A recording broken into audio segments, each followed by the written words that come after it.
Yeah.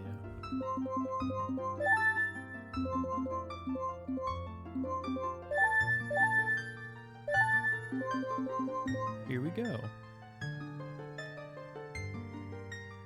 I'm back to playing Ocarina of Time. I'm gonna play a vanilla this time. I'm gonna crack open this ice cold, locally sourced, locally brewed Diet Dr. Pepper.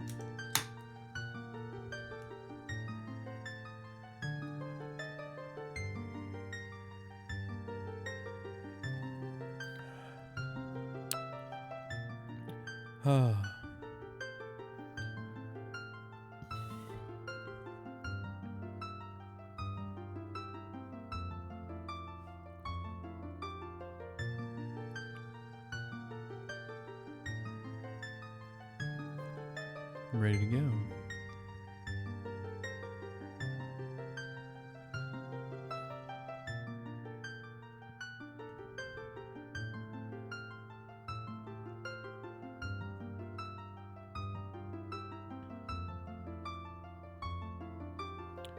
Cool. All right.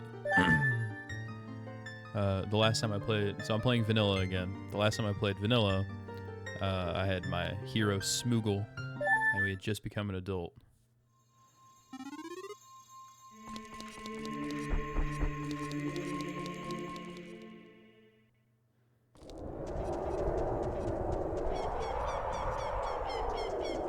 I'm ready to go. It's gonna be interesting playing this after playing randomizers so much. Also turn it down to some godly fucking out of my ear.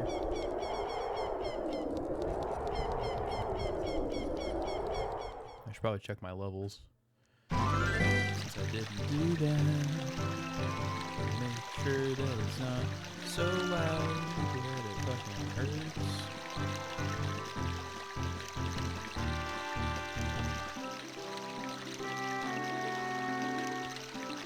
Check.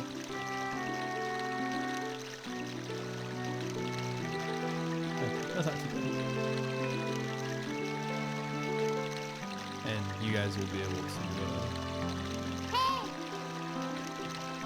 you guys will be able to tell me if it's absolutely bugged. Okay, let's see. Did I pick up a Epona song?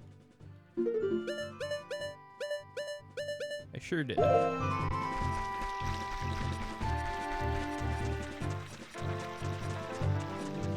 the first thing I'll do is I'll go pick up the horse. Did I not get the song?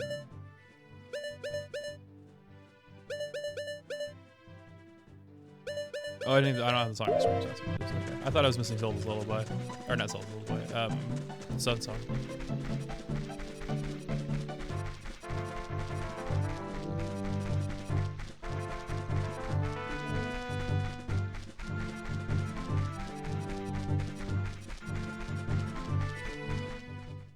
Oh, it's kind of hard to hear me? Yeah, I got you.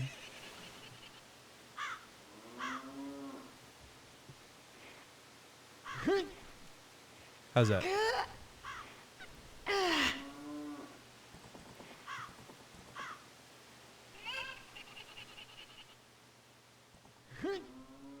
Check, check, checkity check.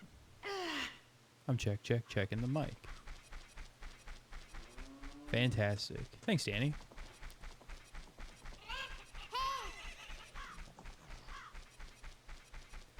I appreciate being told when my levels are off. Because I fucking hate when I go through a whole stream and it doesn't work right. Because I use this mic when I play games with my friends as well. And I have to adjust my audio constantly. So that way it, I don't blow my friends' ears out. Like over Discord.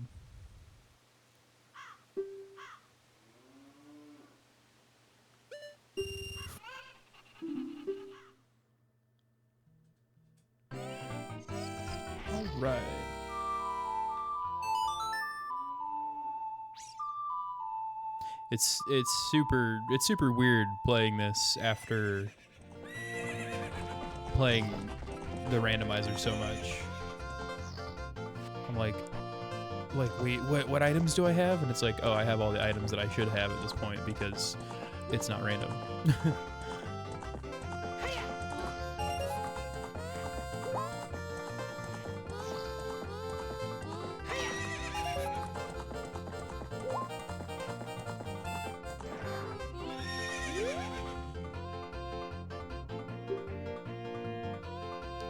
Okay, so I finished the first ride. I apparently drop a bomb because it's somehow bound to my left trigger.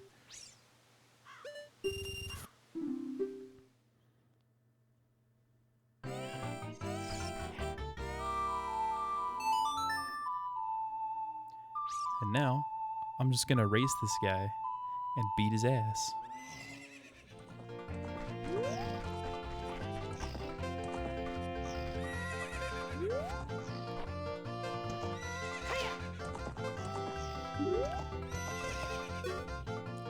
You're getting pretty good. You want to spend 50 rupees to race him? Yeah, I do.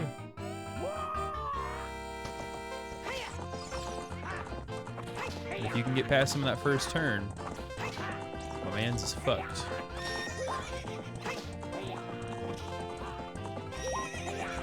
There's nothing you can do to catch up.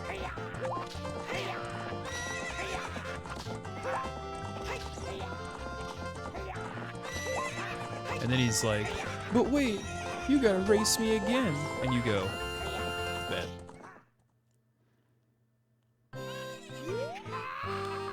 It's like, oh shoot, dang.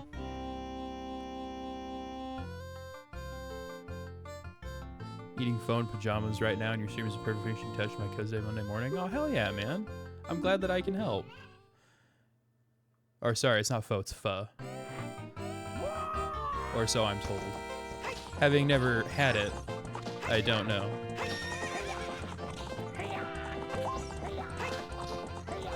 That sounds delicious.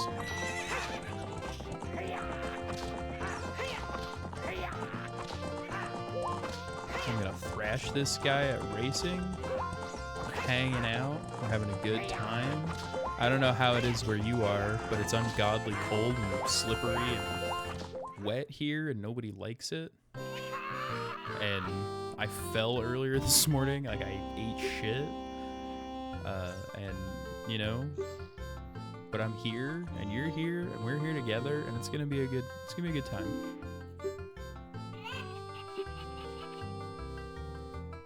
As we take on evil Luigi,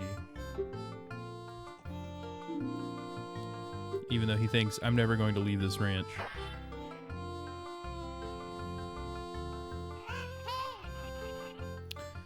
What are we going to do?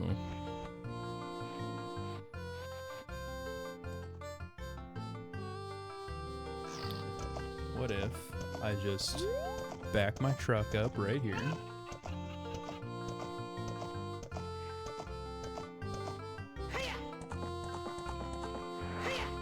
And somehow not make that jump.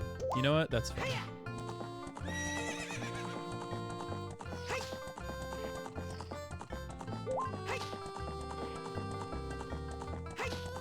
Make this jump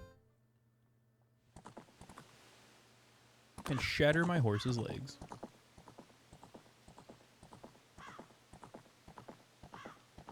Hell yeah. Pretty stormy in California, so it may flood since our area doesn't release as much rain. Oh damn. It's raining in California? I sure hope it doesn't flood.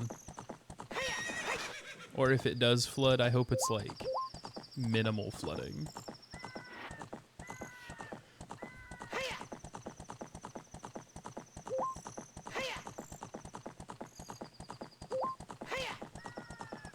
I'm right here in eastern Missouri, right by Kansas City, and we got a stupid amount of snow after having not got snow for a while. And it's been kind of a thing lately.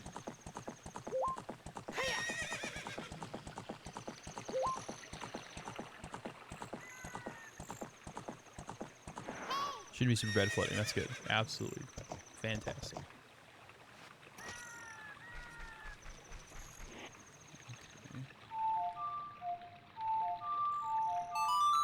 I would hate for property or people's homes to be damaged.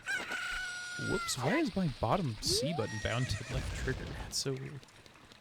I hate to see people's property or homes or anything like that get damaged because of rain. Especially since in California, I've heard you need the rain.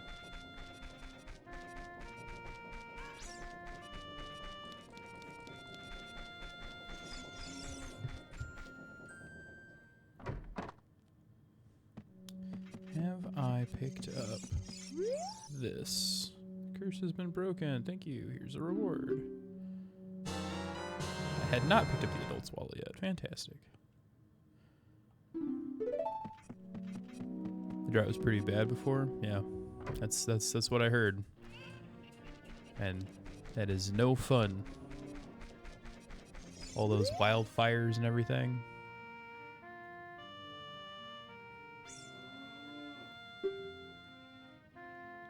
Terrible.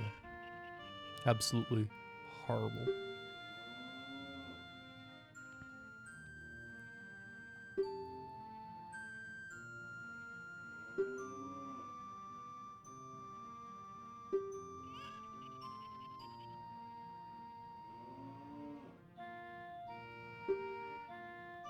Dude, I will absolutely take this pocket cocoa.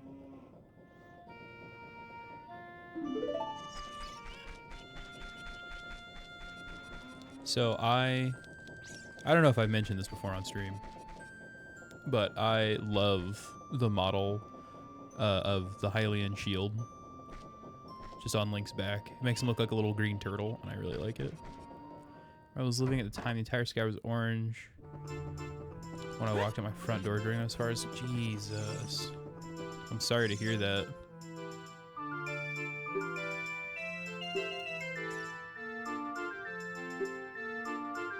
That sounds really scary and terrible. But I'm glad that you're okay and didn't get hurt.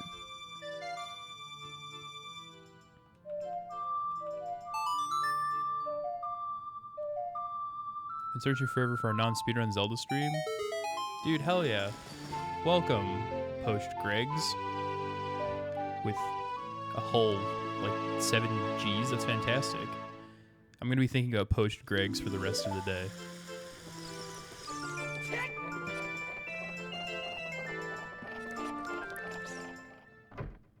Well, welcome to the nice, chill, I'm just playing this because I love it game. Very memorable, hell yeah. This was the first game I ever owned, and the first game I ever played when I was a kid. And we're running around with our hero Smoogle. We've just become an adult. We're gonna race Dompe. I've been playing a bunch of randomizers lately because I had been interested in them just because they seemed cool to me, because I had played a vanilla run of this so many times, and I was like, man, whoops, I was like, man, that looks really cool. I think I'll give that a shot. And I played a couple randomizer seeds, and they were fun. And I never managed to complete the game. But I woke up this morning, and I was like, man, you know what? I think I'm going to get back to playing... God dang it. I'm going to get up to playing vanilla again, because I never beat it on stream. Dang it, 2 in a row.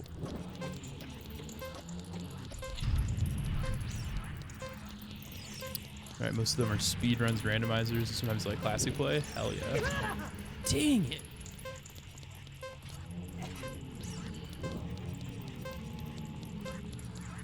Hold on, I will read chat just 1 second. Because apparently when I read chat, I run into every single flame Dompe's ever thrown. Okay, there we go. Nice. Grew up on Majora's Mask. Still have the original gold cartridge. That rules. I also have my original gold cartridge. And my original Ocarina cartridge. They're sitting in my original N64 in my basement. Because I hoard the things that I had, that I owned, because I grew up really ungodly poor. I never played the gold cartridge in fear of getting it messed up. It's on my shelf. I just play the one with the Switch now. Dude, I know, right? The Switch has been just being able to emulate games on the Switch and being able to excuse me, have emulators on PC and everything is fantastic, and I love it. And not have to worry about ruining all of your nice things.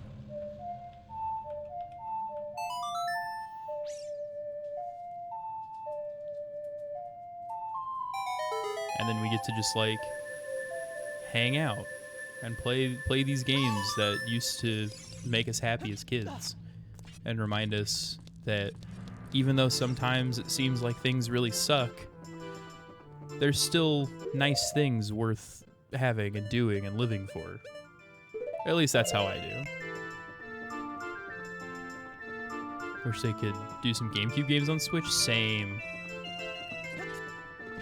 It's also one of my favorite consoles, the GameCube. Have I streamed any other Zelda games? Yeah.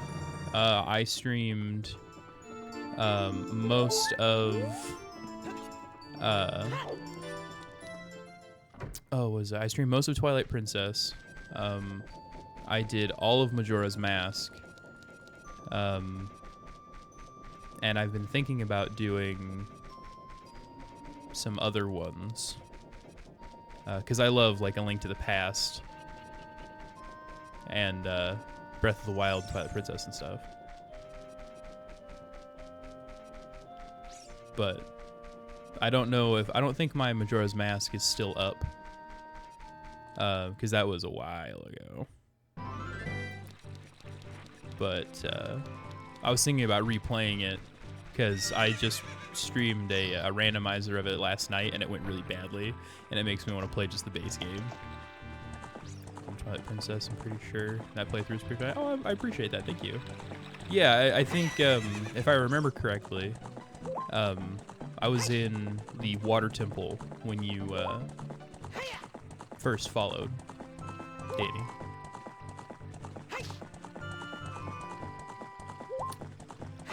Because I remember I was talking about playing older games and how much I enjoyed it, and then I was like, oh hey, and then you followed. I have a head for remembering names like that.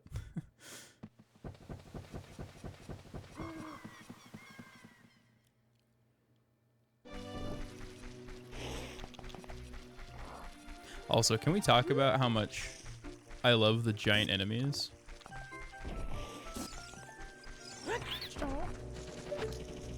Right, it's down to the wrong thing. There we go. Sounds like I gotta shimmer. That's okay. We did a beating Ocarina and all one sitting stream. Played Ocarina time for 23 hours straight till we finally began at 0574 hours. Miserable the next day. Dude, I've done something similar. It's a rough one, man. Like the opening section and getting down into like the Lost Wood, not the Lost Woods. I was just reading the Lost Woods off of the screen. Getting down into the later stages of like being the adult gets really grindy if you don't know exactly where to go and exactly what to do.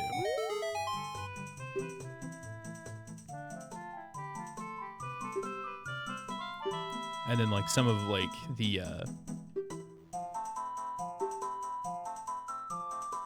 oh fuck, what was I saying? Some of the like the puzzles and stuff. You're like, oh, let me go here and do this, and you're like, yeah, I can, it's no problem. And then you just like miss by just like a hair, and you're like, okay. I'll try streaming a few times, but I get antsy at the 2-hour mark most of the time, so that's impressive. Dude, you should stream more. Danny,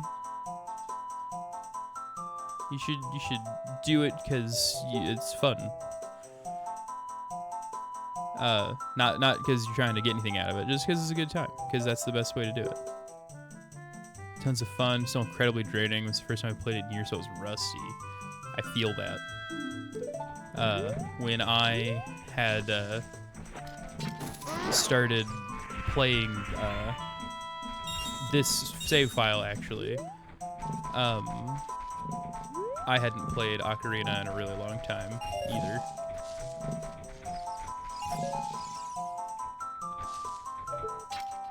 And then I started doing these randomizers, and I am by no means a speedrunner at this game, but it helped sharpen some of my skills.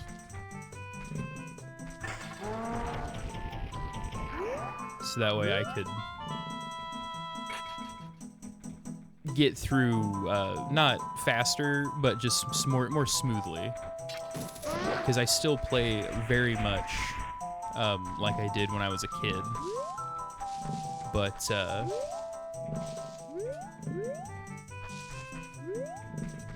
I'm just like smoother at it, I guess. I still can't bomb flip. You're right. As much as I've tried, because you still, like, for randomizers you need whoops. You need just like a couple glitch techniques, and I cannot do them. I have tried. Hey, Poached Greggs, thanks for the follow, man. I stream every weekend from Friday to Monday when I can, and it's normally in the morning, though lately I've been having to do it at night. So I look forward to you seeing some more streams if you're interested.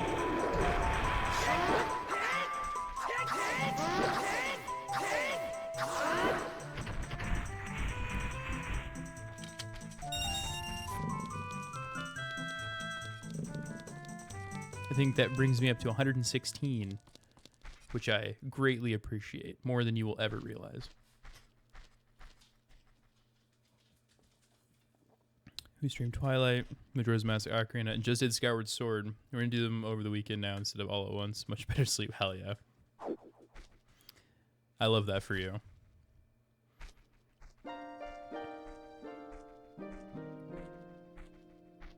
Flow of time is always cruel. Its speed seems different for each person, but no one can change it. And let me tell you, my personal flow of time feels like every day stretches 1,000 years. A thing that doesn't change with time is a memory of younger days. Not true. In order to come back here again, play the Minuet of Forest. I love the model for Sheik's harp. I just recently, like within the last year, played Skyward Sword for the first time. And I had heard a lot of bad stuff about Skyward Sword. Like everybody had. And I had never owned a Wii with the full motion control, or I really guess at all, until I was in my 20s. And I finally played it when it came out on the Switch, and there's some parts of it that I was kind of like, eh. But for the most part, I really enjoyed it. I thought it was like the blend of style between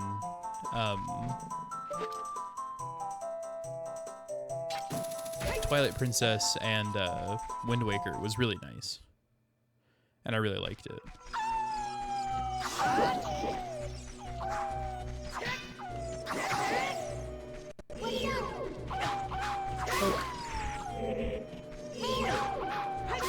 And then like everything that they did in Twilight Princess immediately, or not immediately, directly affected what they decided to do for Breath of the Wild, which is undoubtedly one of the best Zelda games that they've made. I'm going to stream again one of these days. I'm really into writing music, and I'm trying to write at least an album or EP, so that is taking a lot of my free time. Oh, dude, that rules. What kind of music are you writing, Danny? I just got back into playing guitar myself.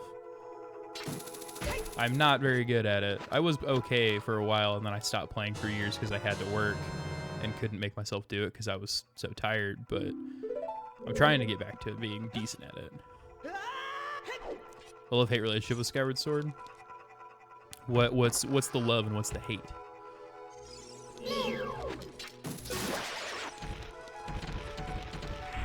Because that seems like a pretty interesting stance. I feel like most people are either in one camp or the other.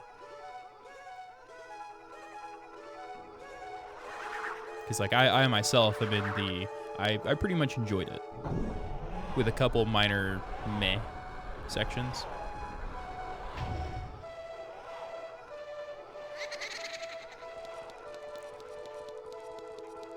But also, that brings me to my next question is, what is your favorite Zelda game? And that's really for anybody. Because I've gone on record saying that my favorite Zelda game is Wind Waker.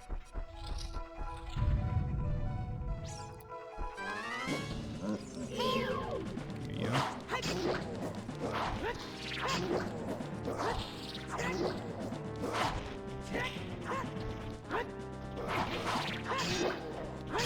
Well, I'm getting hit a lot because I'm not using my shield.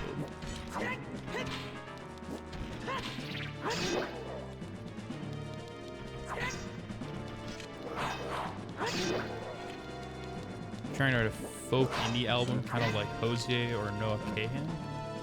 I don't know who Noah Kahan is, but I do know who Hosier is. And I support that. I think Skyward Sword is good at the start, but they repeat a lot of stuff by the end, makes it lose its spark, in my opinion. I feel like that's a pretty reasonable take. It's not like, oh, I hate this game and it's terrible and here's all the things that are wrong with it because it's bad the whole time. I feel like that giving it a reasonable amount of hate is a good take. Love the relationship between Link and Zelda. I think it's second best in the series. Also enjoy Girahim throughout the game. Demise at the end is one of the better final boss fights. Galactos and the Ancient Cisterns also top tier. I would agree.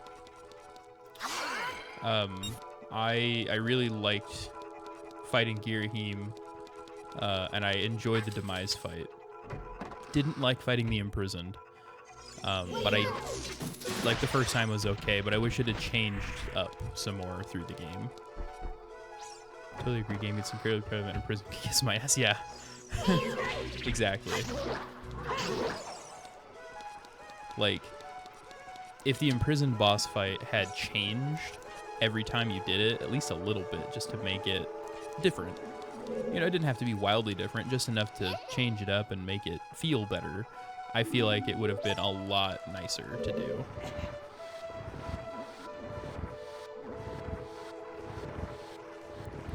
Also, here's my controversial take. The Forest Temple is the best temple in the game. I actually don't know if that's controversial. That's just my personal take. I love the Forest Temple. I love the aesthetic. I love the music. I love the puzzles in this temple. It's just nice.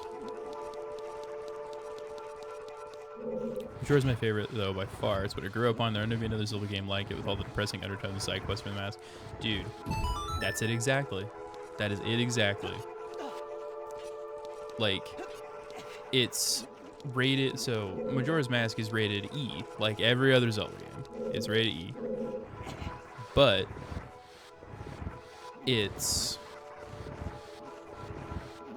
weird, you know? And it's like, I like to think of Majora's Mask like Gravity Falls. I don't know if you ever saw Gravity Falls, but I like to think of Majora's Mask like Gravity Falls, where it's just weird by nature, not because they're trying really hard to make it weird. Because I hate when things try to be weird, because it's inevitably like, oh, it's quirky and oh, it's weird, and then it loses something in the making. But when you have something that they just kind of like throw stuff at the wall and make it just kind of like, oh, here's the theme, and everything kind of matches with the theme and it's kind of weird, then you get something gold, like the gold cartridge of Majora's Mask. Any Prism is an odd choice. Design-wise, such a huge part of Skyward Sword. I agree. Not controversial, just facts. Yeah, absolutely. Weird needs to be organic, can't be forced. Exactly that, yes. See the well house with the Gibdo screaming, sinking to the ground, the music keeps playing, all distorted as nightmare fuel. It is. It is absolutely nightmare fuel. It is weird. It is not... It's dealing with these adult themes, like death and loss and grief and that kind of stuff, and telling little kids, because it's a kids game, telling little kids that it's okay to deal with those things, death and loss and grief and feeling bad and having bad things happen, you know, like those things happen, and I forgot to pick up the third key, and that's okay. And it's okay to deal with pain and loss, and you can get through it. And you know, using Link as your avatar, as long as you've got courage, you can make it. You can do it. You've got it. In fact, I played the game when I was 6 years old. Should be considered child endangerment. I mean, that's fair. I don't know about child endangerment, but I definitely know what you're talking about. It is a weird one. It is a weird game, and weird things happen.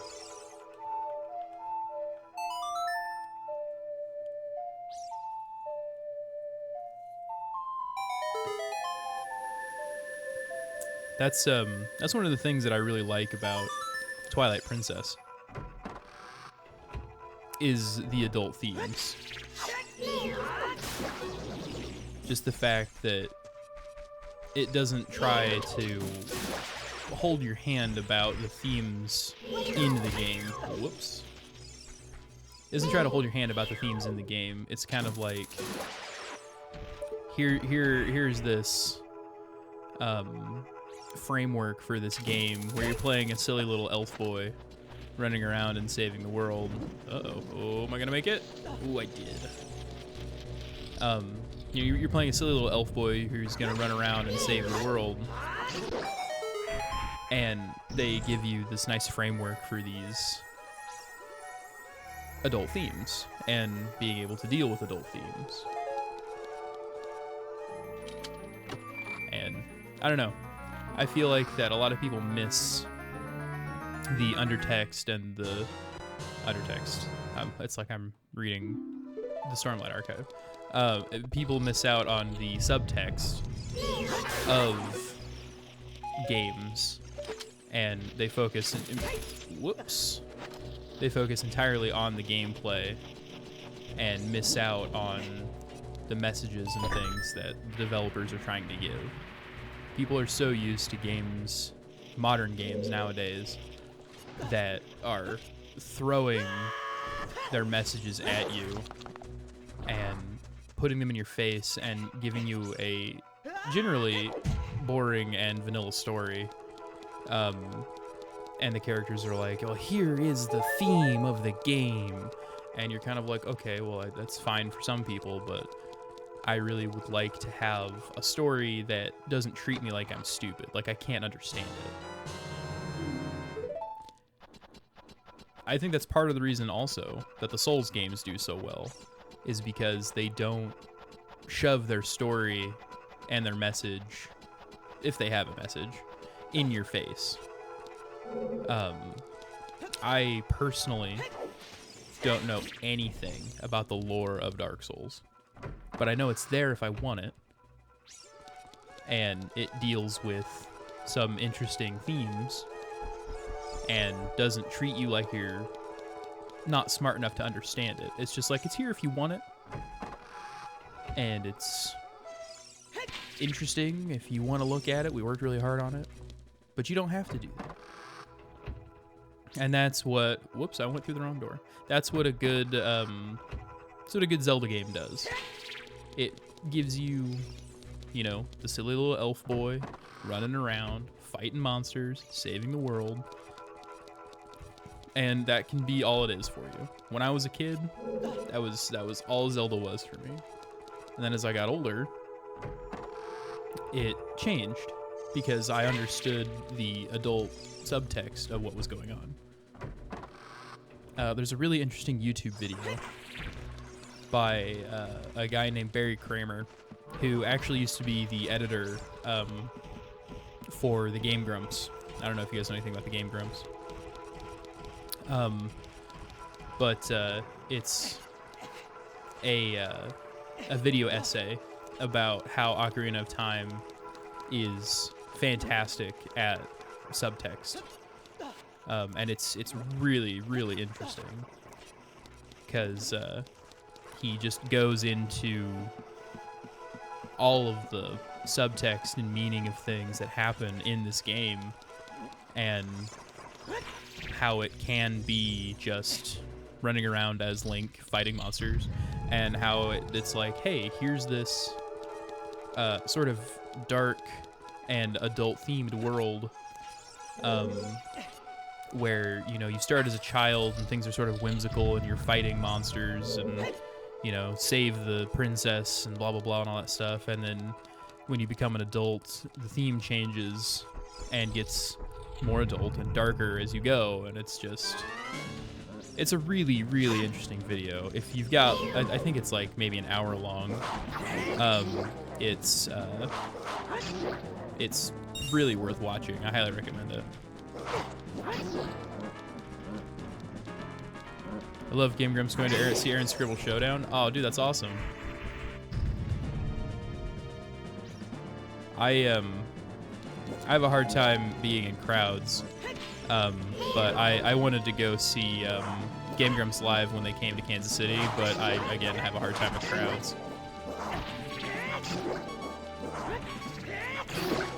Okay, do I have a fairy? I do have a fairy. Okay, let me drink. You did do that, I remember.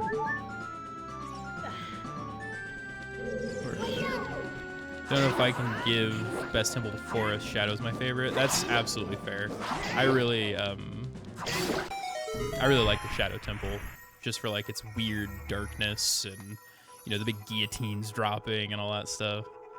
I just have really good memories of the Shadow Temple, not the Shadow Temple. I just said that. The Forest Temple. Everyone has their own opinions. They're entitled to that, and that's beautiful. Exactly, and I appreciate that. It's nice being able to have a conversation with someone and be like, "Well, this is my favorite thing," and they're like, "Oh, that's cool. This is my favorite thing," and people don't get mad about it.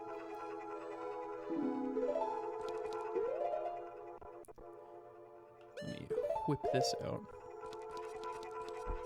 Go back and take out the red Poe, because I will forget. Oh, I learned something interesting the other... Oh, I guess this is the blue Poe. I learned something interesting the other day about fighting the Poes. If you guys want to see it, that I was unaware of.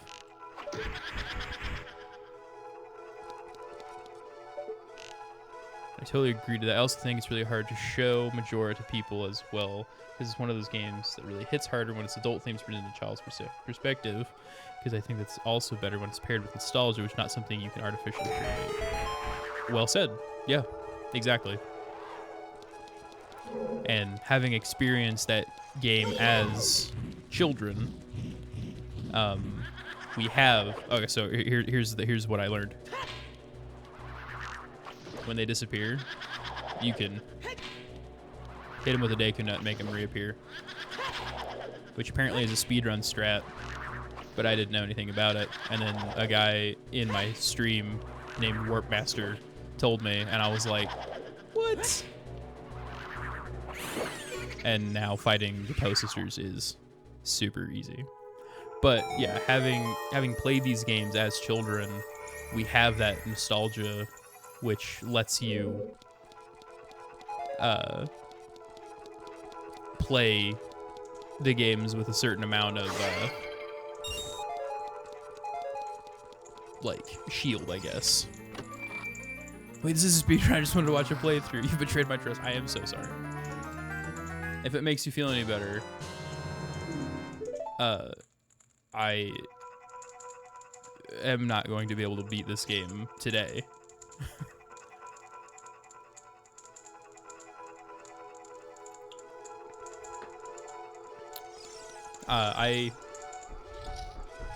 I can excuse me. I can beat this game pretty quickly through sheer having played it so much. You know, I've just got a lot of experience playing this game since I've been playing it for the last, 25 years. But man, seeing some of those speedruns and some of the stuff people can do, like, I think speedruns are interesting. They're not something that I want to do all the time, and I think they're super interesting because it's like, here's the game code. How can you make it dance for you? My friend Dan, not Danny here in chat, my friend Dan is really interested in speedruns, and he was telling me about some of the AGDQ.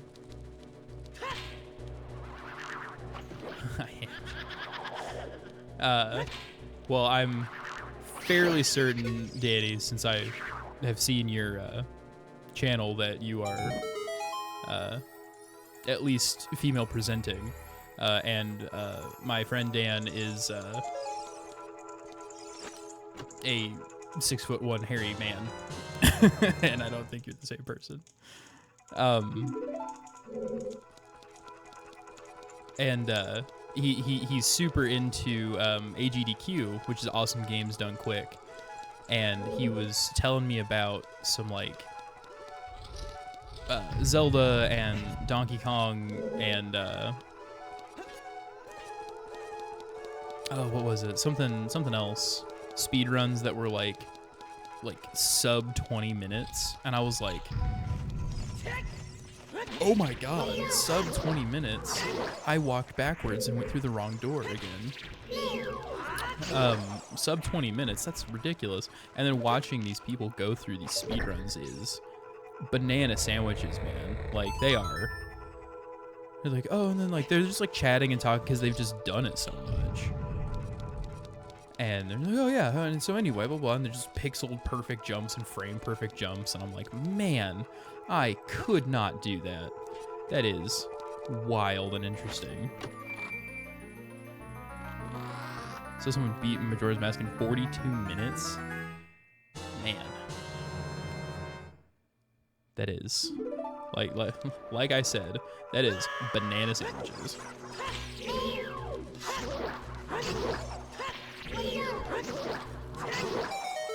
I can't even imagine that. I think the fastest I've beat Ocarina was, God, I want to say like 8 or 9 hours, because I just sat down and just played it. And that was after years and years and years of playing it. Yo, what's going on, Colton? Welcome.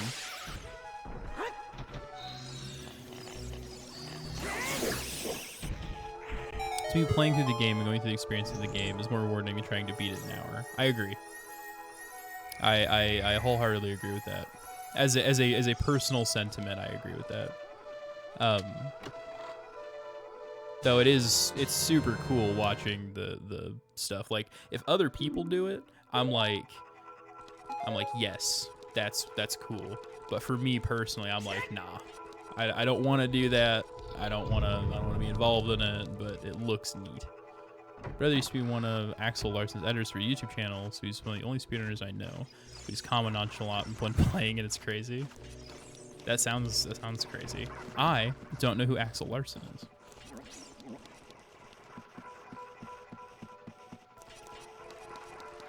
I don't know the name of any speedrunner. Actually, now that I think about it. Didn't either before.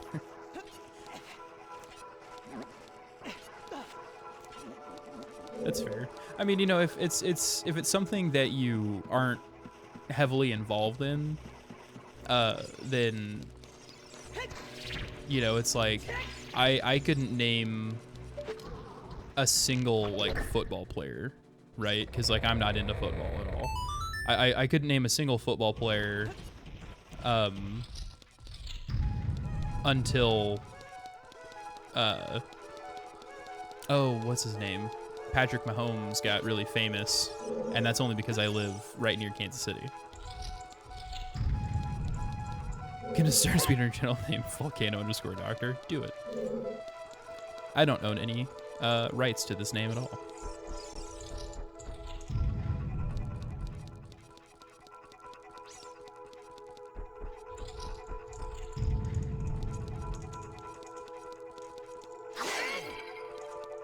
I dare you.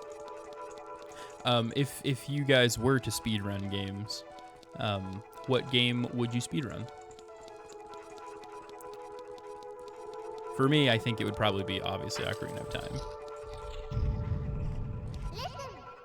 I know, Navi. There are the shadows of monsters that hang from the ceiling. Leap.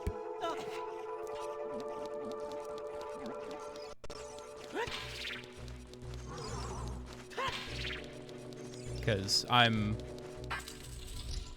and it's not because I'm just like a super techno wizard Amadeus at this game, but because I like this game a lot, and I think learning to speedrun it would be interesting. Pokemon Snap. Are there speedruns of Pokemon Snap? I know that sounds like a silly answer, so I'm not sure if there are actually runs of Pokemon Snap, but I mean there have been weirder things like people speedrunning like Guitar Hero and whatever. Animal Crossing speedrun. I think my little sister did that. She have no idea. Play the game once in my life. I've never played Pokemon Snap. They just put it on the N64 emulator on the Switch though, right? Might have to give that a shot. I've heard that people really like it. It's not my kind of game, I don't think, but I'll definitely give it a shot. I think it should be interesting. I'm always down to play new games. It's always interesting to play new games.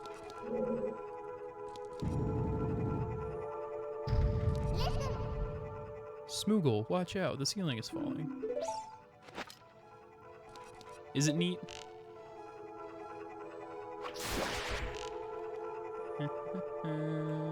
Shooting stars.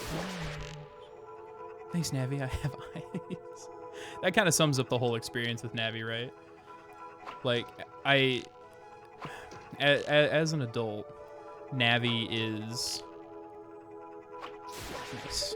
Navi is awful as an adult. But when I was a kid, having somebody literally tell me where to go and what to do was nice.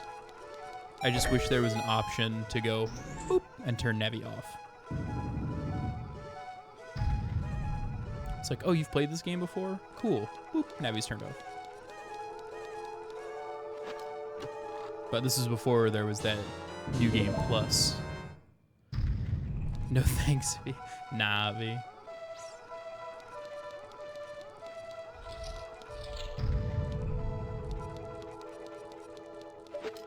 Link's crossbow training speedrun. Dude, I played Link's crossbow training one time at a friend's house, and let me tell you, that game is weird.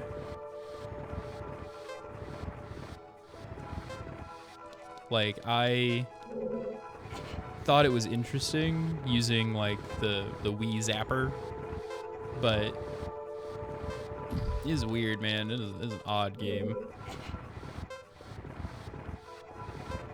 Probably my favorite Zelda game ever, actually, over Majora's Mask.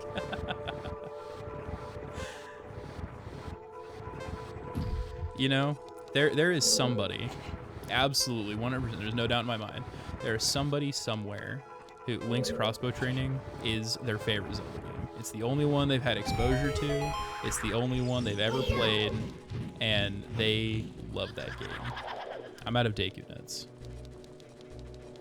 Just now we gotta do this the old-fashioned way.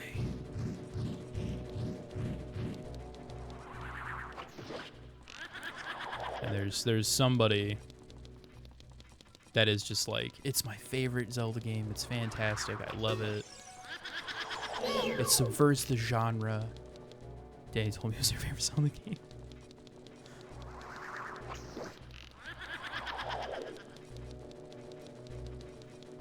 I think I remember seeing that chat message now that I think about it.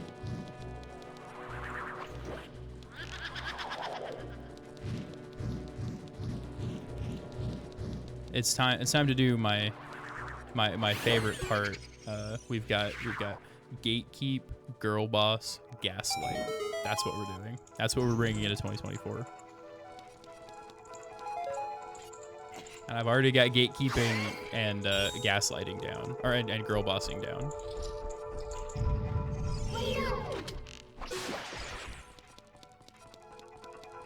So it's time to work on my gaslighting. Just admit you love crossbow training. Tell me you love it. I can't believe that you killed the evil souls of the damned of my siblings. Oh, really? You can't believe that? Oh, I didn't see which one spun. I guess you.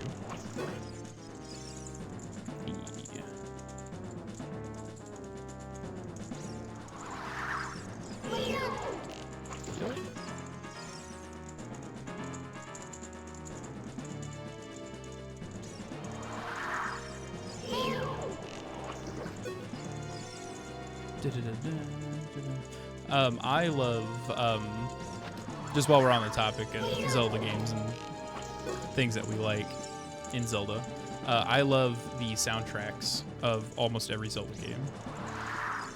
I feel like it's a not underrated, but it's an under-discussed portion of Zelda.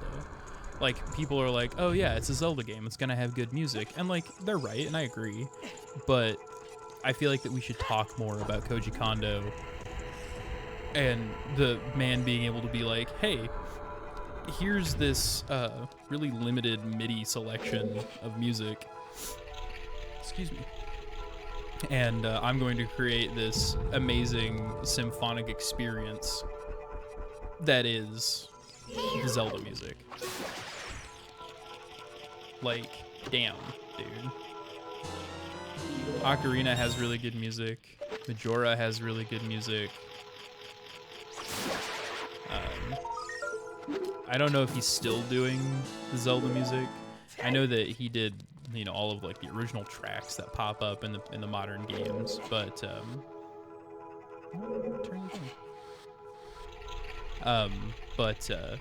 man,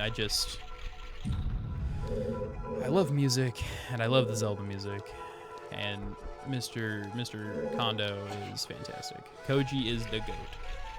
Throat Goat Nancy Reagan. It's from a podcast one of my friends listens to, and she, every time I say something about the GOAT or the greatest person, or anything, she's always like, Throat Goat Nancy Reagan. And I'm like, yeah, man. Throat Goat Nancy Reagan. Favorite Zelda song for sure has to be Wind Waker mini boss theme. I do like the Wind Waker mini boss theme. I just like the Wind Waker music in general. Also, you're welcome, Post Gregs.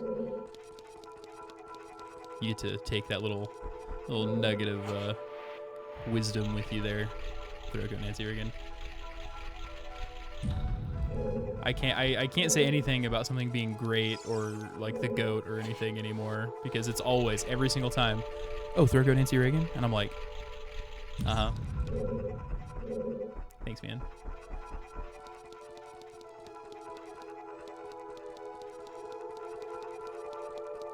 Oh, fuck. I'll have to ask her what that podcast is.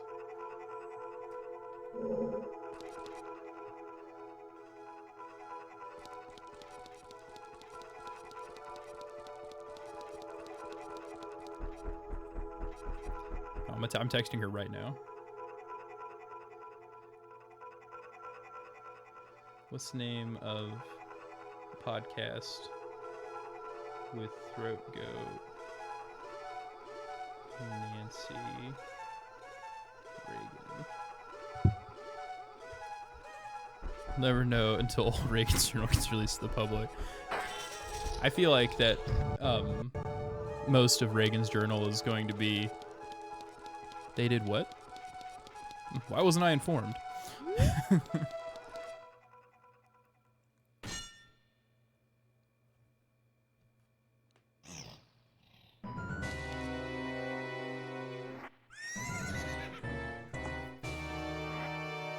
I love Ganondorf's model.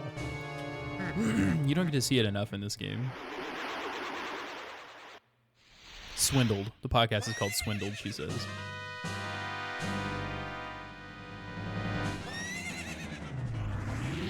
So, it's like, I think it's like a true crime or history or something. I can't remember exactly.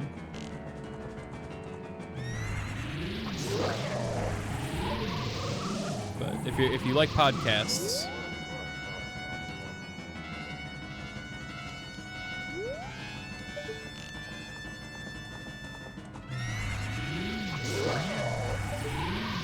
Swindled.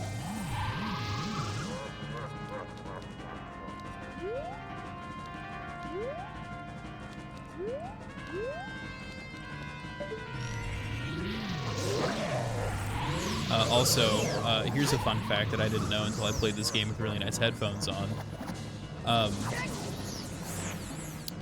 You can tell which Ganondorf coming out of the paintings, or which Phantom Ganon coming out of the paintings is the real one, because it's the only one that makes the horse hoof sound. Gotta head out for the moment. Yeah, I will absolutely be on for a while. I think I'm probably going to stream for at least until 3 or 4 o'clock.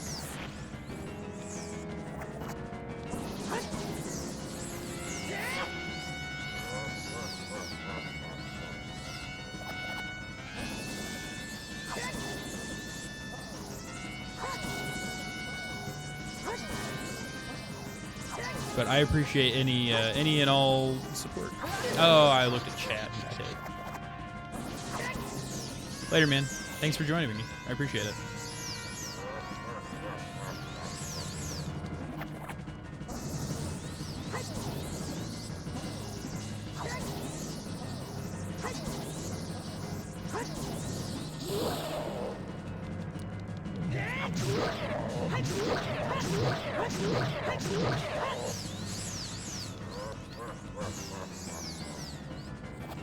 And now, to absolutely thrash this guy.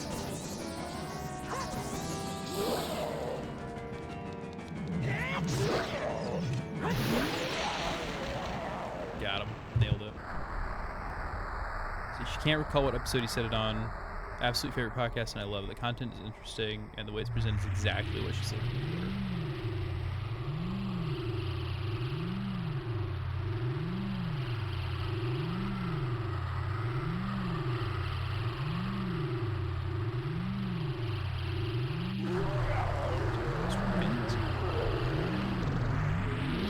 What a worthless creation that ghost was. I'll banish it to the gap between dimensions. Do you think Phantom Ganon, anytime he pops up, is the same Phantom Ganon? Because it's not the same Ganondorf.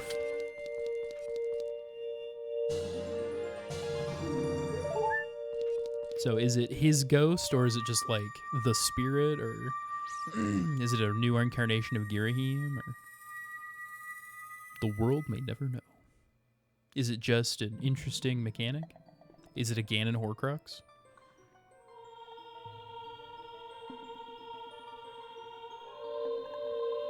I love the shiny 3D rendered models in this game.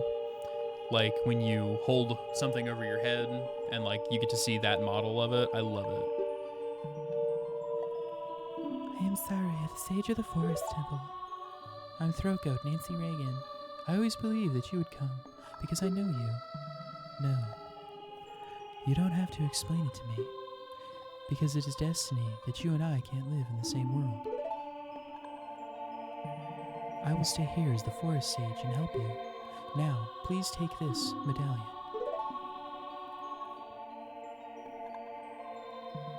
But like it doesn't come down slowly when he raises his hands. It just goes and hits him in the head. He's like, oh, drops it off the side, and she's like, You know, those aren't cheap. but yeah, like this 3D render model, love it. They're shiny, they're interesting. You almost never get to see them. I mean, you get to see a similar model, 6 times in this game, but this specific one, you only get to see that model then.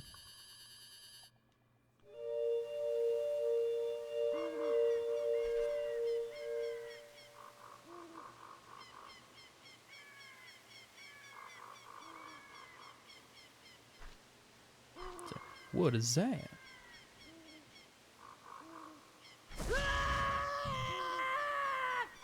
I also watched an interesting video about the voice acting in this game. Hi there, I'm the Deku Tree Sprout. Because you and Surya broke the curse on the Forest Temple, I can grow and flourish. Thanks a lot. Now get the fuck out of my forest. And like the woman that does Childlink's voice, apparently, she was like good, and Childlink has like really good voice acting, but she did everything in like maybe 2 or 3 takes, and they said that the guy that did adult Link's voice went ham, and that's part of the reason that Link sounds the way he does, is because they were like, okay, well now like we need you to scream like you're falling off a cliff, and so he just went for it, and that's why Link sounds like that. And apparently he did it in like 1 take. Almost everything he did almost like 1 or 2 takes. And I was like, oh. One day, to escape the fires of war, a Hylian mother and her baby boy entered the Forbidden Forest. The mother was gravely injured. Her only choice was to entrust the child to the Deku Tree, the guardian spirit of the forest. The Deku Tree could sense that this was a child of destiny, whose fate would affect the entire world, so he took him to the forest. After the mother passed away, the baby was raised as a Kokiri, and now, finally, the day of destiny has come. You literally know how iconic his voice would be. Yeah, exactly. I mean, I wonder how... I wonder what expectations Shigeru Miyamoto and Eiji Aonuma and Satoru Iwata and Koji Kondo and all of the other sub-devs, I wonder what expectations they had for this game, right? Because Zelda, The Legend of Zelda, the first one, did really well. That's why, so it's like Mario did really well. The Legend of Zelda did really well. And it makes me wonder, again, like what their expectations of this particular game was, because Zelda 2, The Adventure of Link, didn't do super hot. It is not a particularly well-beloved game, other than a few eclectic people like Dan from Game Grumps.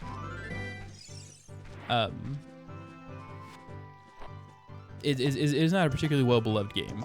I don't think they're ever going to remaster it. I think it would be cool to see a remaster of it. But, then, like, there's the whole thing where, like, the games on, like, the Philips CDI came out. Like, the Wand of Gamelon and Faces of Evil. Like they sold the rights to Zelda because they were doing poorly in their game sales and stuff like that. And so when this game was in development and then came out, I wonder what their expectation was. Do you think that they were like, this is like a Hail Mary, or do you think they were like, this is going to be one of the greatest games of all time? This is going to be one of the most well-beloved games of our generation. You know, in the 90s, in the early, or in the late 90s and early 2000s.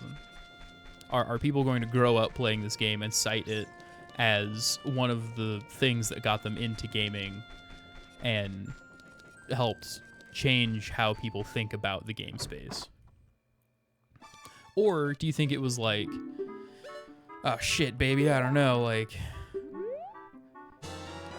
how is this gonna go? Like, are we going to completely fuck ourselves with this, or what? It's just, it's interesting to think about.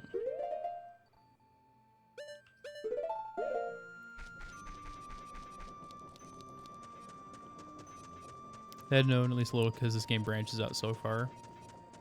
It's hard to say. I don't know. And nowadays they can say whatever they want, right? Whether it's the truth or not. Not that I think that they would like lie about it, but they may misremember something, or they might embellish the truth a little bit. Whoops. Oh no, I made it.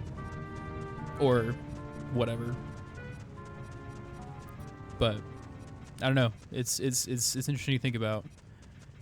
My personal opinion, and it's my stream, so I can drop my personal opinion all I want. In my personal opinion, I think that they hoped. I don't think they knew, but I think they hoped. Like there's so much polish and work, and like you said, this game branches out so far. There's so much in this game that I think that they were like, man, I hope that this game does well. I want this game to do so well. Oh, I missed.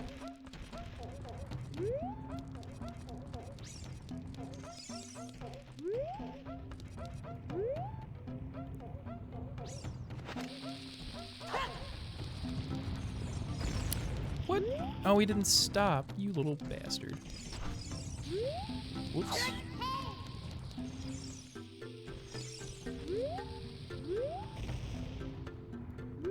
I don't feel like this game was a Hail Mary by any stretch, but I definitely think that they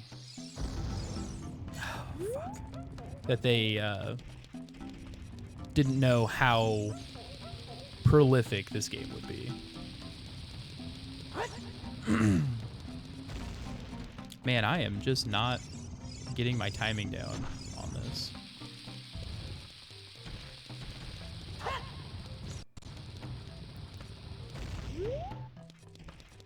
I got cocky because in my randomizers I managed to do this with like 1 or 2 tries.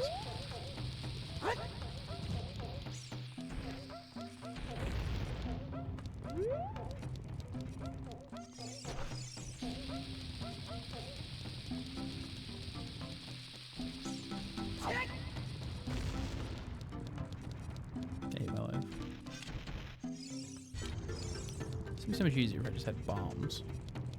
But I only had a couple bombs left.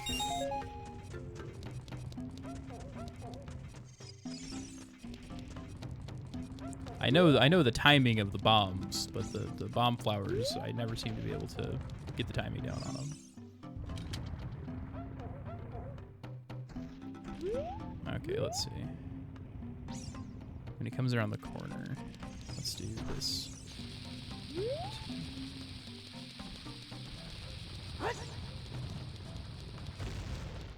Oh, barely. Son of a mother.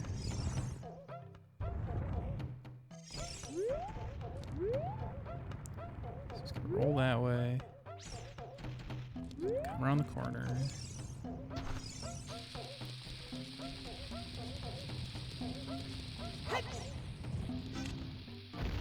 There we go. That's it.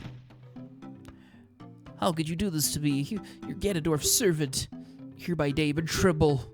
I am Smoogle, hero of the Gorods. Oh, that's my name. What? Your name is also Smoogle? Then you must be the legendary Dodongo Bustard hero Smoogle. My dad is Darudia. Do you remember him?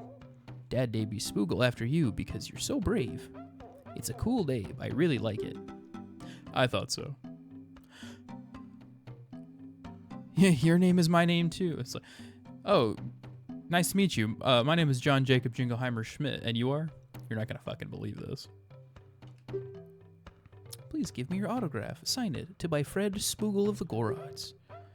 Oh, I guess it's not a good time to ask you for this. Please help everyone. My dad, Darudia, went to the fire temple. A dragon is inside. If we don't hurry up, even my dad will be eaten by the dragon. Boo-hoo. You better try to calm him down if you can. Maybe he'll calm down if you talk to him. What do you want to ask him? About the dragon. A long time ago, there was an evil dragon named Volvagian living in this mountain. That dragon was very scary. He ate Gorods. Using a huge hammer, the hero of the Gorods destroyed it just like that. This is a myth from long ago, but it's true. I know because my dad is a descendant of the hero. Boo-hoo. You better try to calm him down. What would you like to ask him? About the Gorons. Everybody was taken to the fire temple. While my dad was out, Ganondorf's followers came and took them all away. All of them will be eaten by Volvagia. Dad said that Ganondorf is revival Volvagia. As a warning to those who might oppose him, Ganondorf is going to feed them all to Volvagia. Dad went to the fire temple all by himself to try to save everyone. Please help, Smoogle. I'll give you this heat-resistant tunic. This heat-resistant tunic is adult size.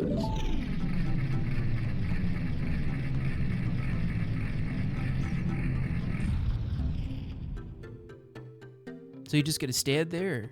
Oh, okay, he's going.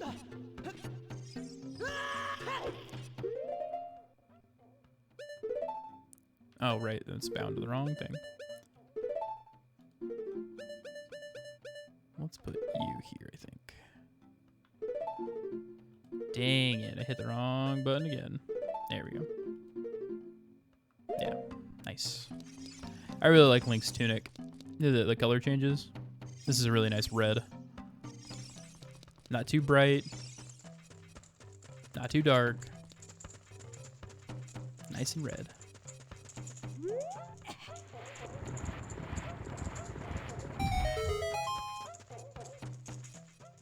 I always thought the Goron City music sounded like somebody dragging a straw in and out of a cup, where it's like.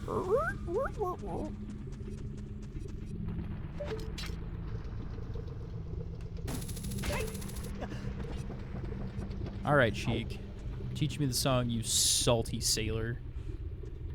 I also really like Sheik's theme. It is something that grows over time, a true friendship, a feeling in the heart that becomes even stronger over time. The passion of friendship will soon blossom into a righteous power, and through it, you will know which way to go. This song is dedicated to the power of the heart. Listen to the Bolero of Fire. Did you finish up the randomizer? I did not. It was unbeatable again. Ren. Also, welcome, Ren, to my vanilla playthrough of Ocarina. This is the same playthrough that I started last month.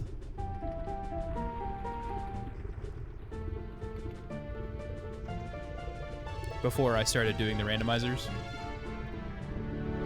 And I just woke up like, man, I just really want to play vanilla Ocarina. Going now because I have to work the night shift, so I've been up since like 6 p.m. yesterday at 10:30 a.m. where I am, working at 10 p.m., but I hope your stream goes well. Thanks, Danny. I appreciate it a lot. I hope that your night shift goes really well, and I'm happy that you could catch a little bit of the stream. Thank you for watching.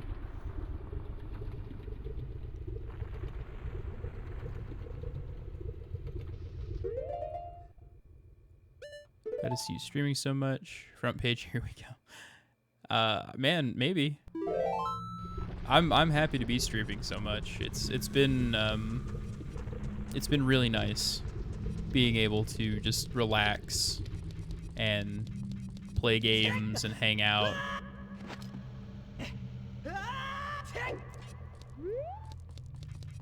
It's been helping me take my mind off of the things going on in my life right now.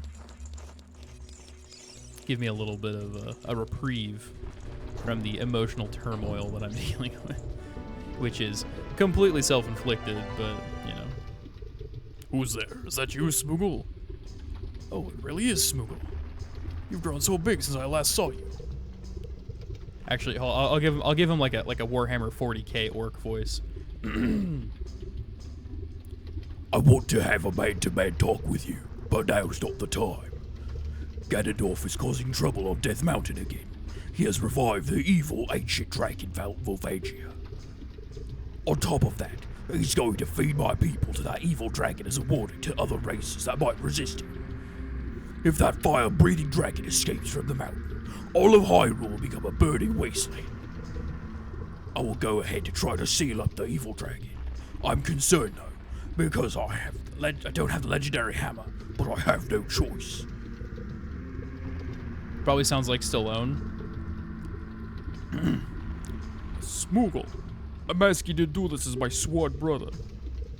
While I'm trying to deal with the dragon, please save my people. The prisoner's cells are in the opposite direction. I'm counting on you, Smoogle. My Stallone's not very good. But then again, I haven't practiced it. Like I have very Jason Statham. I mean, he's Stallone adjacent. Not the same, but he's adjacent. Are you releasing me? Am I free to go? I'll tell you a secret for saving me. Yeah, nice little escapism. I didn't see that message. Sorry about that. In order to get into the room where Dorania went, you have to do something about the pillar stuck in the ceiling. Find a path that leads to a room above the ceiling right away. No. I won't do. The first voice was Statham. Did I change rooms? No, I just I rotated my my camera. It's got a function that lets it flip. So technically the camera's in the same spot. I just flipped it so I'm facing this way, so it looks like I'm facing the game. Because personally, I find it a little. I find it a little jarring if I'm facing the wrong way. I'm just. Now you're not done. Hey, what's going on, Incognito Alpaca? Welcome to the stream. We're playing Ocarina of Time. How far are we? What are we doing? I have just made it into the Fire Temple. And we're just doing a nice vanilla run. I had been playing a lot of randomizer seeds and getting absolutely thrashed by them because I had never done randomizers before that point. And now I'm just like, you know what? I feel like doing vanilla, so that's what we're doing.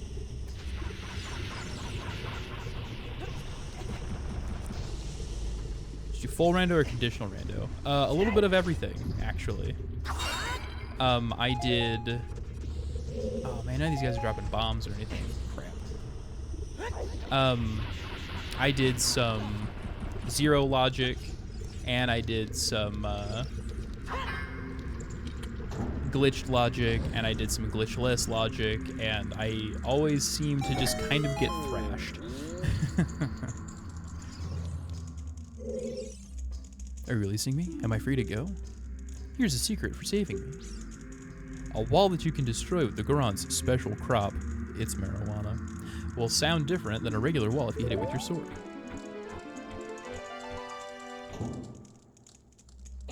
You know, I was kind of playing with the settings. Every time I did a new seed, I changed the settings a little bit to see what I liked.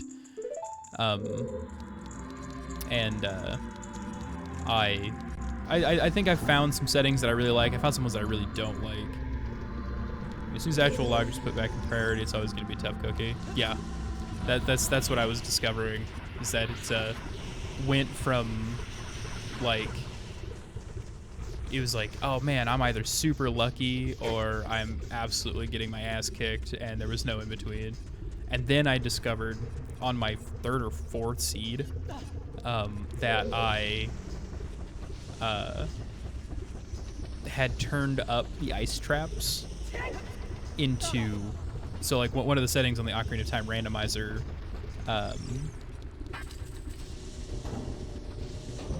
website is ice traps, and I had accidentally selected the ice traps like mayhem setting, and that is why I got frozen every 3 minutes. Yeah. See, sometimes guides you though, which I like, but yeah, you mean ice traps like the gotcha traps? Yeah, I had accidentally turned it up to max settings, and it sucked all of the fun out of the game because every single junk item was an ice trap. I forgot the key.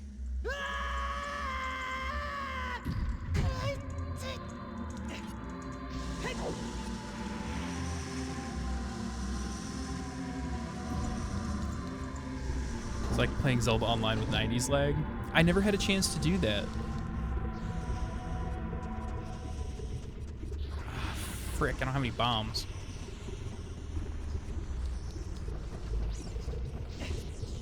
Got to get some bombs, don't I?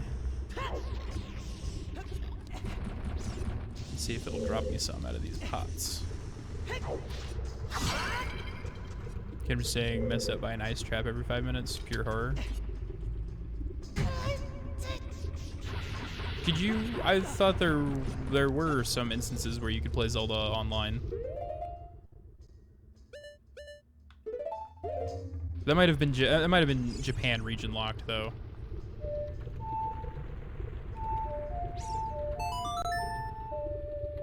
You miss about every 5 seconds or 5 minutes. Yeah, it was a rough one, man. It was a bad time.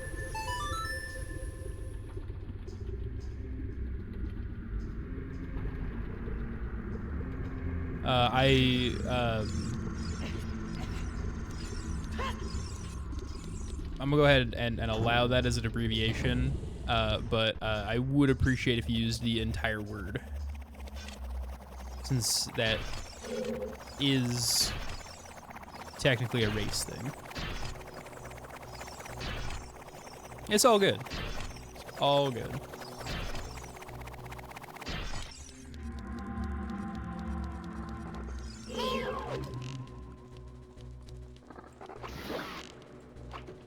It's because, like, you know, we go from, come on, we use internet shorthand all the time for everything, and then you know, don't realize that it's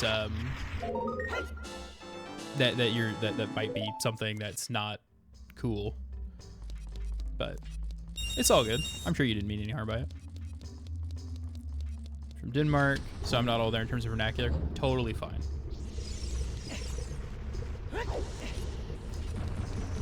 I hear Denmark is really nice though. Really nice place. Hey.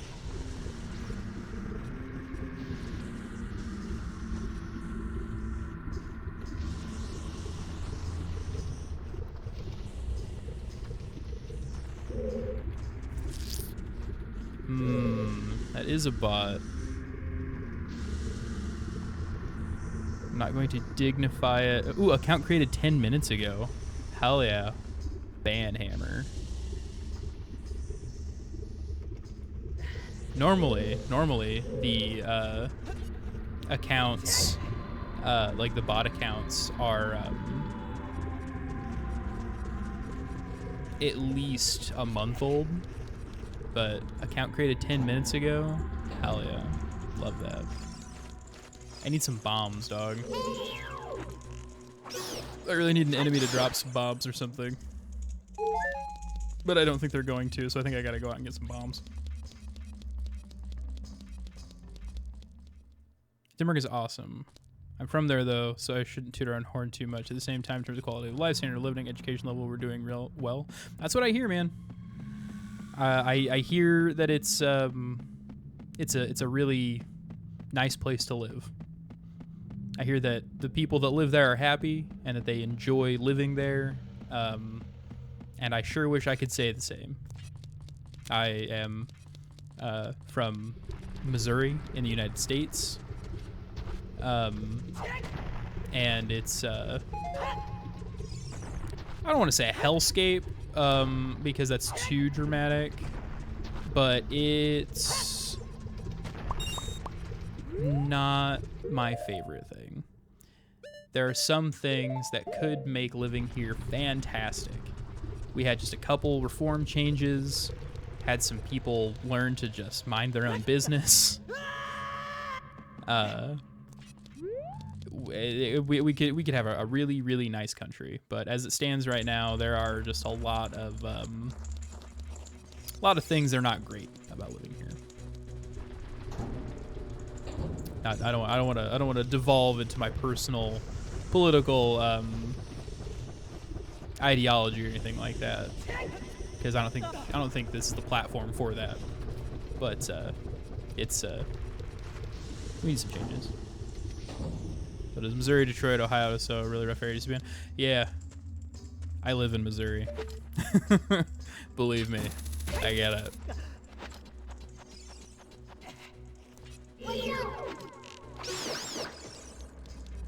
But like I said, I don't think this is the platform for that, other than being like, yeah, we get it. It sucks. A lot of people don't like living here.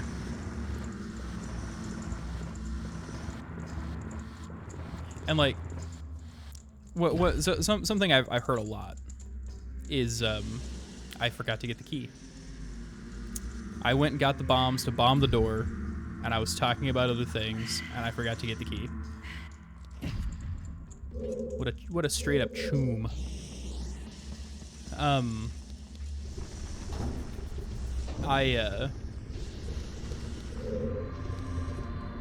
forgot what I was saying.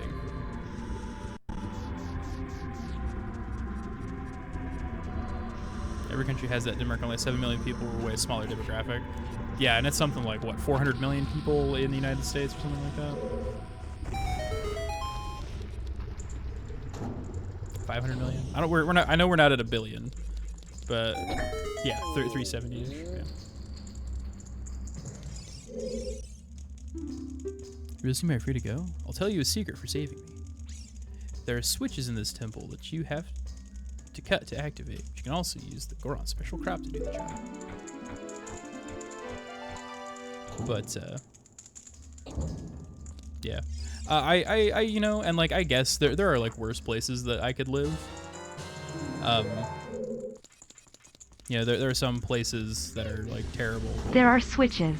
Better watch those switches. Oh, thank you for the bits, Alpaca. I really appreciate that.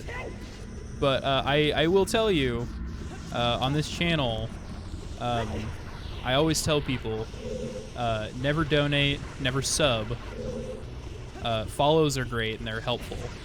Never donate, never sub, because I don't want regular people to waste their money on a streamer.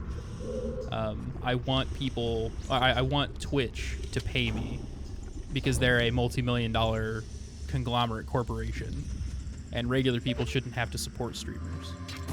I'll never say no, but I'm never gonna ask.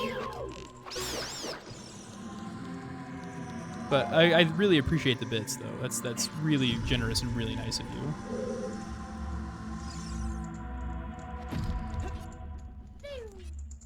It's not a waste if I decide I want to do it. If you asked, I wouldn't. Well, that's fair. Okay, I'll take that. Well, I appreciate it. It's incredibly generous.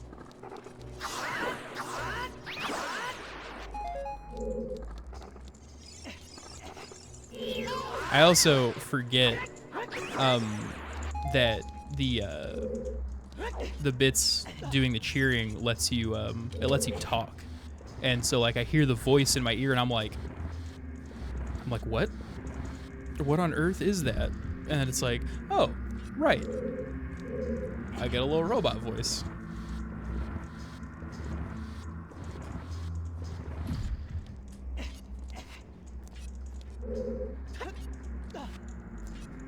Yeah, there's different delivery. Yeah, it's super weird. It's just kind of like, what? Homie, why you sound like that?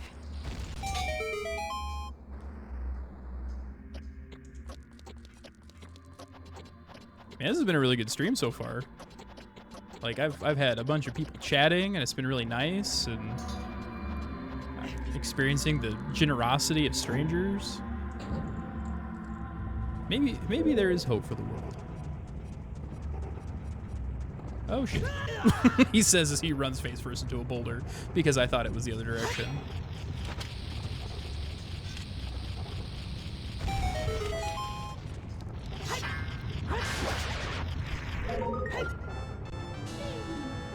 It's more pinpointed. Also, the monotone voice does for some nice and flat deliveries. Anyway, here's Wonderwall, or Butterfly by Crazy Town. Oh shit. Anyway, here's Wonderwall. Got me.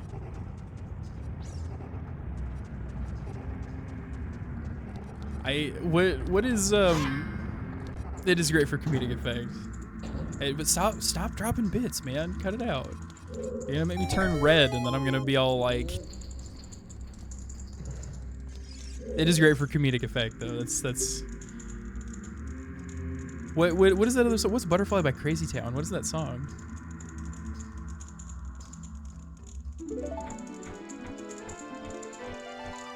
Also, now thank you. I have Wonderwall stuck in my head. I can do what I want. I'm an adult. Don't test me. Anyway, here's Kiss by Prince. Just had a little tiny dog making noise behind me. All right, okay, that's fair. You can do what you want. You are an adult.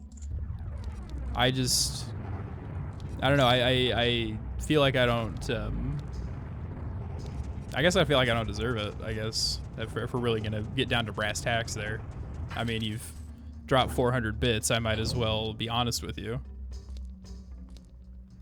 Fuck, I forgot the other fucking key again. Getting all I'm all flustered and distracted. Butterfly by Crazy Town, you 100% know. I probably do. It's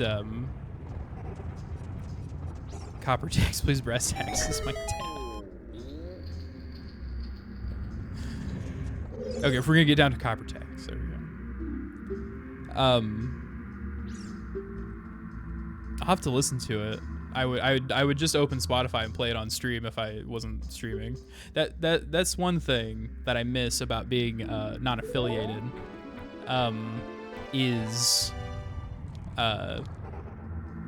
not as being able to just kind of do whatever I wanted on stream, not have to worry about copyright strikes. If my channel gets like if I were to get my dream sponsor of Wendy's, so I could become a Wendy's shill, I would unaffiliate so I wouldn't have to worry about copyright strikes. Lyrics, you know. Oh, it's that song. Okay, come my lady, come my lady, you're my butterfly, sugar baby. That's it. Ton of streamers just play it anyways. I mean, that's fair. I'm worried about getting banned. I don't know if it would actually happen, but I don't know. God dang it. I've worked really hard to get the stream, or to get the channel where it is. You know, like I had to work really hard to pay to get the PC put together, and I had to work really hard to get any sort of notice or recognition, and the thought of like losing that makes me not scared, but makes me a little wary of that kind of stuff. Wendy's is a hard sell, but it's surprising who they're backing. Like who? You won't get banned if it's not super offensive. The only thing you'll get is VODs muted for copyright. Now see, but I put my I immediately put all my VODs up on YouTube. Because I don't have time to to edit. I was reading what you said, or no, I was reading what you said. And because I don't have time, or and my depression makes it really hard to have the drive to edit things. Otherwise, I would record every video and then edit it and then put like supercuts and stuff up on YouTube. But being able to immediately export from Twitch to YouTube is fantastic because I can get my whole thing up without having to worry about the big sad keeping me from doing it. We check what people send, it's fairly easy to navigate. Okay. I don't know. If I can get to the point where I'm doing this full time, then I would probably do something like that. Painter, aside from my 9 to 5, my big joy is being held down by my big sad. Yeah, you get it. You understand. It's hard, man. Didn't have enough speed. It's a hard thing to deal with, you know, like, especially, and this has happened to me a lot over the years, especially when you've got people being like, just get over it. I've heard that a lot. Or like, you know, go get some sun, exercise, get out of the house. And it's like, you obviously do not have any thought or recognition as to what this condition is like. You either don't care to know or don't have any experience with it. It's just more the thing of how much time is wasted and thing of being a piece of shit. Yeah, exactly. Oh, you can curse all you want in the stream. I have a list of words that are okay, and I personally curse all the time. But it's just certain things that I don't allow. And then for some reason the auto mod is really weird about what it decides to go. Ugh. My body also helps. Yeah, it's just stuff that pertains to race is really big. Religion is another thing. Homophobia is another thing. And then for some reason the auto mod didn't. The other day Rin said use the word shill. Because he was talking about me becoming a Wendy's shill and how it would be great, and I was agreeing with him, and it tried to ban the word shill because it was like bullying, and I was like, what? On the big sad, my favorite, since we're similar boats, is Just Move On. It's like, oh, I never tried that. Yeah, I love it. It's one of my favorite things. It's like, you're sad, just get out of here, man. Just move on, it's all good. I have a stream question. You're allowed to use it in the future, I just like it. What was your first animated non-human crush? Ooh. Am I gonna out myself as a furry?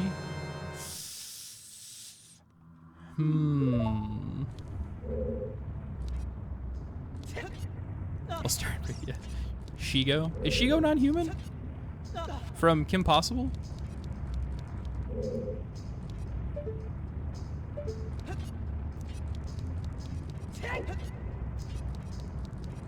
Didn't read the non-human. There's a dusting room. The dusting room for beauty of these. Oh, like the feather duster? Yeah. No, I don't judge. And like, I don't even judge people that are like full on furry.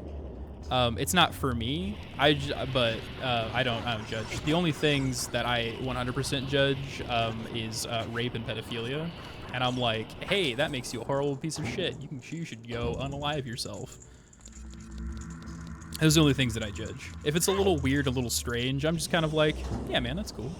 It's not animated, and I was like, dang, yeah, exactly.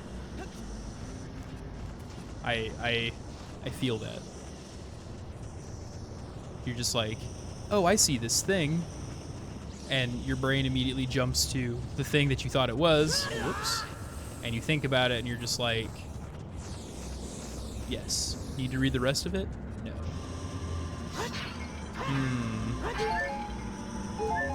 Dusting room just had the things for a 5-year-old, the lips, shapes, for some reason in the movement. Yeah. Well, and like,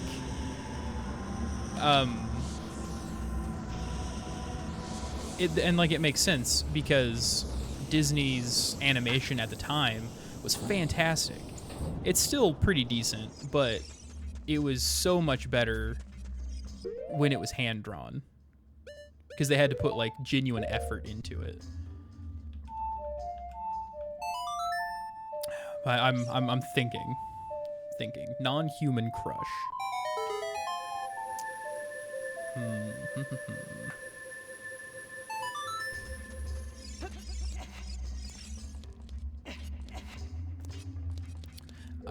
I'm gonna say non-human.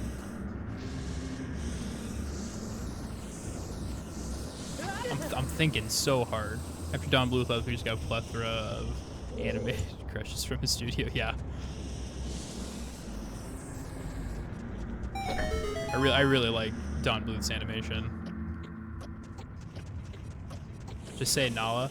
I wasn't into Nala. I didn't find Nala to be attractive. I know that sounds blasphemous to a lot of people, but she wasn't my type. Nala was annoying. I don't know about annoying.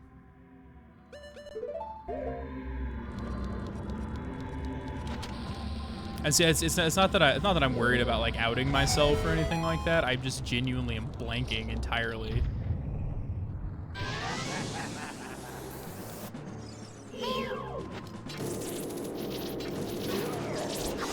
They were well-made brats. I'm trying to think, but I can't remember any non-humans that got the motor running. Yeah, our motor turned on. Yeah. I remember there being animated non-human characters that I liked. But I can't.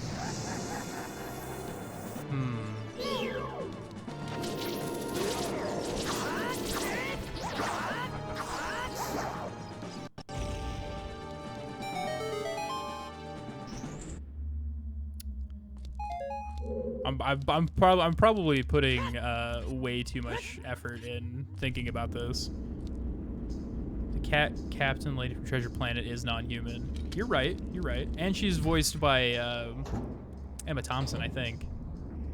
Which makes sense because Emma Thompson is not only a really pretty woman, but she's also got a really nice voice. She's also a really good actor. Oh, I got a workaround. The princess from Atlantis is non-human. She is non-human. Because the Atlanteans are technically proto-human.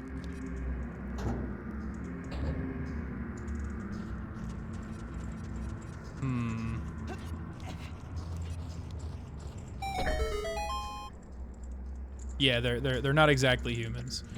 They're hominid like or they're like humans in the way that Neanderthals are like humans.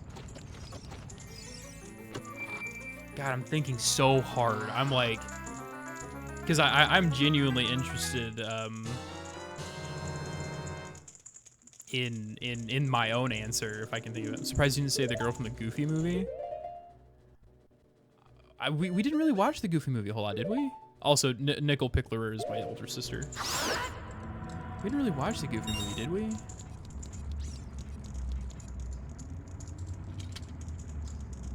The good ones, the one person said Baloo because of the cozy vibes. Baloo does give cozy vibes, but he gives cozy vibes like my dad gives cozy vibes. Her name is Roxanne, you're right.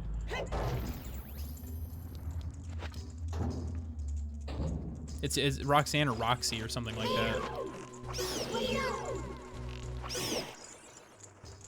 Roxanne, You don't have to put on that goof light.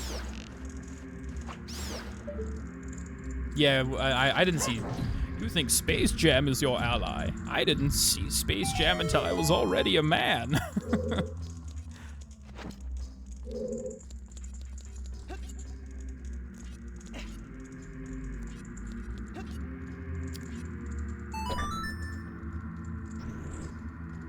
Lola Bunny is also on the list. Yeah, you're absolutely right. But again, I didn't see Space Jam until I was an adult. Rock tank over for you. Put on the flag. You want, I can link it. Otherwise, it's all good in the hood. Go ahead and hold off on that. Because I'm just worried about making hyperlinks a thing. Because I've had people try to spam links before, but I appreciate you asking. That's really nice. We did watch a ton of James the Giant Peach and Little Bear. Dude, James the Giant Peach, excellent movie. Oliver and Company. Who? The Spider, voiced by Susan Sarandon. See, but the spider reminded me of my mom. Because my mom's got dark hair and is sort of a proto-goth. And the ladybug reminded me of my dad's mom, my grandmother, who is the best person I've ever met in my life. Hands down, best person I've ever met.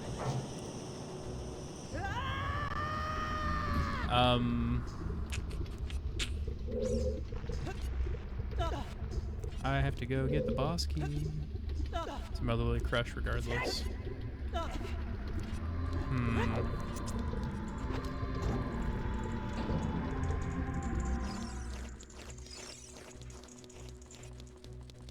And so, like, I can think of all of the human ones. Like, I can think of crushes and familial love, not like crush love. No, I totally I got what you meant. It's not sexual. It's just like somebody that you that you're like, I like this person in the way that I like my mom. Yeah, I get that. Top 3 celebrity crushes, real people.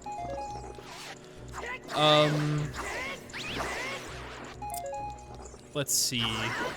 I'm gonna say in no particular order. I'm going to say Megan Thee Stallion, Natalie Portman, and Henry Cavill. Top 3. And it's not because no shit. It's not because Henry Cavill is attractive, because I don't find him particularly physically attractive, but it's because he's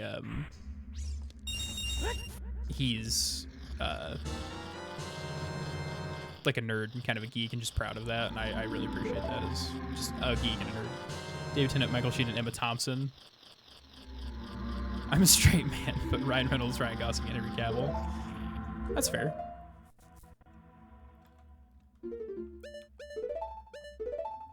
Well, so like all 3 of mine are current people,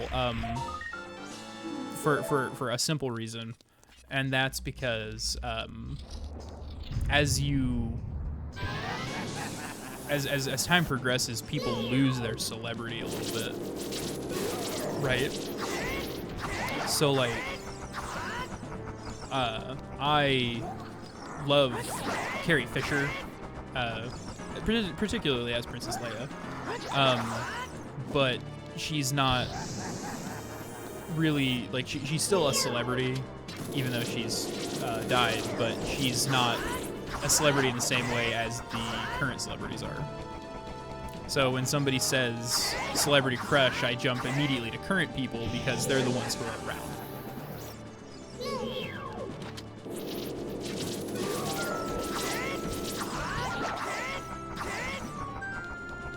That's just my personal thought.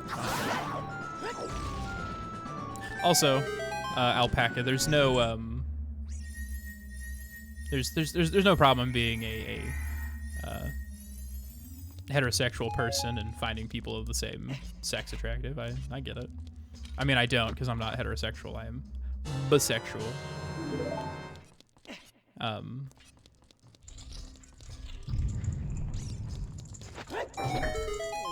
But you know,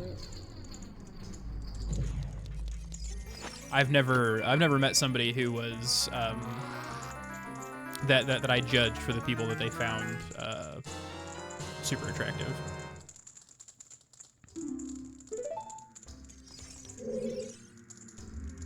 Amy Jo Johnson, who I don't think I can place right off the bat.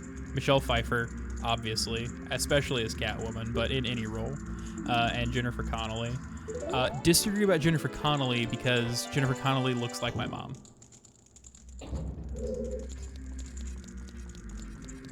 If my mom was slightly taller, she would look like Jennifer Connelly, especially Jennifer Connelly in Labyrinth. In fact, when I was a little kid, I thought that Jennifer Connelly in Labyrinth was my mom. I don't know if I ever told her that. Now that I think about it. And for dudes, it's the same as alpacas. They seem fun. They do seem fun. And there's a difference between like having like a sexual crush on somebody, and having like a friend crush on somebody. I've had friend crushes on people before, where I wanted to have nothing to do with them sexually, but just wanted to be around them because they seemed cool. Ryan Gosling and Lars and the Real Girl took me out. Ryan Reynolds' Deadpool took me out. Henry Cavill any role took me out. If we're talking non-current, Audrey Hepburn, Alan Rickman, Heath Ledger. Oh, you think that you knew that I thought Mom was Jennifer Connelly in Labyrinth? I've said it before. I just don't know if I've told her about it. I love Alan Rickman. I think he is an exceptionally underrated and good actor.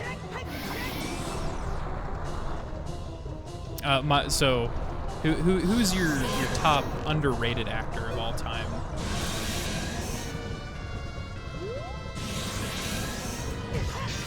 Because I've got an answer to that question that I feel like most people don't think about. Cameron Monaghan, from the guy who plays Cal Kestis.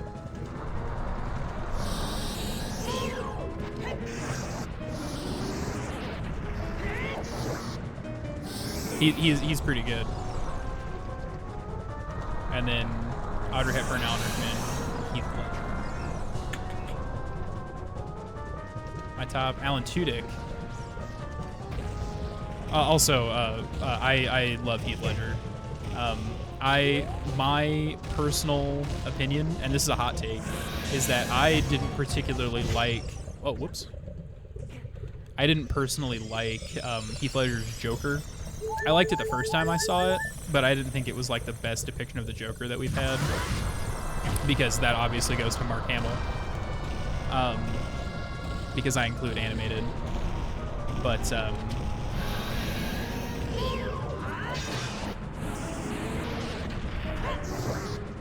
hold on, one sec. Let me make sure I don't die again. Hold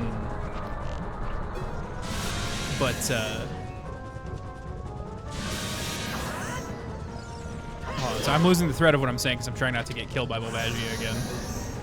So let me finish this boss fight, and I'll continue that conversation in just a sec. Otherwise, I'm gonna die, and then I'll have to redo it, and that's gonna bug me.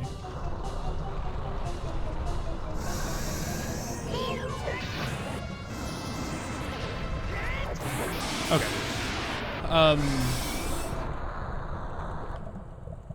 Heath Ledger, super cute, really good actor. His best role, I think, is A Knight's Tale, because that movie's just fun and silly and really stupid. And I think it's some of his best work. He also looks a lot like my friend Savannah, which is super weird.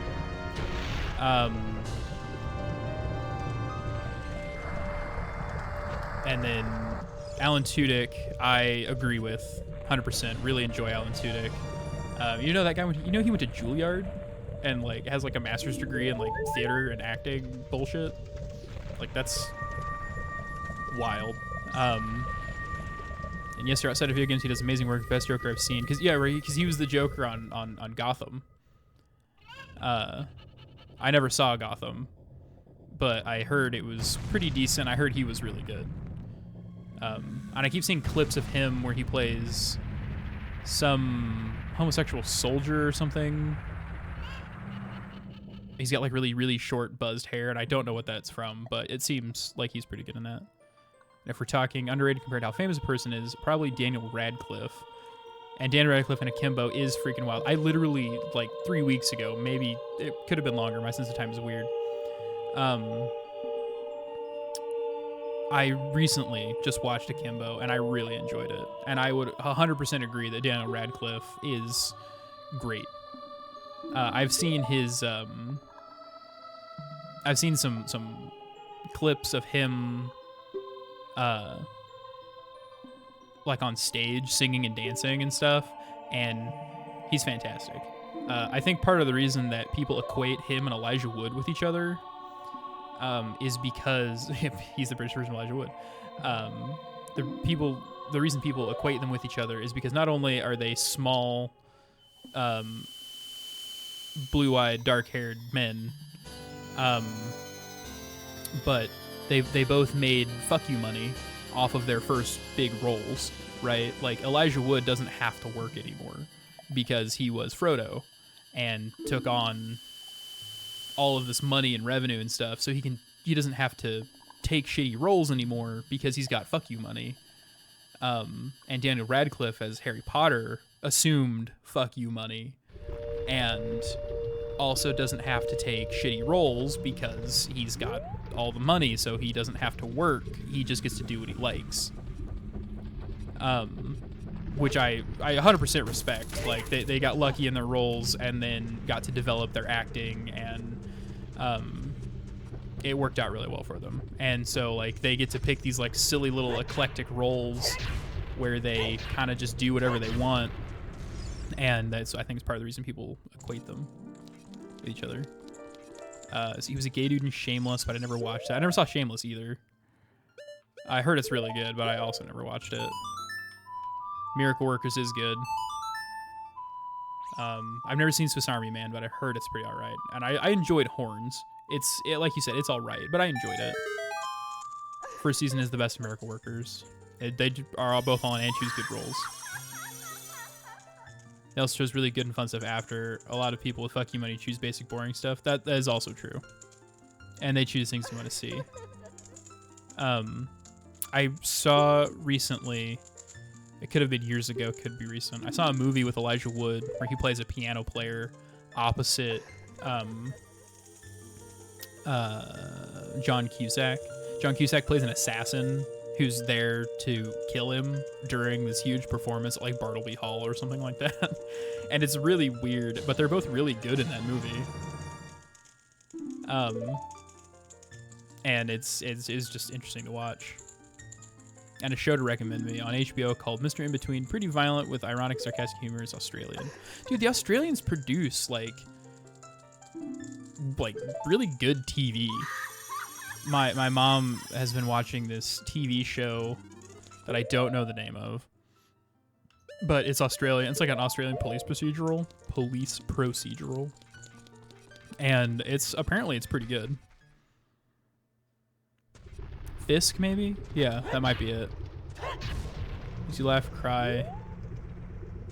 Wow, think. It's really good. I'll have to check it out. I'm always on the lookout for new TV shows and stuff to watch.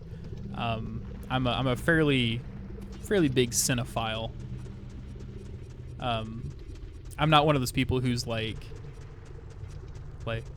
oh, and like these directors and these actors and these people and blah blah blah are like, you know, fantastic and blah blah blah. I'm just like, oh, I really liked this movie for these reasons, and like, I really enjoyed like these effects and this thing about this movie and that sort of stuff. Basically what I'm saying is like I enjoy it, and like if I learn a director's name or like a production designer's name or something like that, I'll use it. But for the most part, it's like a passing casual hobby. 3 seasons no more, 20-minute episodes. Man, I like shows that wrap up. Like I really enjoy them. I really would like to like there are some shows like I wish that would last forever, but I can't think of any off the top of my head, so don't ask. But there are shows that, like, you know, I wish it would last forever and I wish I could watch it, but I also appreciate things wrapping up. Like Supernatural, exactly. Like Supernatural. First 5 seasons of Supernatural, real good. Really enjoyed it. You get to season 15 and you're like, please stop. Mr. Between is his first actual project. It's made a mockumentary about the same character 15 years ago. It's my favorite series in the past 5 years. I'll have to check it out. If you're recommending it, I'll give it a look. Can you recognize scores from their composers across their filmographies? Well, yeah. I mean, that's because music. We're music people. That's what we do. Wish you could have had more, but ending was necessary, even though I disagree. Disagree with the ending?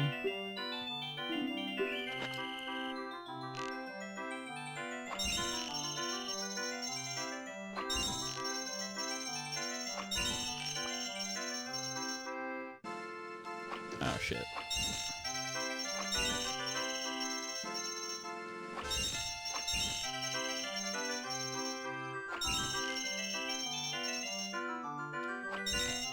There we go. First try. Just remember to watch with subtitles. Aussies tend to mumble a bit. They do have that particular accent that some of the things they say is a little muddled. FB touchdown. Dude, that's 500 bits that you've dropped. I really appreciate it. And you told me not to tell you to stop, because you're an adult and you can make your own choices. I really appreciate it. Thank you. I did do it. I've had an absolutely bonkers banana sandwiches amount of practice at that particular mini game, because it's during doing randomizers. It's one of the very first checks that you can do.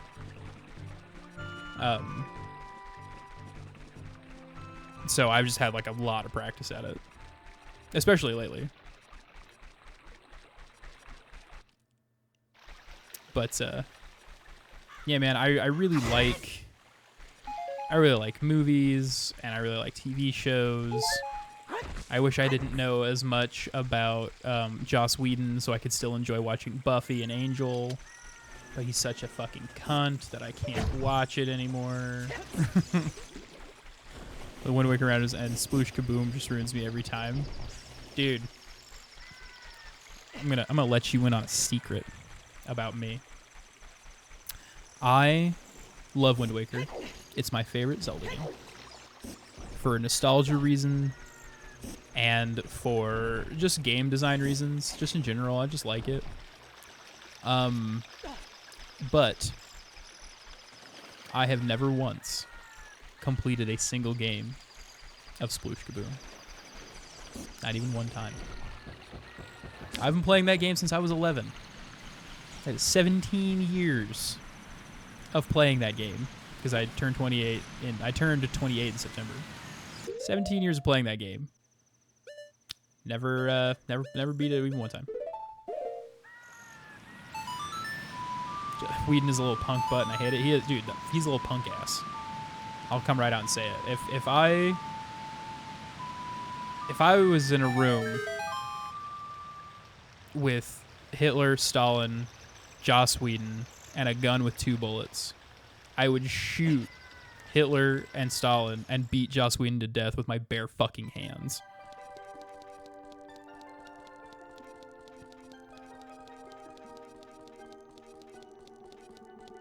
I do have bare hands. I have bare fucking hands, and they're like rawr.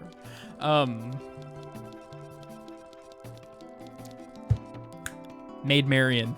Maid Marian from Robin Hood. First non-human crush.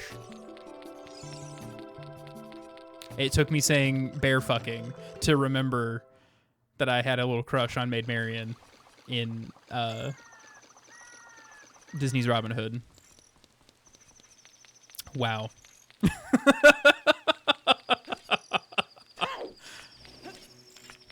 I know who didn't, but that's my answer.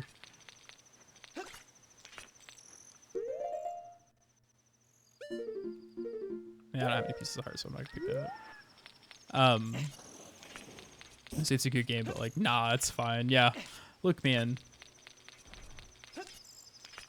I just don't like that mini game. I don't like it. I don't care for it. Also, I have a normal YouTube recommendation for you called, it's called No Rules Barred. They have a thing called House Rules, where they change the rules of original board games. They do Monopoly with communism. Commonopoly. Also, fuck yeah, Lady Marian. Hell yeah, dude. She's not even like sexually like, oh, she's a baddie. She's just like, she's drawn really well. She's got a pretty voice, and she just seems like an all-around like best gal type of girl. You know what I mean? And my nephew says hello. Hi, Declan. Hey, buddy. She has that girl next door, comfortable life person. Yeah, she sure does. She's not a hit it and quit it kind of girl. She's a Hulu and commitment, not Netflix and chill.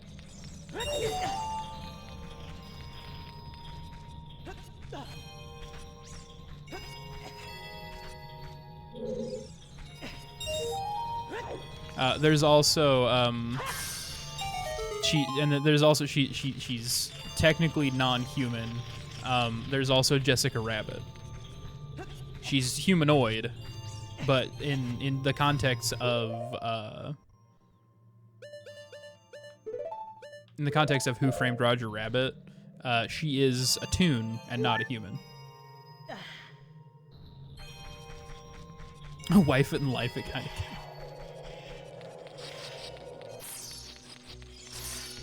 Dude, Jessica Rabbit had everybody in a hold. There's no reason for them to have drawn her that sexy, but they did. They did that for us.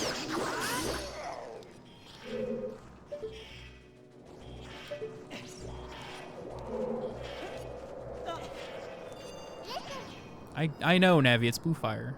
So in the 90s, we had a commercial for orange juice that was a cow version of Jessica Rabbit. Oh, damn. That might be something that you can link me privately, if you can find it. There are other movies and shows too that were crazy. Yeah. Like why do animated characters have to be that sexy? I'll find it and link it. Oh shit! No! Ah shit! Oh fuck! Oh fuck! I'm thinking about Jessica Rabbit with big, sexy cow mommy milkies. And opens an incognito control the stream's ears.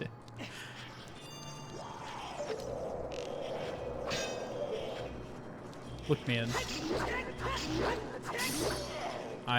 Oh no, wait! I don't even need to be in here except to get the blue fire, because that's the either compass or the dungeon map or something. I'm used to it just being a check, though. I'm not getting frozen this time.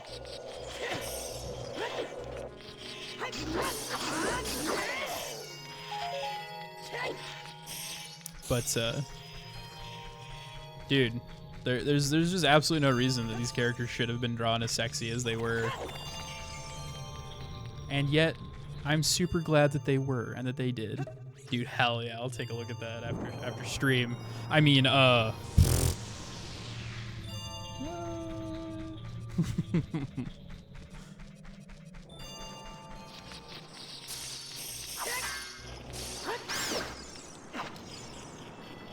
This is no business going that hard, exactly. Why? Why is it going this hard? They did that for us. See, and then look at this. Look right here. It's trying to ban degenerate. It said degenerate was bullying.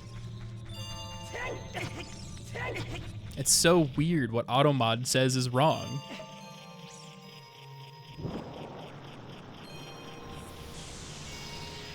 There's no, orders bad. No, we were the degenerate version of blah, blah, blah. That's right, and don't you forget it.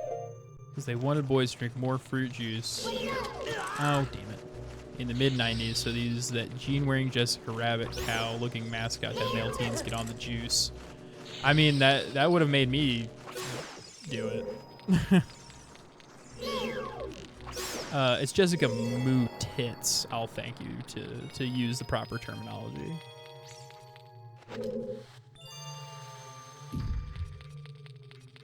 Man, I never needed encouragement from brands to drink like milk and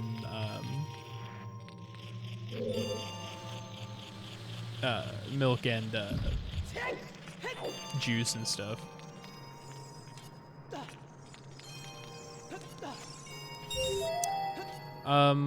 You know what, you can go ahead and try to link this one, just so everybody can look at it if they want to.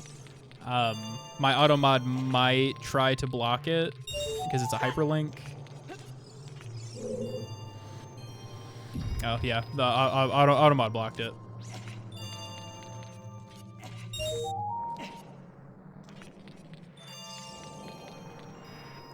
That's all right. When I started streaming, the bots were out in force, and they would use hyperlinks all the time, and just spam hyperlink after hyperlink after hyperlink after hyperlink, and it was infuriating.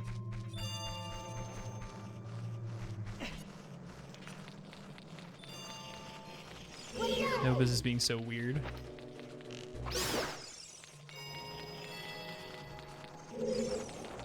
It's Cowie Frisk Energy. We do have superior Googling skills, this is true. It's interesting being the first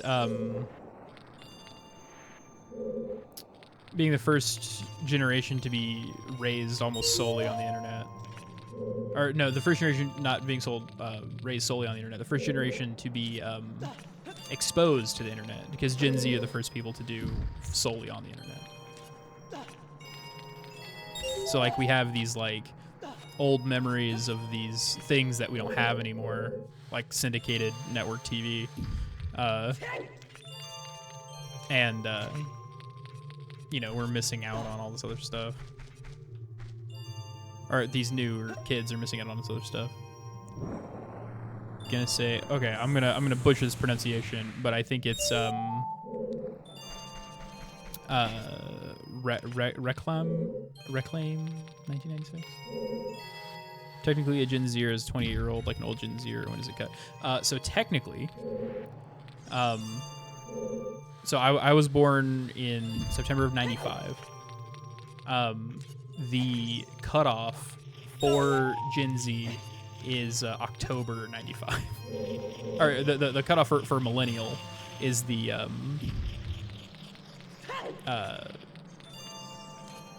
October of '95, and then everyone from October '95 and on is technically Gen Z.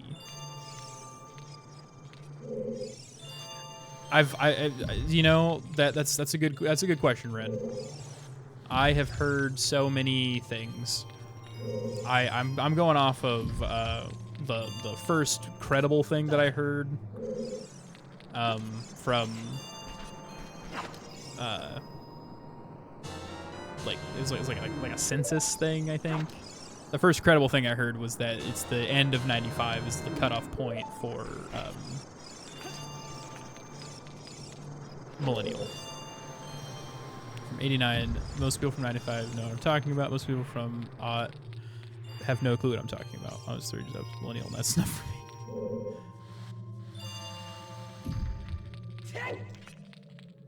That's fair.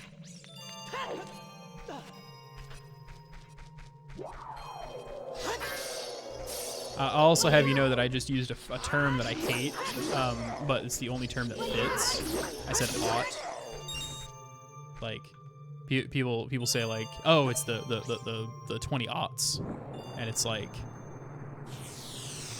man, I hate that I used that term just then, but it makes sense. It's the term that makes sense.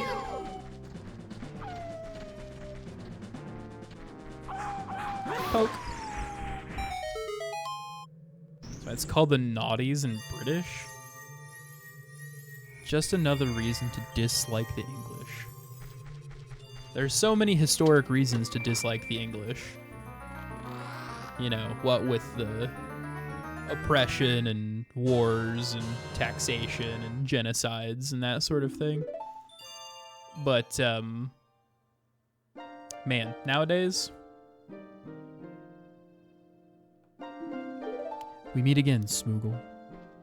If you came here to meet the Zoras, you wasted your time. This is all there is. With one exception, the Zoras are now sealed under this thick ice sheet. I managed to rescue the Zora princess from under the ice, but she left to head for the water temple. My name is Smoogle, it's spicy. Yeah, that's right. The ice is created by an evil curse. The monster in the water temple is the source of that curse. Unless you shut off the source, this ice will never melt.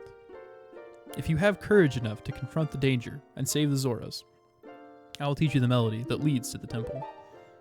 You can smell the air for like 4 minutes.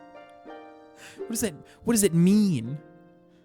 It's like when people use the word copacetic. What does it mean? Doesn't serenade of water reflect upon yourself?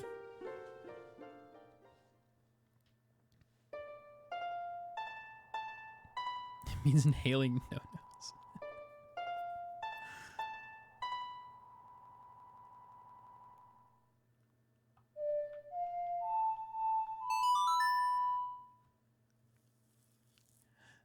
I think I'm actually, I'm gonna take a quick break because I gotta pee and I'm gonna grab a drink.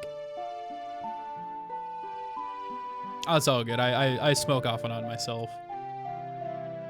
I go through these phases where I'm like, I really want a cigarette, and then I smoke, and then I'm like, yeah, well, I'm done now. And then I don't smoke for months. And then I'm like, man, I really want a cigarette, and then I smoke, and then I don't for months.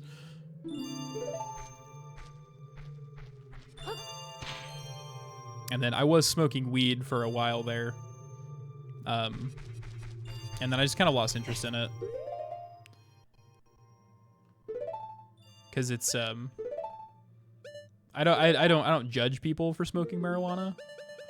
I had fun with it for a while, and I know that it really, really helps some people with like their anxiety and stuff like that. But for me, it was fun to use, and I enjoyed it, and then it wasn't anymore. And now I'm just like, I can take it or leave it. Well, you don't partake of the devil's lettuce, Ren.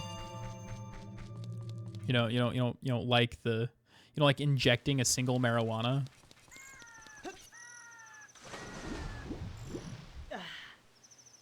Coming out here just taking my marijuana.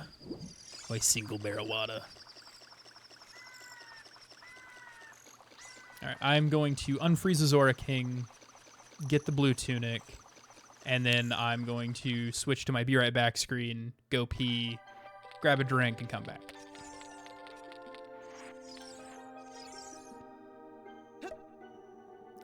Try to inject the marijuanas, but their microwave threatened to call the cops.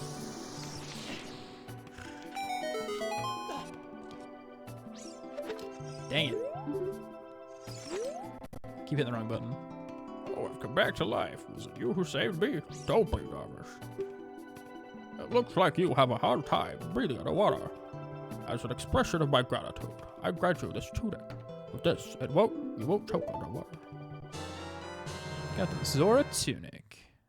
This diving suit is adult size, won't fit a kid. Wear it and you won't drown underwater. Boop. That is a good looking blue. Saving. Okay. I will be right back.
Okay, here we go.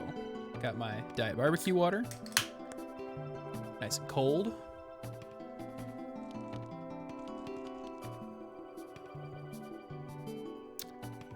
Ooh, drank a little too fast, a little too hard. Need some bubble gut. Time to introduce my kid to Horizon Forbidden West. Hell yeah. How is Forbidden West? I played Zero Dawn, and I enjoyed it. I liked Zero Dawn. Oh, no, wait, I'm in the wrong screen. Hold on. That's the right screen. I liked Zero Dawn, but I haven't played Forbidden West. I'm glad that you like it. I've heard good things.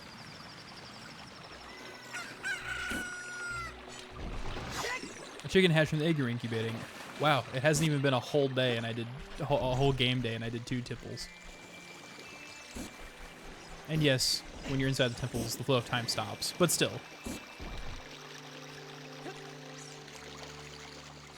I'm glad that you like it. I thought that Zero Dawn was real good. It was real interesting. I like the idea of big robotic indigenous robots. I think that's really interesting.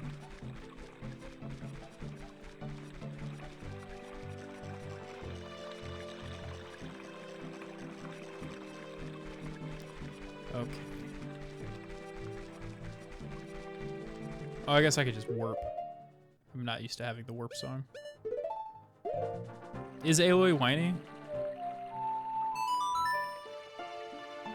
I don't, I pretty much recall the gameplay and not really the story very much. I remember it being like okay, and the story being like all right, but I don't much recall the character development or anything like that.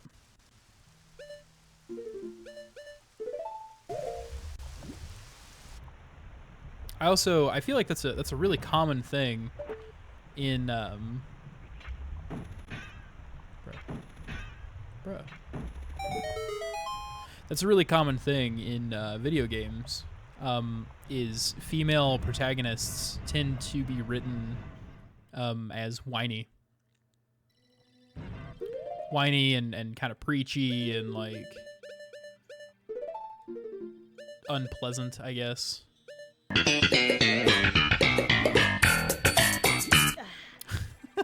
forgot that was.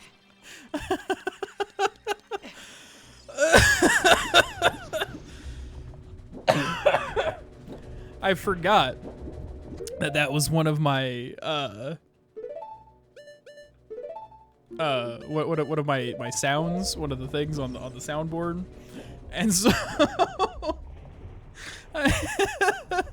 I thought that I was straight up just hallucinating.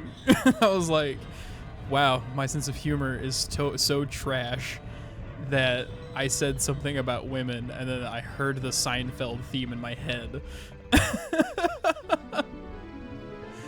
Oh my god. Okay. It's okay. I you didn't know what it was and I forgot it was there, so. She feels like she saved the world by herself and loves to remind people about it. Yeah. And instead of having her just kind of like, this is what we're gonna do, let's have togetherness and bring everything, she kind of like whines the whole time. Like you said. I have to save the world, and I'm the only one that can do it. You have to listen to what I say, because I said so. I'm the clone of the doctor. Spoiler. She does accept help. Okay. Is Lance Reddick in this one? Or does he die in the first one? I haven't played it all the way through.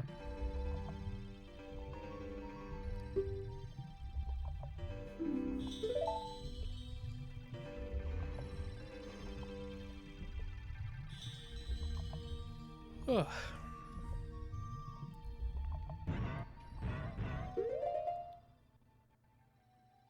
Silent's voice and face.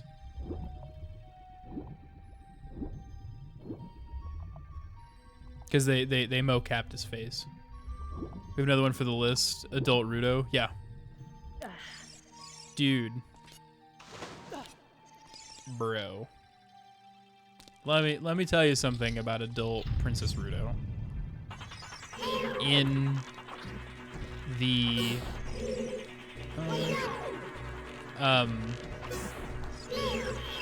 when I was a kid, we had the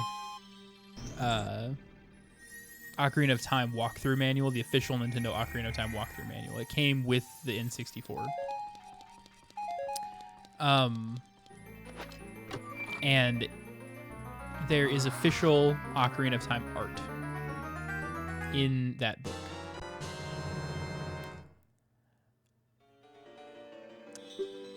Boy, howdy. Princess Rudo in her official art is something else. Oh, he's an antagonist in this one. Okay.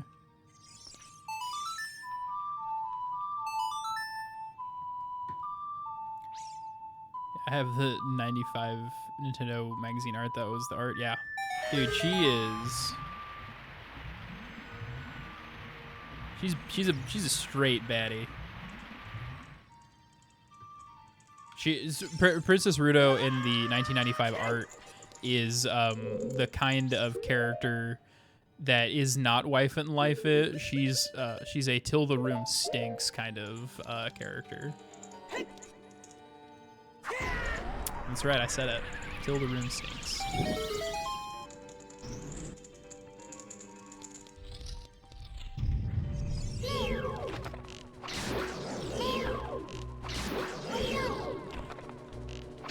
Whoopsies.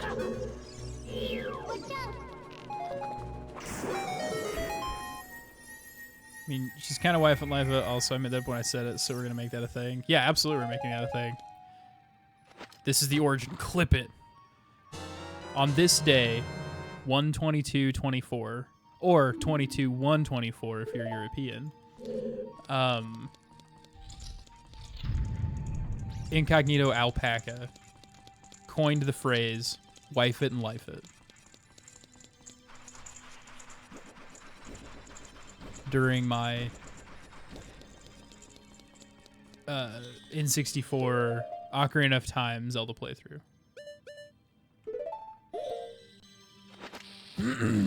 It can be my newest featured clip.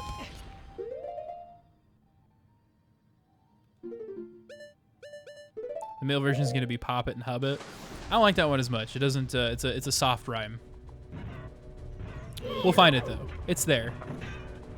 Oh, you bitch. Come on, turn around. Every now and then I get a little bit nervous.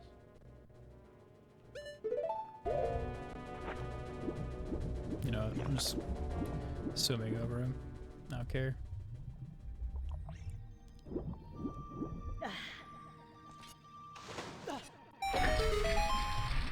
What would be a really good male version?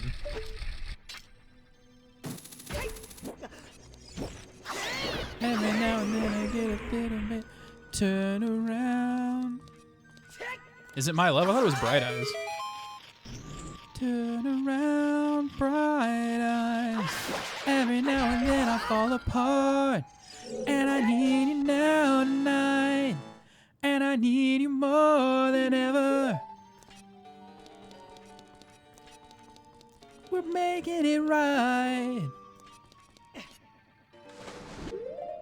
I thought you ever heard of Electric Callboy's cover Every Time We Touch.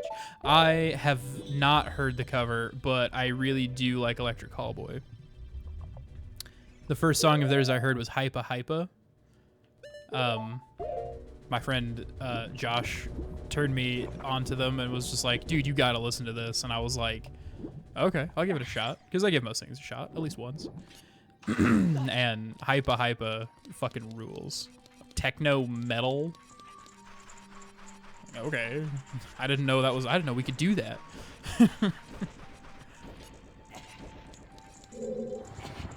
I didn't know that was allowed.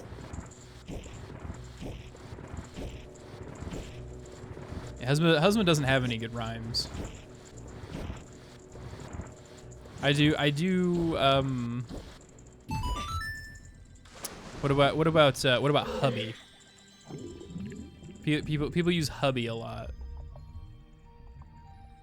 Also, I don't know if you guys, it said that there were ads, but I don't know if you guys were in ads during that, but I was saying that I haven't heard Electric Callboy's Every Time We Touch, but I have heard their, I have heard Hypa Hypa though, and a bunch of their other stuff. Because my friend Josh turned me on to them, and it's like techno metal, and I was like, oh my god, we can do that. Right when I said that in ads, I heard another. Yeah. It doesn't always give me a notification that ads are popping up, which really infuriates me, but it does sometimes. Because it's supposed to give me an alert, even though it doesn't. Yeah, my friend Josh turned me on to Electric Callboy a couple years ago, and they're pretty good. Chub it and hub it. Come on, man.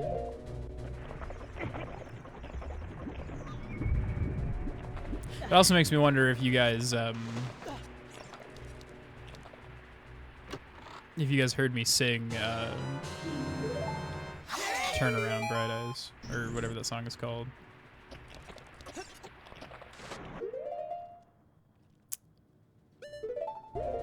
Unless we go with Spotify things for everything. Dude, I really enjoy Spotify giving me like a Discover Weekly and like a weekly playlist sort of thing. I think those are really nice. Okay, good. I'm glad you heard me sing because I put actual effort into that, and I think it sounded pretty okay.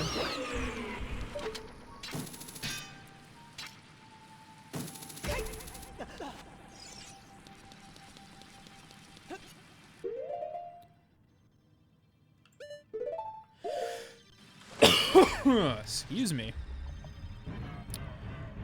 My good golly word. Good golly gosh. Hubby has bad stuff like chubby, grumpy, steppy. Doesn't do it justice. You're right, it doesn't do it justice. Oh, I have to hookshot out of here. Can never remember which ones I have to hookshot out of and which ones I don't. When I was a kid, I had a lot of trouble with the water temple. And as an adult, I don't have trouble with it, but it is rather tedious compared to the other temples.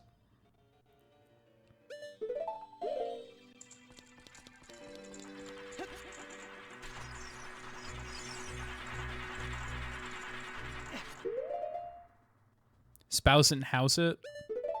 That's a nice gender neutral one. Spouse it and house it. I dig that. I like it. Boom it and groom it.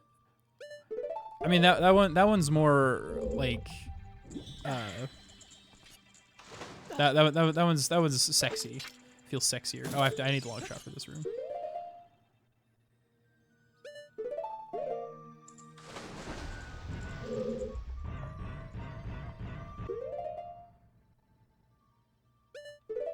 I know I'm thinking about it now. See what other words are there for husband? Husband, hubby, groom.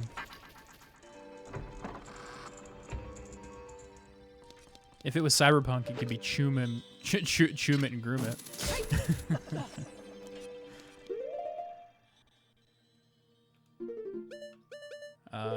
Yeah, it's gonna bother me. We'll get there. This is the Thinking Man's channel, as my younger sister said. Oh, thank you for the follow, Alpaca. I appreciate that.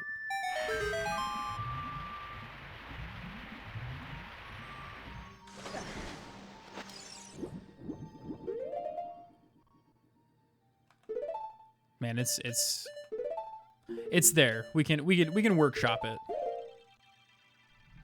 We'll get there. Right onto the spikes.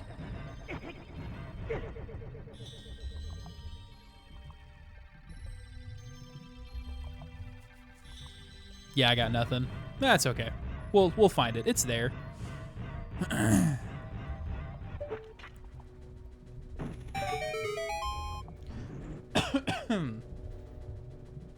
right.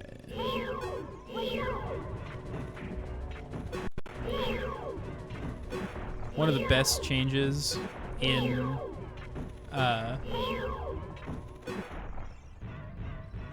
Twilight Princess compared to this game is the ability to swing your sword underwater. I don't know why you can't do it in this one, but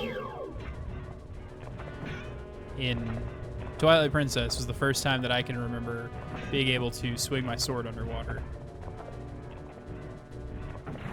And there were no underwater sections in Wind Waker, so can you even do it, Majora's? You can't swing your sword underwater in Majora's because when you transform, you turn into a Zora. A Zora, not a Zora, but like a Zora. And so you're not technically swinging a sword. He's got the big combat battle fins.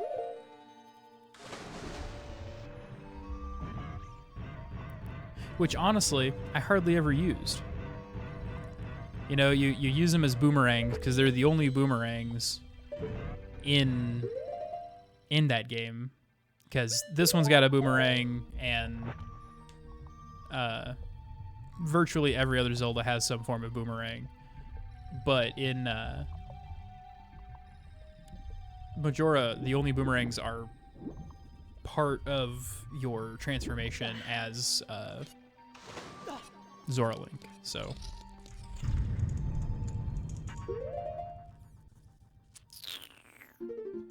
Let's drink that potion.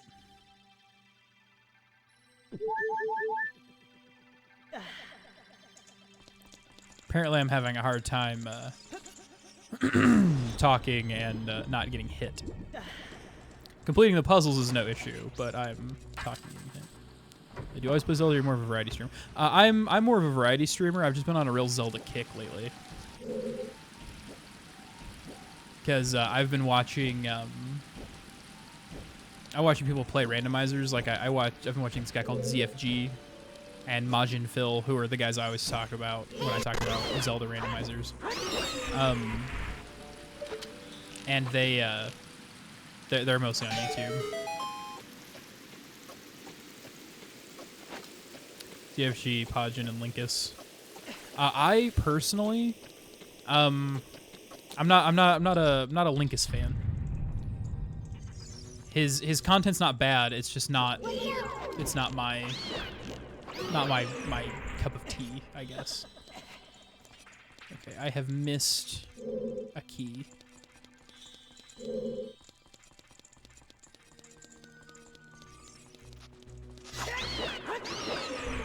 I know I need one more key.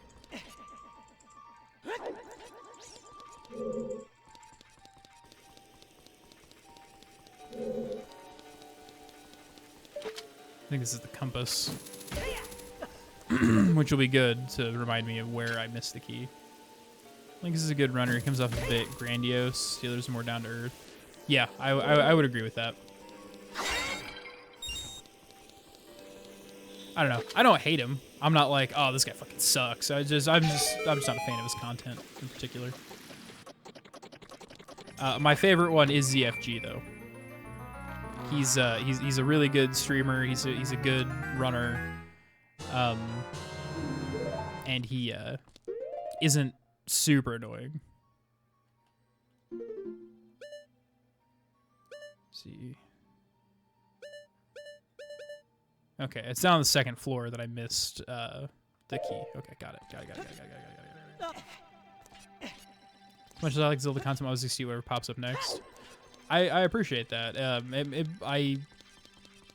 It would make me really sad if I was stuck doing a single kind of content. Okay, so I can't get back here without the long shot, which means that there is another. Is it down at the bottom? Okay, it's got to be down on the first floor. There's another key somewhere that I missed. I need one more key to be able to get in to fight Dark Link. But yeah, it would make me really sad if I was stuck doing one type of content. Because like I love Zelda, and Zelda's a lot of fun, but it's not the only kind of content that I want to do. Zelda franchise is a pretty big span of variety content, though, not in terms of games of speedruns, randomizers, separate entries, and I agree. But you know, sometimes I want to play Titanfall. Sometimes I want to play Slay the Spire. You know, Peglin, that kind of stuff.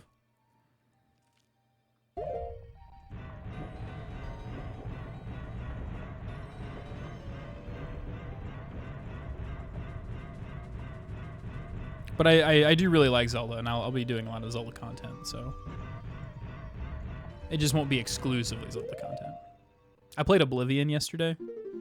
Scratched my Oblivion itch.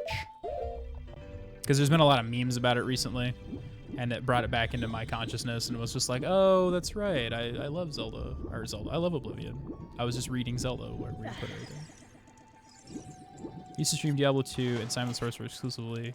People came for D2, left because I was playing Simon. I don't think I've ever heard of Simon Sorcerer.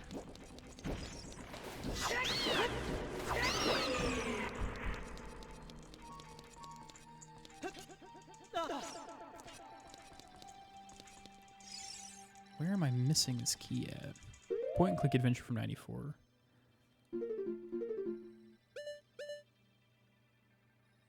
It's definitely on floor 2. That's the only other key I can get to. Because I can't get to either of those keys. I don't think anyway.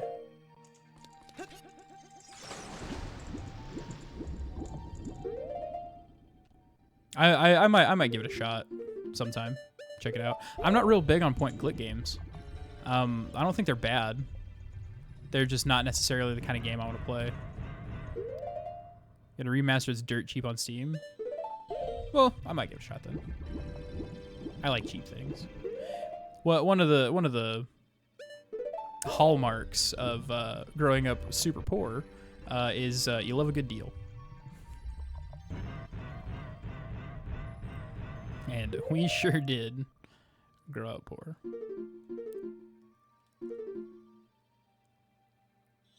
You've seen Pal World. It's Pokemon and Arc Mix. All my friends are playing it and begging me to buy it.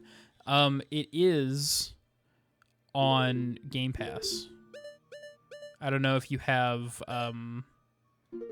PC Game Pass or an Xbox or anything like that. But it is on Game Pass if you're already paying for it. I already picked this key up. Frick. Telling you too much money. That's fair. For me, it comes with my Ultimate subscription, and I use Xbox Live all the time. So it just comes with the thing I'm already paying for. Is how and why I'm using it. My dad was a computer teacher at school back when that was a thing, so he made bootlegs of all pop culture stuff for us in the 90s. That sounds awesome. My dad worked as a laborer for Sutherland's Lumber, not in their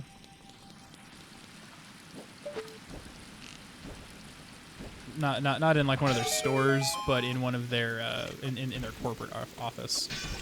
And then he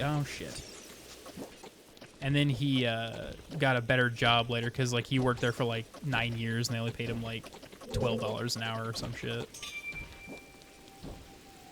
And then he got a better job at the place he's currently working, and it was really good for our family.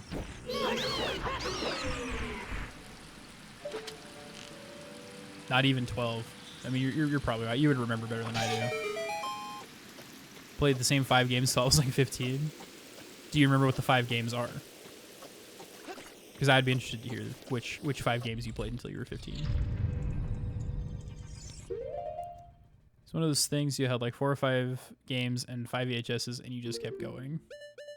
Yeah, and that's you didn't know any better as a kid, and things were really expensive. Was it minimum wage? Might have been like $9 an hour, I can't remember. Not enough to support a family on. I remember that.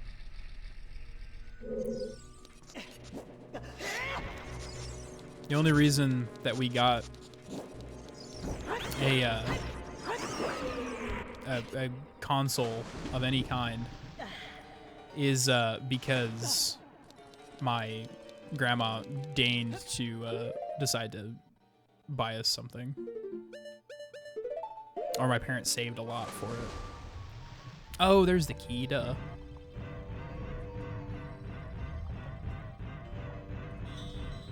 It's not down here, I'm just looking. It's like if VHS was $30 in Denmark, almost regardless of what the movie was. That fucking sucks.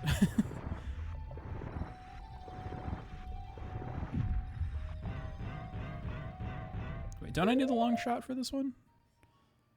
I might not. I can't remember. James Bond, Agent Under Fire, the Jak and Daxter series. Like, I was wondering those 4. DMNT 2, Spyro, and Need for Speed Underground 2. I loved the first Spyro game.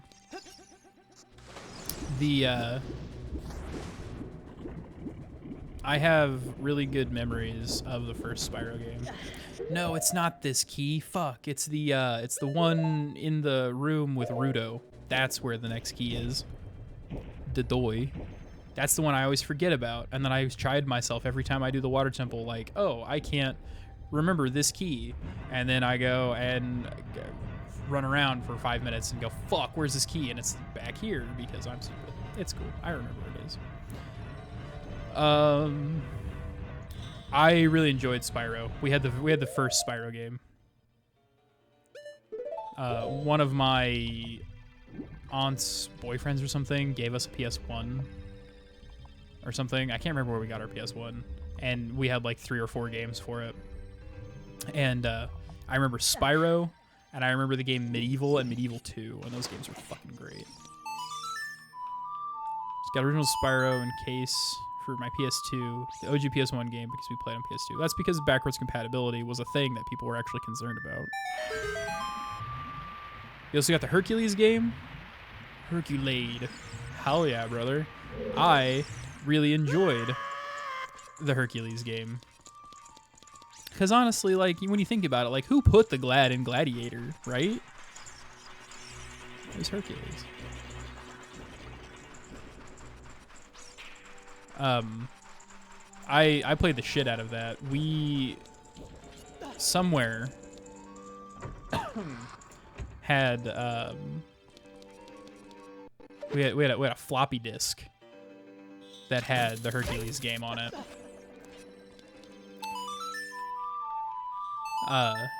And I played the shit ton of that game. It was so much fun. I never beat it. I didn't beat it until I played it emulated maybe like 3 or 4 years ago.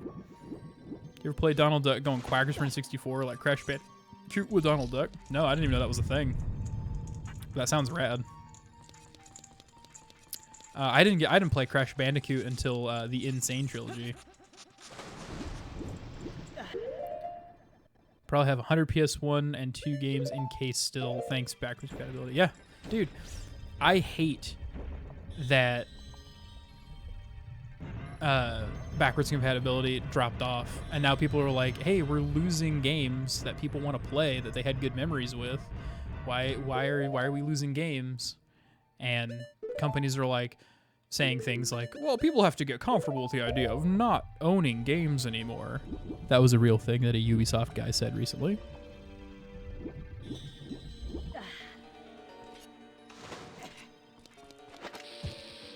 The Taz game was the best. What's the Taz game? Like Taz the Tasmanian Devil? So many games that are in licensed Limbo Black and White are amazing games, but almost impossible to get a hold of. I've heard that. I never played the Black and White games, but I heard they were great. Remember that? Hate that. Makes me reason the Black Flag were more of a good thing to preserve art. Yeah, exactly. I 100% agree. And yes, the Taz the Tasmanian Devil. Okay. I didn't realize they made a Taz the Tasmanian Devil game, but it's not surprising because of how many just like licensed Nintendo games there were. Disney games.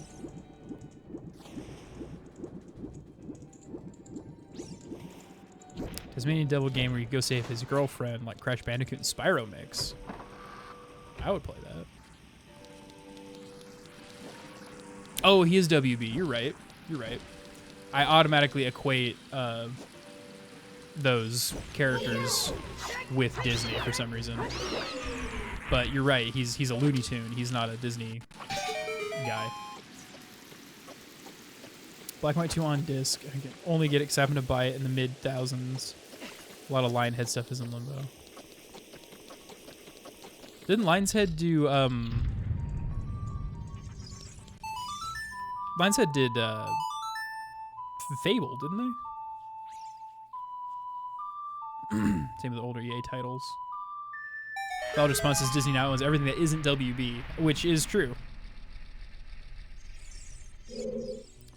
And I hate that Disney owns so many things.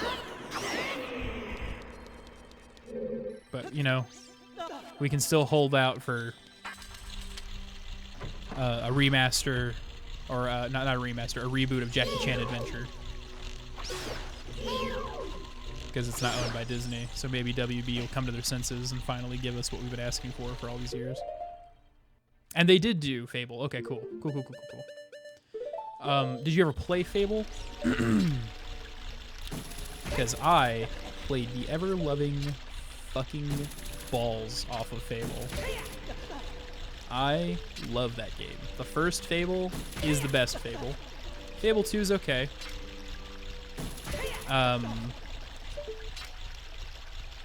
Fable 3, not great. Interested to see what they do with the Fable Lost Chapter is fantastic. Because it's just Fable 1, but with all the cut content. Interested to see what the new Fable game is like.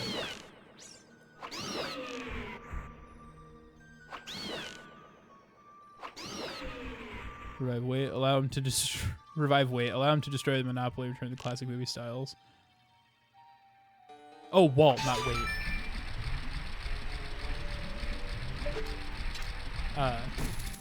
I wonder what Walt would do in today's movie climate? Like, would he try to follow trends? Do you think he would go back to trying to break the mold like he did when he was alive? Second is fine. 3 is shite. Absolutely agree. Did you know Jackie Chan never voiced himself in the show? He only did the opening or live action sequences. I feel like I knew that, but I didn't recall that.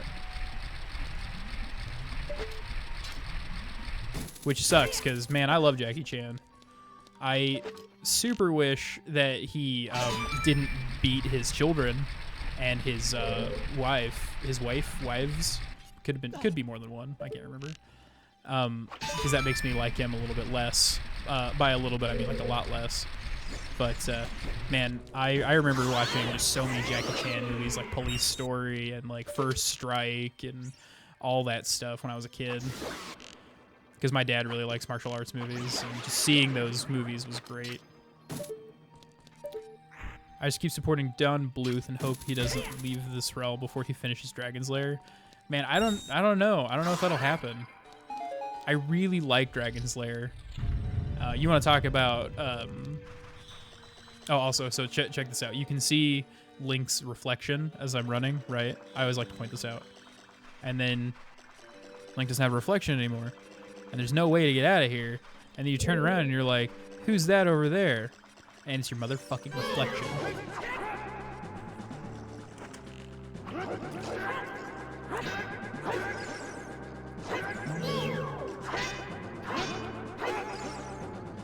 What am I going to do?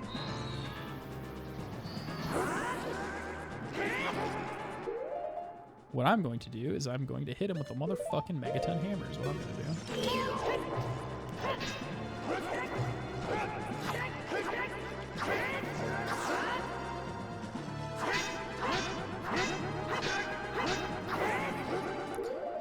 Or not.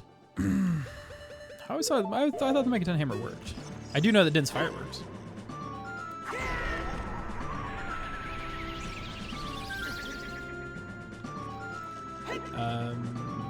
But yeah, I really enjoy Dragon's Lair. You want to talk about an animated crush, the princess from Dragon's Lair.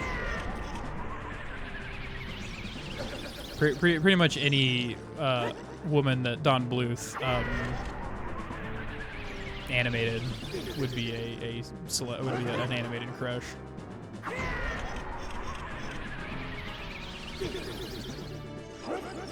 Wizard time, motherfucker, I cast Fireball. If his congressional interviews would carry any weight, you would hate what his company has become. Oh, for Walt. Yeah, absolutely.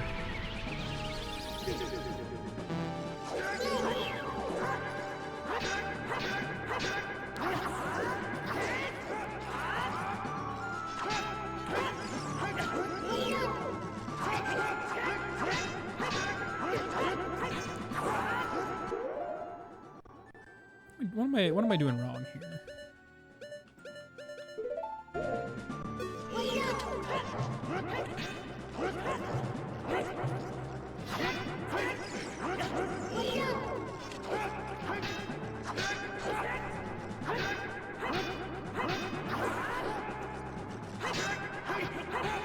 As his Patreon going to working on their YouTube. That'd be pretty cool. I would watch that. What?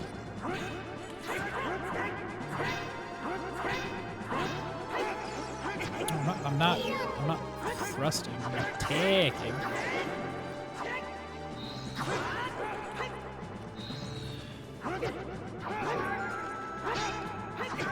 Why am I having so much trouble with this?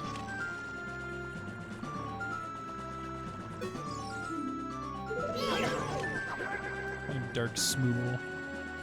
Something cool I learned. Lead animated character designer of the New 52 universe, the New 52 version of the DC animated movies, just as well as Young Justice, lead animated character designer for Critical Role's Amazon show. Oh, that's cool. I'm not big on the New 52 universe, but I really like animation, so. Booth just turned 80. They made a movie presentation just 5 days ago and has links for the website. Hell yeah. Dude, you're sending me all kinds of cool links. That's pretty neat.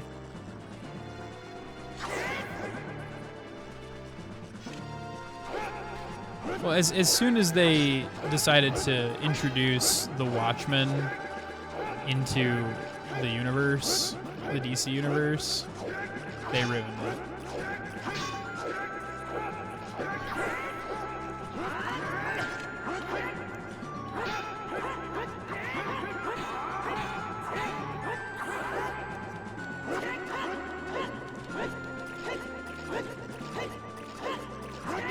There we go.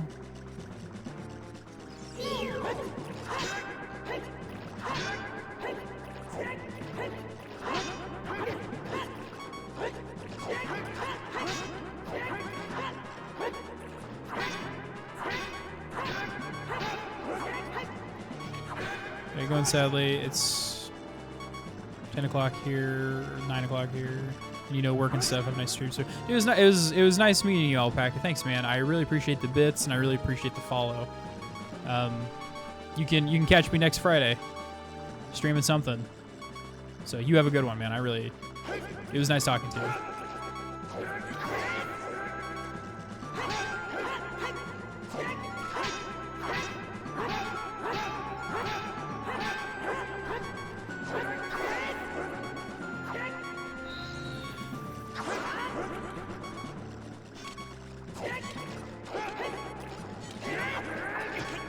Damn it. What am I doing wrong?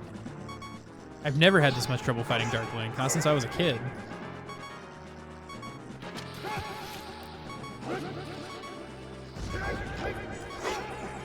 Damn it.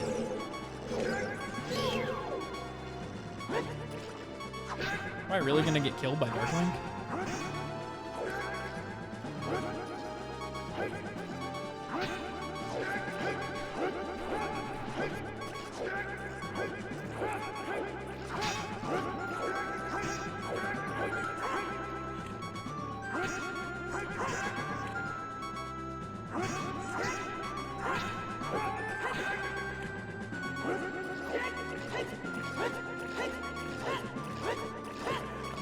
I gotta focus up on this real quick. I'm gonna die and have to redo it. It's gonna really irritate me.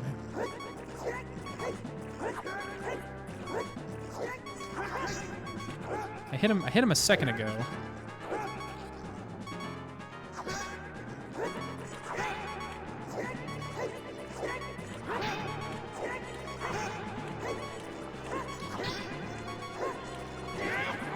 God damn it. I was trying to roll, not jump attack. First time I've died playing Ocarina of Time in like 10 years.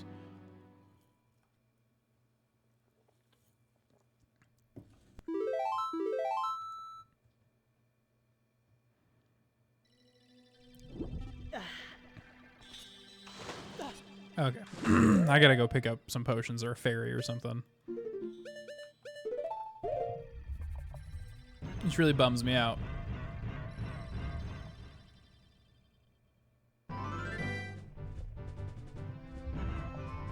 I know. Fucking... I haven't been killed by Shadow Link in a very long time. And I haven't died at all in Ocarina during this playthrough. Or at all for a very long time. And now it happens on stream and I feel like a douchebag. Damn it. There we go. Feel like a fucking douchebag. I will warp to Death Mountain Crater, thank you.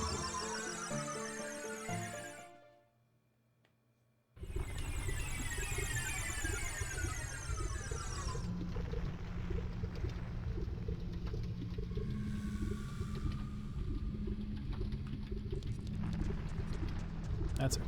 I got 200 rupees in a dream.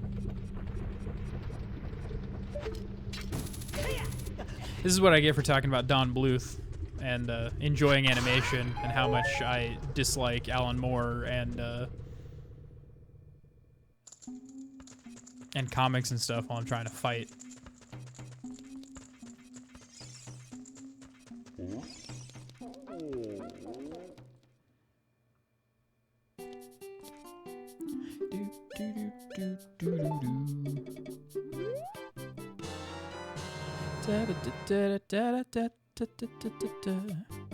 Lawnmower is human garbage pile shoved in wrinkled skin. Pardon my... Dude, I 100% agree.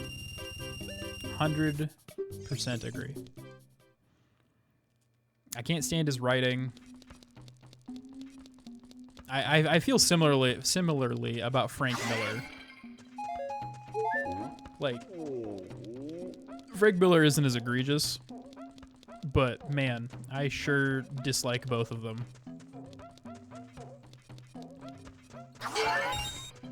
Like, not everything has to be depressing. And just because people liked your stuff, doesn't make you the god of all writing. The right kids, he just sharted. And that's what he was doing in his pants. He said, "I'm squishing my poop." Well, I think that actually sells me on having kids. I should absolutely have children now. Who else is going to appreciate my poop jokes like a little kid?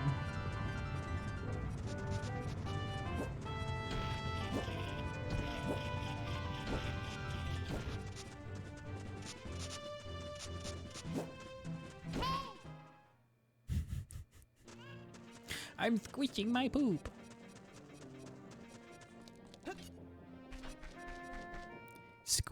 Squinching. Okay, let's... Is this gonna sell fairies? No, he does.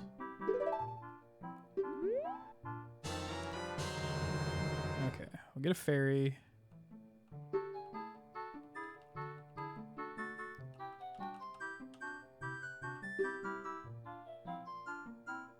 There's so many interesting looking NPCs in this game, and I forget that they exist. No, I don't want blue fire.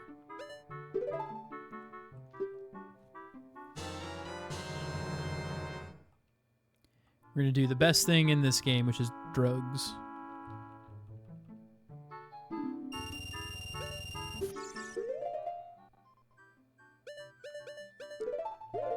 Let's just... chug that. Excuse me.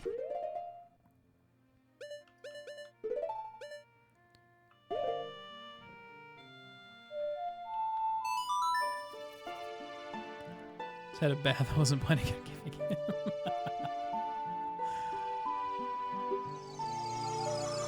I'm glad it worked out. You know that kid likes his bath. That's why he sharded. It's because that kid likes his baths.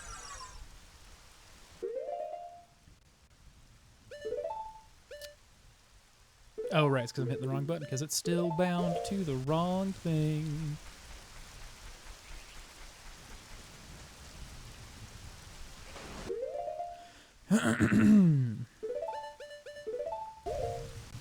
Okay.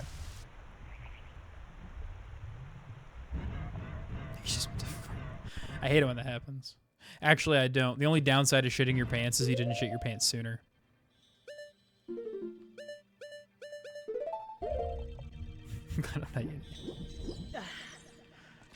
Oh, it's not that gross.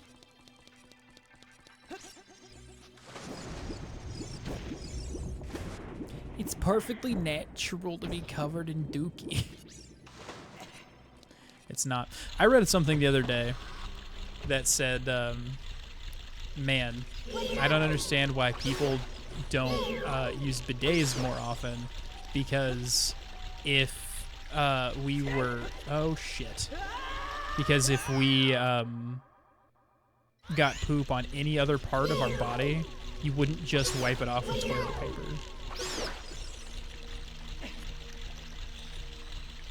And that hit me. That hit me really hard. I was like, oh my god, you're right.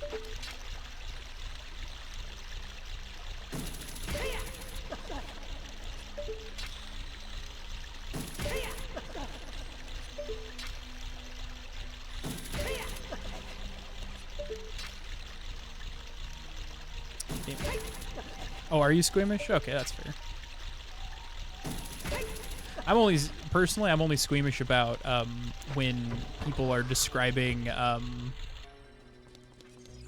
like things that deal with like their internal stuff. Like if somebody is talking about like getting a surgery or something like that, I'm like, ugh. If I see it, then I don't. It's not gross. But if I think about it, my brain is just like, hey, your body, you can feel that in your body right now. And I'm like, thanks, brain. Didn't need that. And it's like, here you go. Don't like it. It hurts. It's gross. Oh, that's nasty.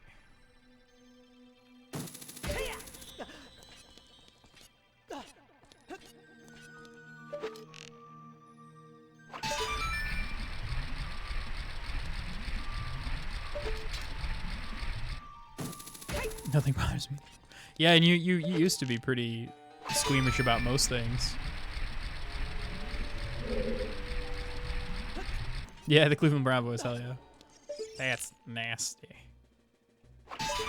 I can tell that my humor's starting to go to shit because I'm watching Family Guy recently, and it's funny. And I'm like, no.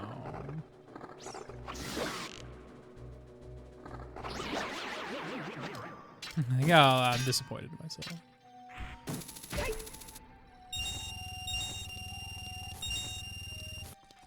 Same as Rick and Morty. Yeah, exactly like Rick and Morty. I really enjoyed Rick and Morty up to a point. I liked it when it first came out. It was interesting. It was new. It was like, okay, yeah. Like I grok this. I get this. This is fine. This is cool. This is all right. And then just the longer it went on, the more it was like, you know what I mean?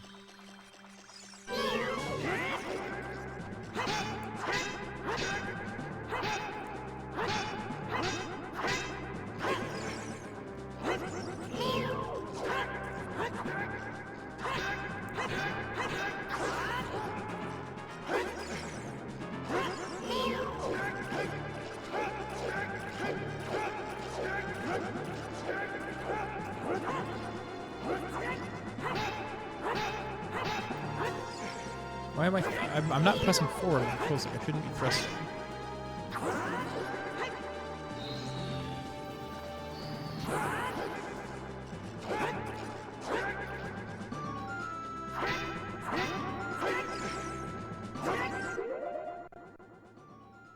I never remember it being this hard. What am I doing wrong?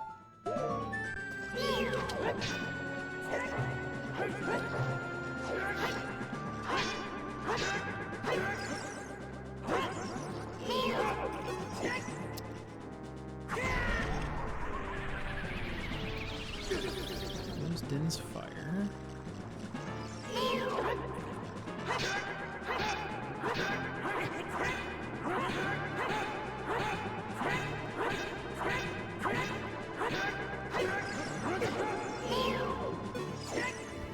Wizard time, motherfucker. Oh, what?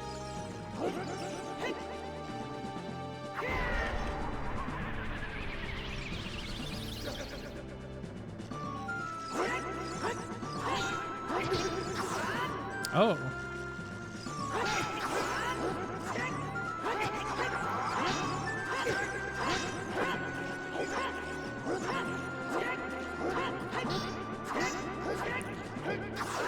I hit him that time. You see that?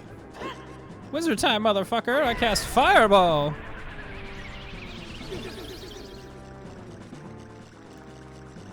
Where is he? There he is.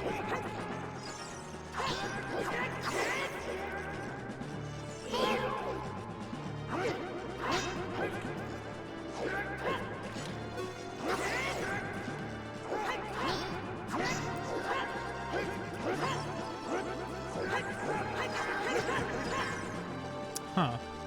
So if I'm Z-targeting him, I hit him. Like, we hit each other at the same time. So it wants you to not Z-target. Okay.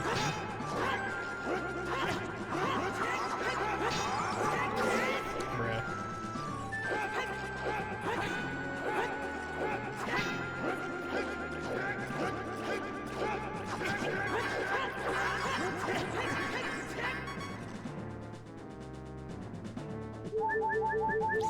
Skedaddle, skedoodle, your dick is now a noodle. Explode your dick and small your ass. It's wizard time, fucker. Penis blast.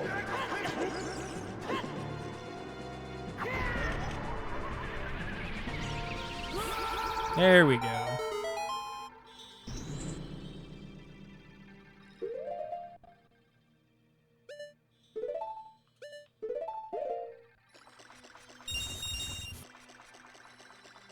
Oh, that's what I can do. I just had to hit him with the old rhymey scheme.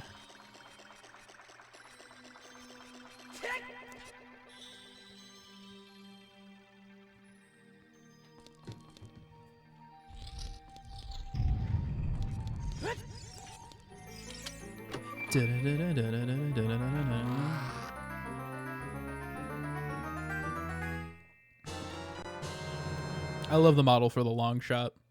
It extends twice as far. I saw a mod the other day for this game where the hook shot had no limit, and it would just go until it hit something. And man, when you fire it into the skybox, it takes it a hot minute to hit the back of the skybox.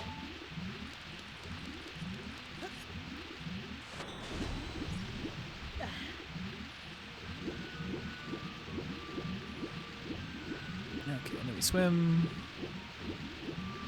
And then we swim. And then I climb up this guy. Fantastic. There's a picture of the character Gale from Baldur's Gate 3, and it just says "Wizard Time, motherfucker," and then has him throwing like fireball in his hand, like the symbol that they use for fireball, and it gets me every time.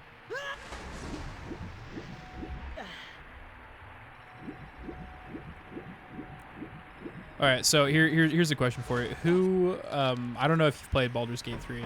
If you have played Baldur's Gate 3, who are you romancing?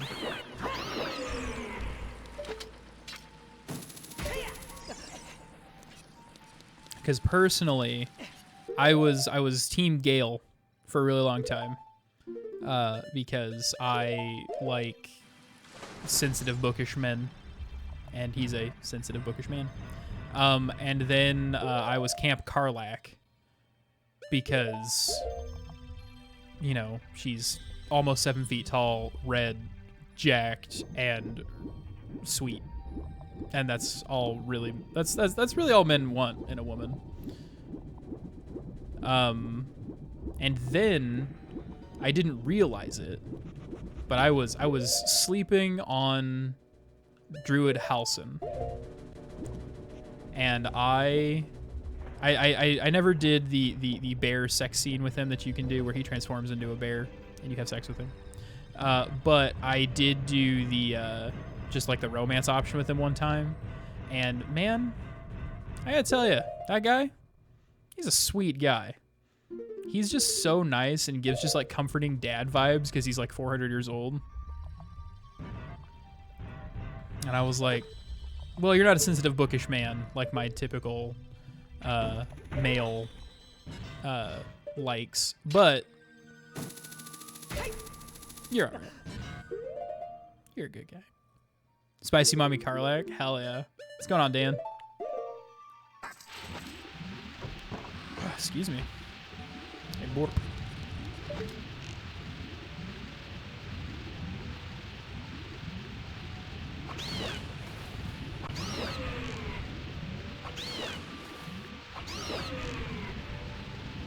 Let me... I can't kill all of you, but I can get most of you.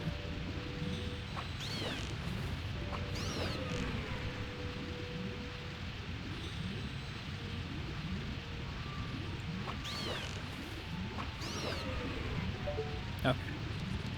I don't have enough arrows to take out the last two. but I can do it anyway. Come on. Come on. No, you tech-tight motherfucker. Nailed it. 10 out of 10. 10 out of 10 would bang again. We'll continue to bang.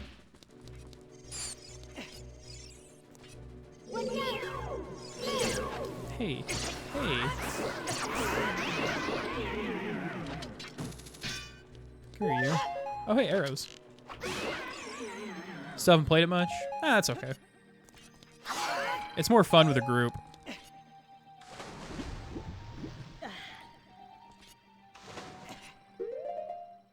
We might have to play it sometime. Give it a little shot.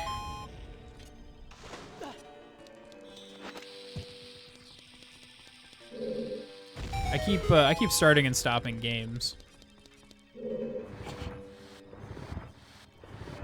And then I finally, I still haven't beat it, but I've played a fair amount of it.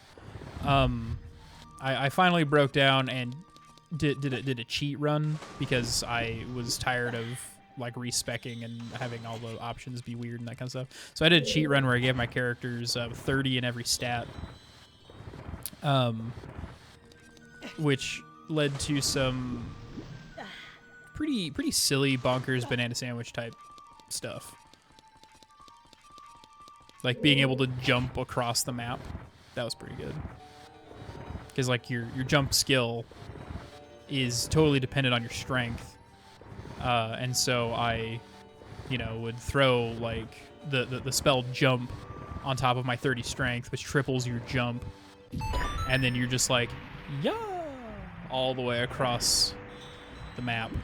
It's pretty good.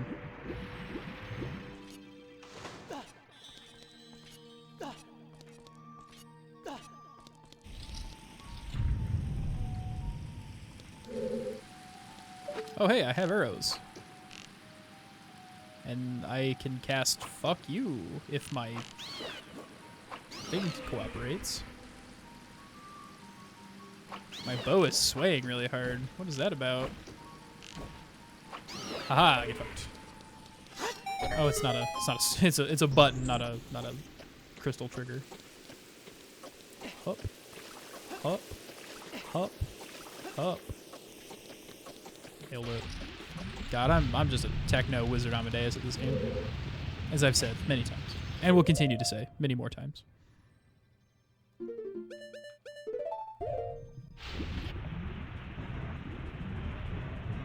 People are like, Steven, what's your marketable skill? And I'm like, Zelda. Zelda. I play game. Fuck, I forgot the fuck, god damn it. I forgot the fucking key.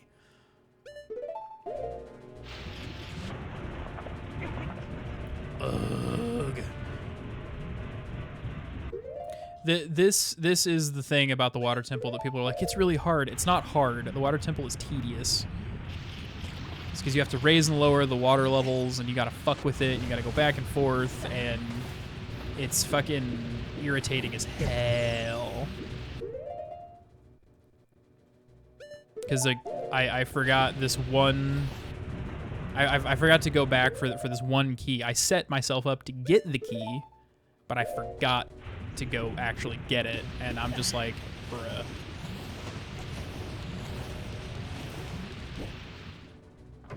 I have no skills on my bowling ball with the pittage is currently working.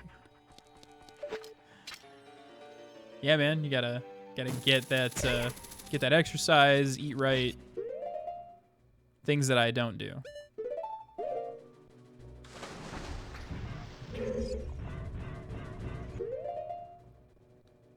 Your solo game's still Act 1, Dan? I thought you had made it a little further than that. Not that I'm judging or anything like that, I just thought you'd made it further.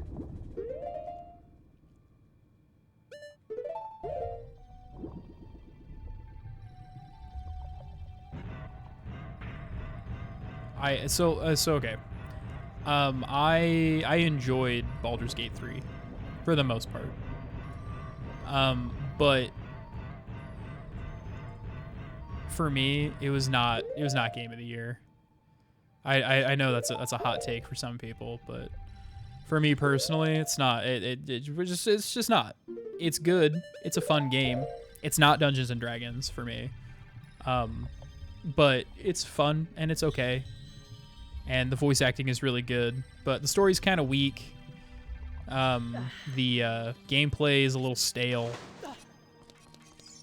And it's just kind of meh. You know, I think I would give Baldur's Gate probably 7.5 out of 10. In my personal experience, my personal opinion. It has got more people into D&D, which I appreciate. But then people want to try to play D&D like that. People want to be Matt Mercer. And there's nothing wrong with Matt Mercer. He's an alright young man. But the way that he plays D&D and the way they go about it is not... It's not D&D in my opinion. Because they're doing it performatively. And to me, D&D is performative in the sense that you're role-playing. But it's not...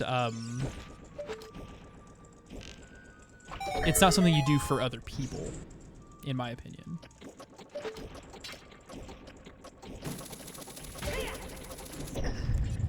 You know, like, people are like, yeah, I'm going to be Matt Mercer. I'm going to put myself in front of the camera, and I'm going to blah, blah, blah, blah. And it's like, but that's not really it. They have writers for that. You know? To me, D&D is sitting in a room, doing basic math, playing pretend with your friends. That's what D&D is.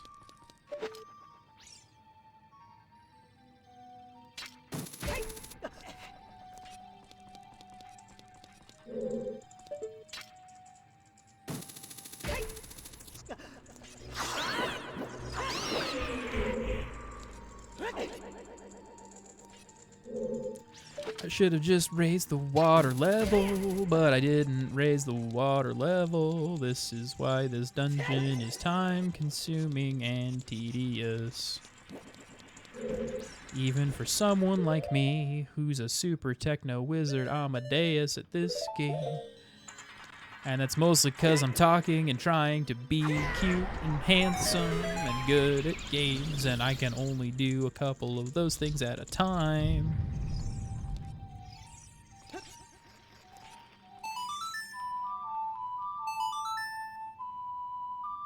Oh, man.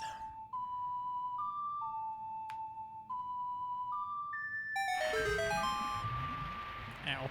Ow.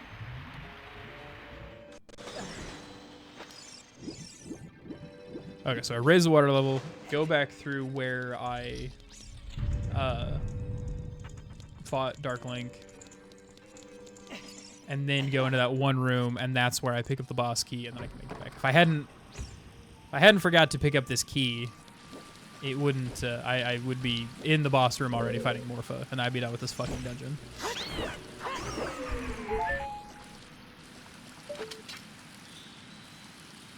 Which again is tedious.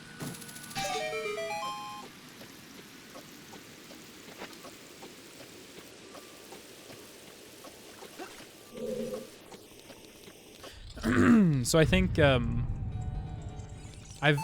been writing like a little script sort of thing. Mostly talking points for a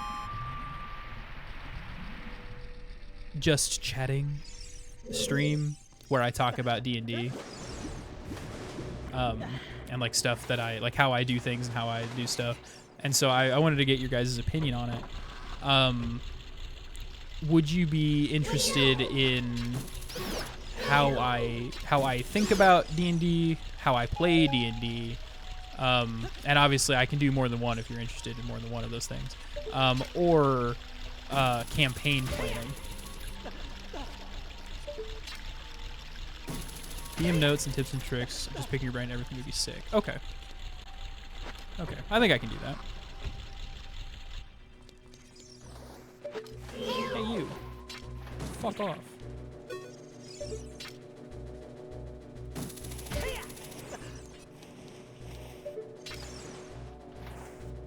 see you right there. I said, fuck off. I know you're a different guy, but the sentiment stands. Oh, for fuck's sake. I should have just killed him. I should have just killed the Tektites. I didn't want to take the time to do it. I'm suffering for it. But yeah, I can show you how I take notes. I was thinking about having a Google Doc open, because that's how I've been writing recently, is just using Google Docs. I was thinking about having a Google Doc open and using that as like my screen, and then having it point at me. Like I have the camera point at me, and then just kind of like talk about how I plan stuff.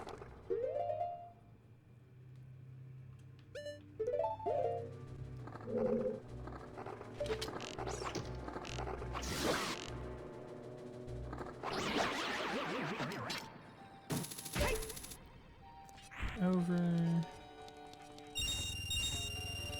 Wait a minute. This isn't where I want to go. That's where I want to go. I'm going the wrong way.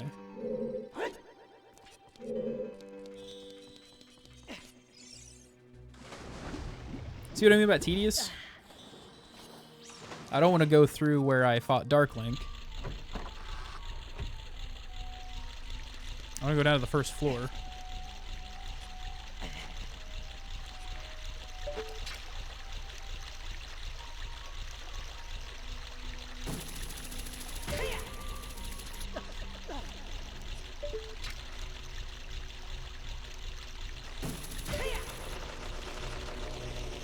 But yeah, I was thinking about just like Google Doc open, maybe having like maybe Microsoft Paint, because I don't think I still have access to Dan's Photoshop, because like drawing stuff out would be able to help. But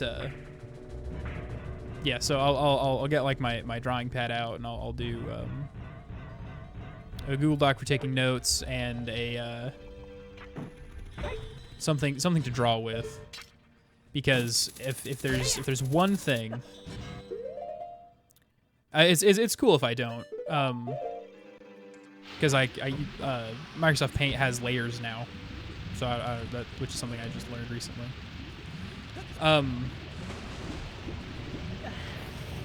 If my first piece of advice before I get into that,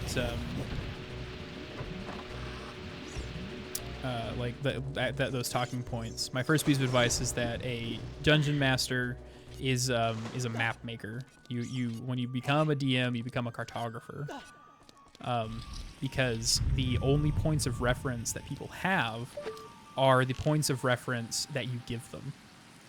Now, do you have to be like a perfect satellite imaging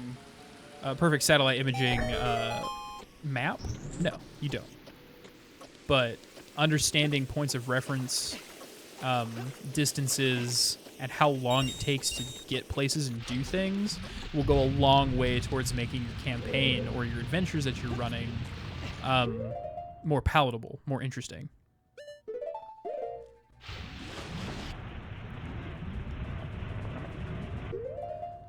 And it also makes the world feel more alive when you do stuff like that. It doesn't have to be perfect. You don't have to do things to scale. You don't have to get like a 1-to-1 ratio of things. You know, you can just get your basic references, get your map kind of put together, think about how the world is put together, the relationships between nations, if there are nations even, and then kind of go from there.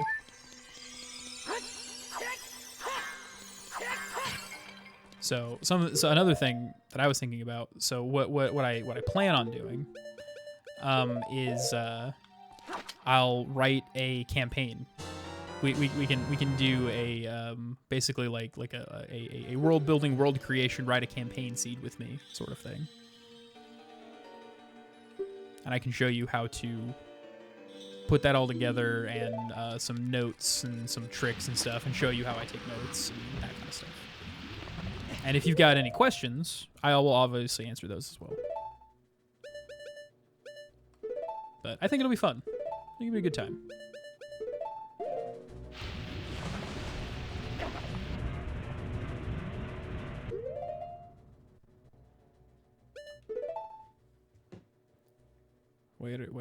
Why are you buzz? Hold on. I check phone.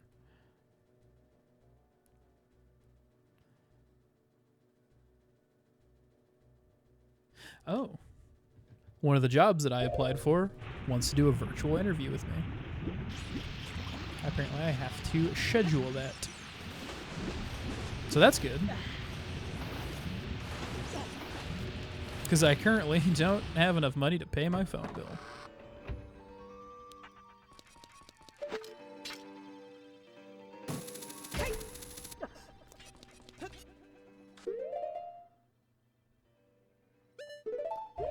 But that's okay, because I'll get that job, I'll work that job, I'll continue freelance writing and getting extra stuff, I'll work on my book, I'll keep streaming. Like I said, in a different stream, or it might have been today, it might have been earlier, I don't remember.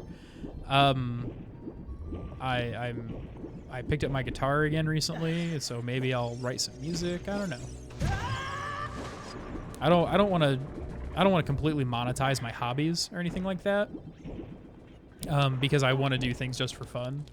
But it would be nice to get paid for things that I care about doing. I've worked so many jobs, not as many as some people that I know, but I've worked a lot of jobs where they just don't fucking care about you, man. And I'm tired of that. Monetize everything, monetize your haters, do as you wish, and don't change. I'm trying to. Well, and like part of the reason I don't want to monetize all of my hobbies is because fuck me. I don't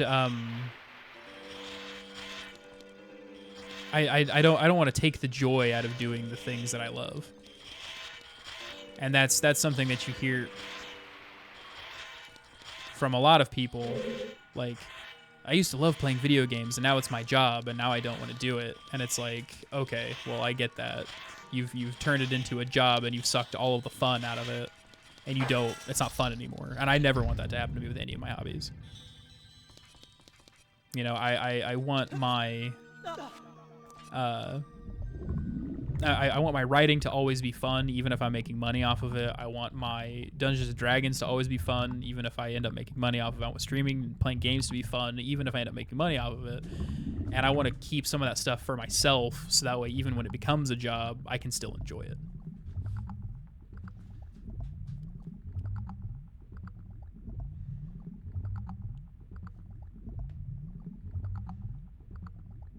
Because, you know, the world is, or at least my world, is a capitalist hellscape, and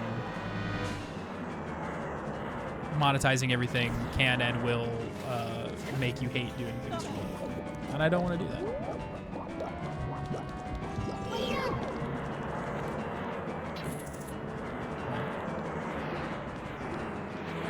So this is Morpha. I missed. If you get Morpha trapped in the corner, you can kill it in like 5 swings, but I can never seem to make that happen. I always seem to just miss. And I'm like, oh, I'll just swing at it, and then it takes me an extra few minutes to kill it.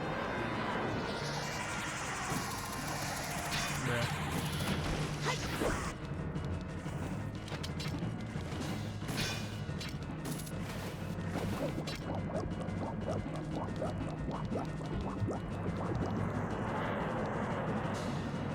Fucking get some, you mook.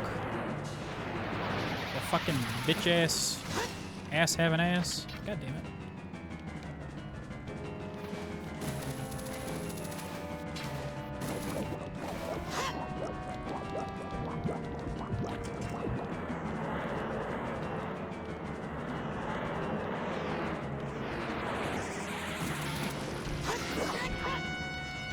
Because it's only like 4 or 5 swings.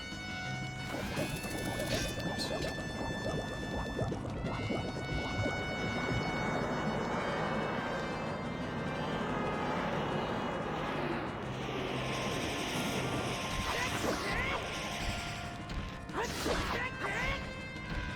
Yeah, here it is.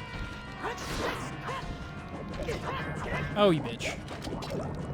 Oh, you bastard.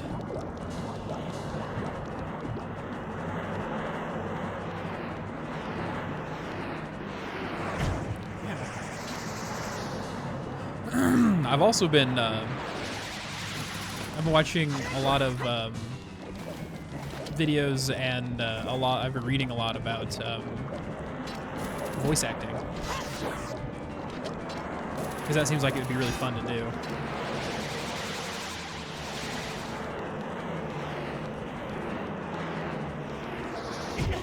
God damn it. I'm getting got.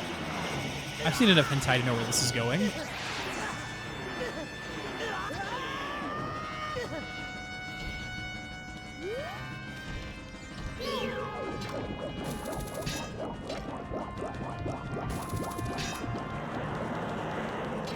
You are now pregnant. I saw a post the other day that said, "Throw me to the wolves and I'll come back pregnant." There we go. Need a new age rating stat. It's marked for adults. The stream is marked for adults.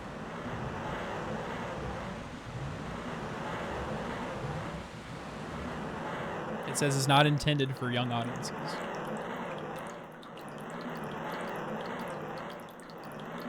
We're dealing with very mature content.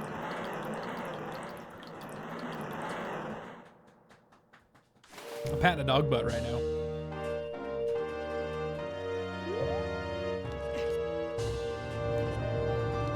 I've seen Throw Me to the Wolves and I'll come back a father. I also saw one that was like, what did it say? It was like, inside you there are 2 wolves. Like, inside everyone there's 2 wolves, and inside me they won't stop fucking.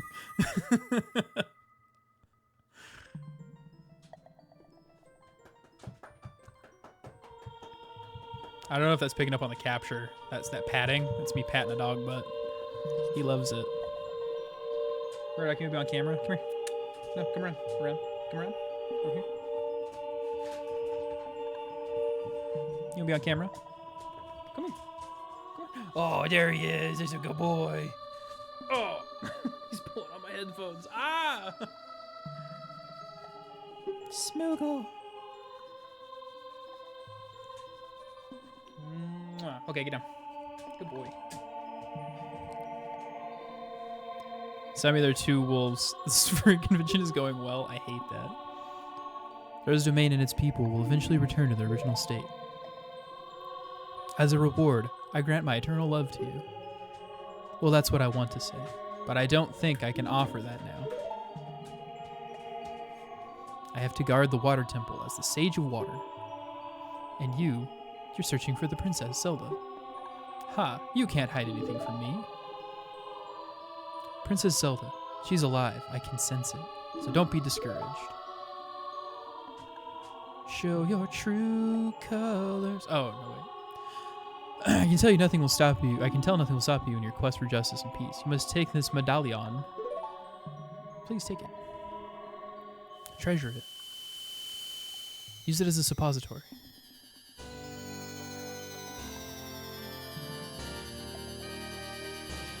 Murdoch, leave Sugar alone. Come on. You receive the water medallion. Ruta awakens as a sage and adds her power to yours. Adds her power to yours. If you see Sheik, please give him my thanks. Okay? Sure, man. Why not? And then the lake. refills.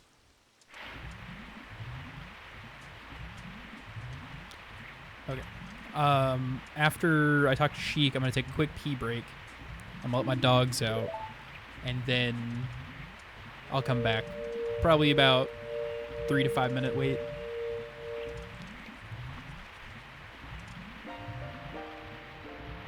Did Ruto want to thank me? I see. We have to return peace to Hyrule for her sake, too, don't we? Look at that, Smoogle. Together, you and Princess Ruto destroyed the evil monster. Once again, well, I mean, I did it, but okay. Once again, like it's filled with pure water. All is as it was here. See, real, tangible changes to the world as you're playing the game.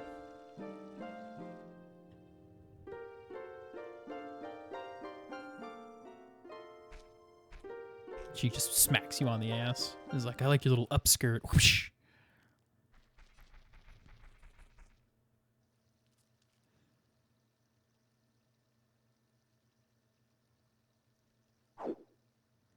How the fuck you get up there?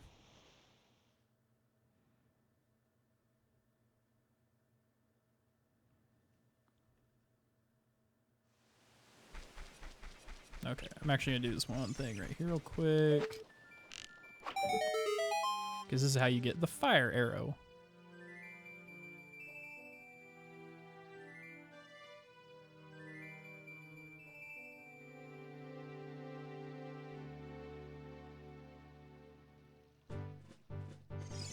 Fantastic. Okay, so I'm gonna be right back. I'm gonna do some quick editing right here real quick. I'm gonna go to the be right back page and I'm gonna add the desktop audio so the music from the game plays because I'm smart.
Alright, I return.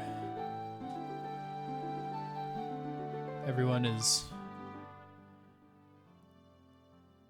outside, or everyone has been outside, and I've gone pee, and it's all good, except now they're fighting with each other. Would you two stop that?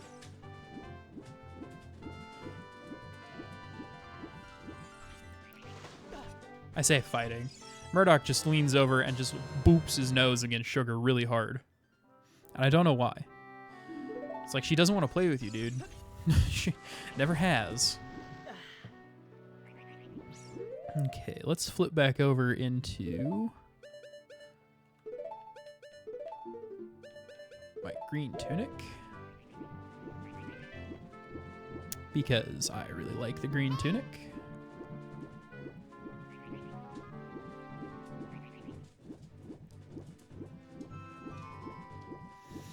See, I'm not going for any more, I'm not going for any of the heart pieces currently.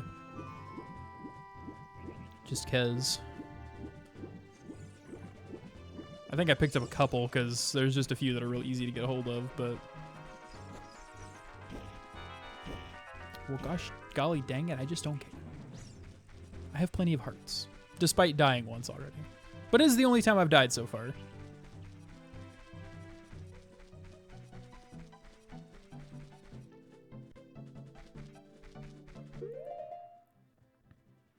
Let's get out the Ocarina. Finish off my soda.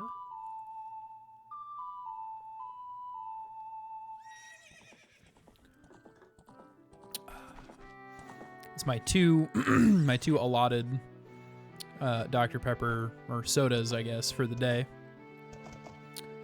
I'm cutting back, and it's been helping. Just in general, make me feel better.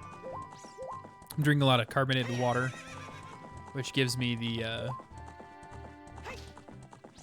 spicy carbonation flavor that I like. There's one on my screen. There we go. But it doesn't make me feel like garbage.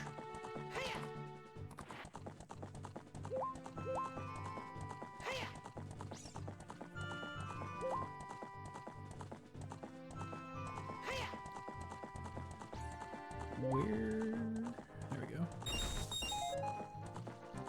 So went over some grass patches, actually. And I'll pick up some consumables, like arrows and such like.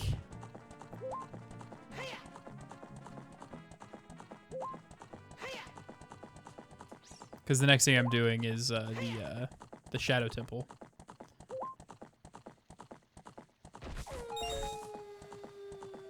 And I'll need some arrows and other bits and bobs of things.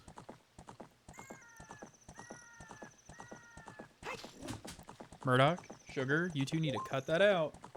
Leave each other alone.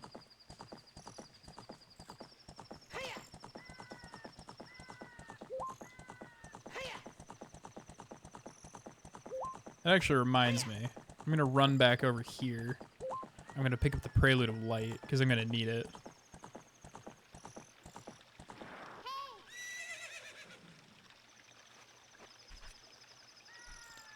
You got to go back into the Temple of Time. So technically, after you do the Forest Temple, you go back into the Temple of Time, and you talk to Sheik, and he gives you the Prelude of Light, which lets you warp back to the Temple of Time, which is good, because during the next two dungeons, you have to go back and forth between being a child and being an adult. And the only place that you can do that is inside the Temple of Time.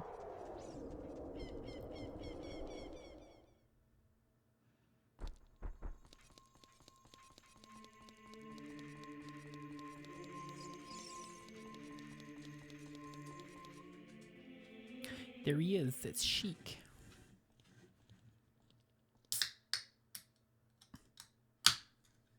You destroyed the wicked creatures that haunted the temple and awakened the sage. But there are still other sages who need your help. In order to awaken all the other sages, you must become even more powerful. You must travel over mountains, underwater, and even through time.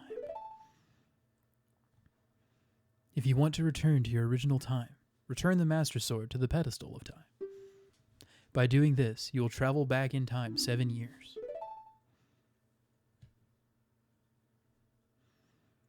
The time will come when you will have to return here quickly.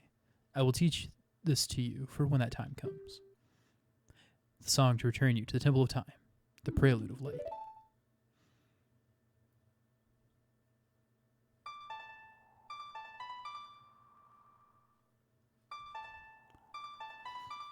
With my square, blockish fingers.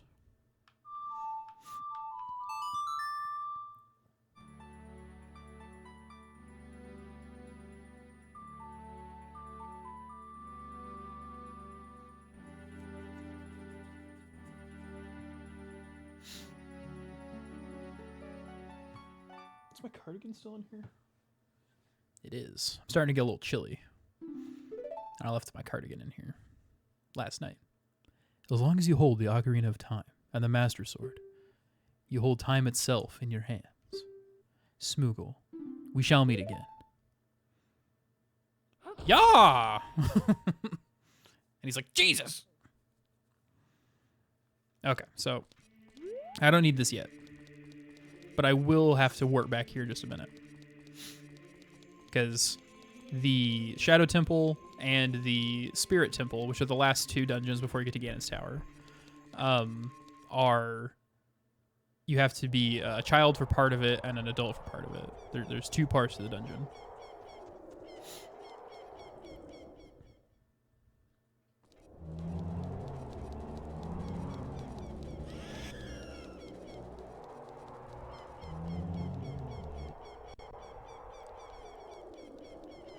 And then I get to return to my favorite place in the world, the bottom of the well.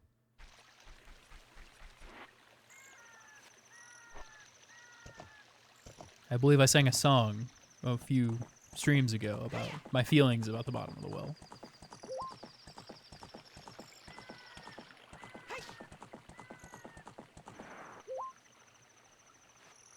Something about how there's nothing at the bottom of the well and it made me want to fuck your dad.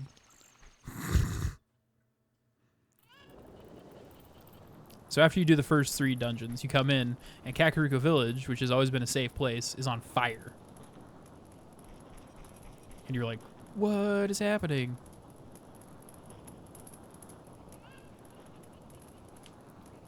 Because Ganondorf is a bastard. And you're like, oh fuck, Sheik's here, alright.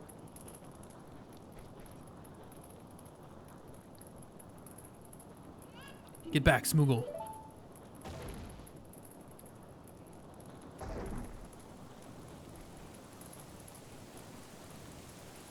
Ganon doofus.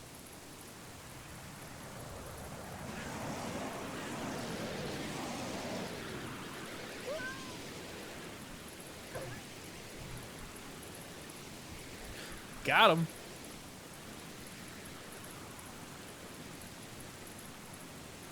And then the shadow thing comes out. And you're like, vert to furk. And then it beats the ever-loving shit out of you. But it doesn't kill you. Because Sheik manages to drive it away.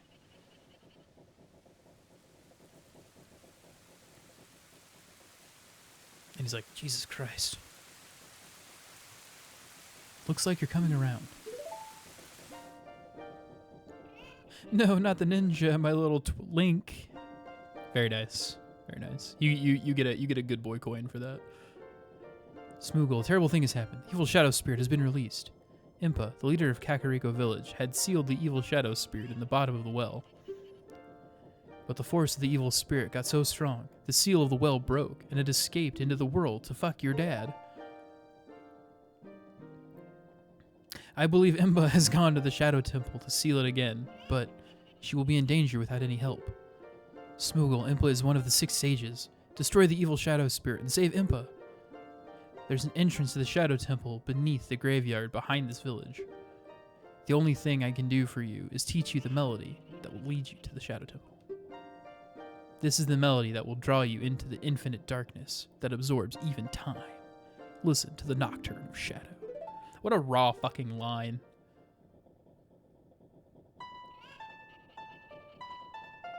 It's like, yeah, this will lead you to the eternal darkness that even time can't escape. Bling, bling, bling, bling, bling, bling, bling, bling.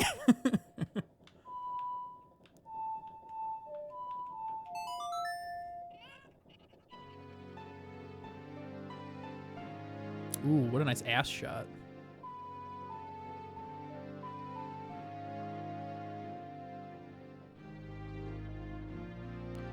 Da, da, da, da, da, da.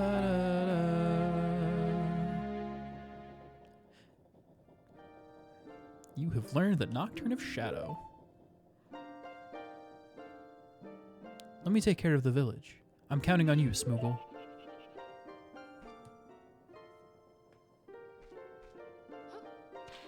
Christ, my eyes! Okay. There we go. So now I want to turn into a child. Because now I gotta go to the bottom of the well, get the treasure encased therein, and then I'll be good.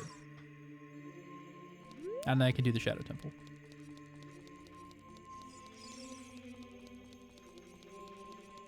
I think that doing the bottom of the well and getting to the Shadow Temple will probably be around the time that I end stream. Because it's about 3:20 right now. And I got other stuff to do today.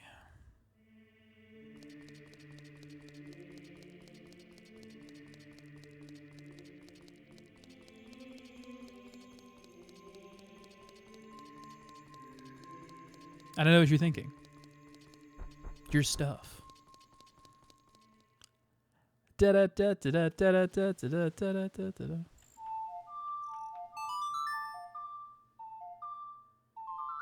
This is why we take the sun song.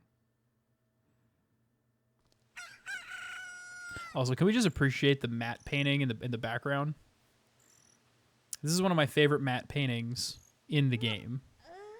Just the Temple of Time in the courtyard with like the little reflecting pools, and then you can see Death Mountain in the background. And I just like it. It's just sort of like a little chill space where nothing really happens. It's just a transition between the marketplace and the where you get the Master Sword. And there's a couple gossip stones over here that you can get a hold of and do and listen to when you do if you do the Mask of Truth quest. And I just really like it. I just really like that area. I also really dig the matte painting background of the market itself. Like these backgrounds are really nice. The back alley is really nice. You know, you've got like the stuff hanging and like the skybox in the background and the red tile on the roofs. I don't know, like there's something really, really nice about these matte paintings. They just look so fucking good.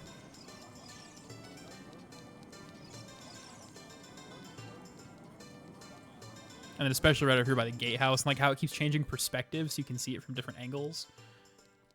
I really like this matte painting as well. Get your gatehouse and your guard and all that stuff. Run. That's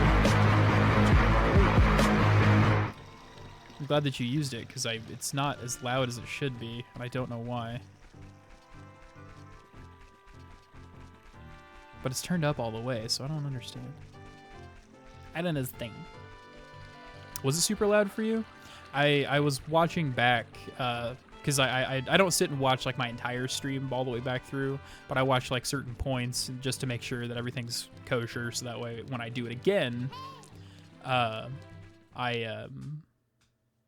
can do stuff. But like I was watching it, and it for some reason like it was really fucking quiet on YouTube. Even game audio's loud? Man, I have game audio turned down like more than halfway. Let's bring it down further.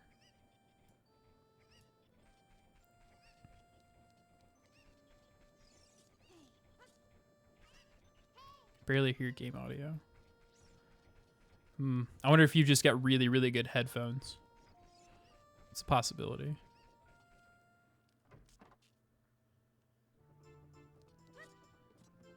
I don't know. The audio mixing is really interesting. Because like in my headphones, the volume of the game is, you know, like decently loud, because like I can hear it pretty well, because like I want to be able to hear stuff, so I have audio cues for things, but it doesn't reflect the game audio in the stream. That's why I check my levels at the beginning of the stream to see how loud I am and how loud the game is and that kind of stuff.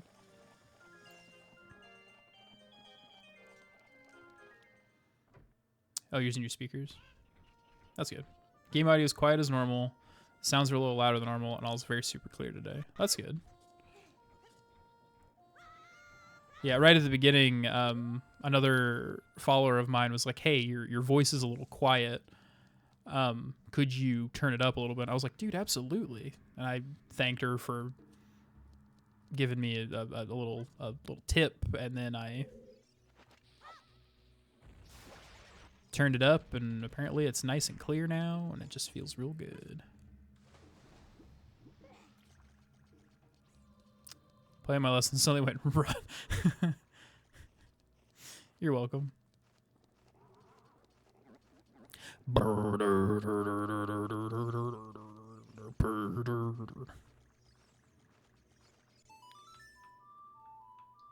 Okay, now since I'm not doing a randomizer, I don't have to do all of the checks that are inside the bottom of the well. There is, if I remember correctly, there's a single place that I need to go. I have to lower the water level, and I gotta run back over here, and then I gotta go down into this and fight the creepiest enemy in the game.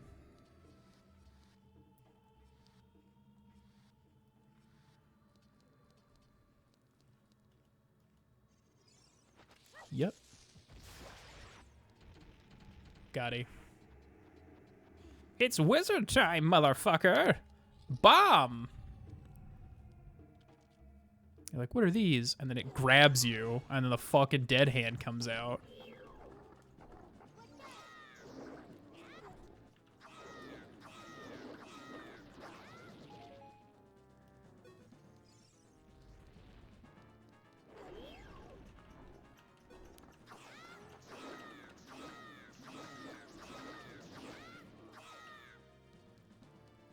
I imagine seeing this thing at 3 or 4 years old. I will never I'll never downplay how fucking creepy this thing was when I was a kid. It's still creepy and weird, but not as bad now that I know what's waiting for me.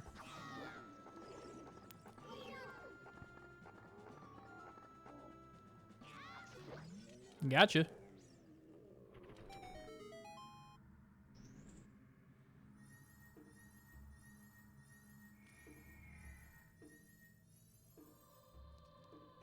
I also love this texture right here. The skull texture on the wall. It's real subtle, and if you're not looking, you miss it. But it's just right there, and you're just like, oh. This place is dead. There's a lot of dead things here. There we go. That's what I wanted. The Lens of Truth, which has a really cool 3D model that you only get to see right here.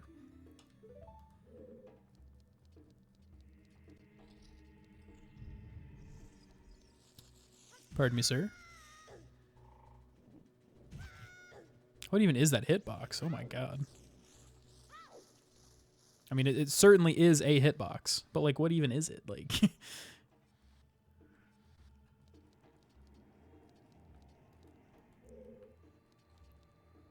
boop.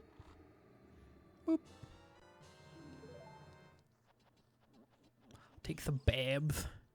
All right, and that's all I needed. Whoops. I'll just put this here.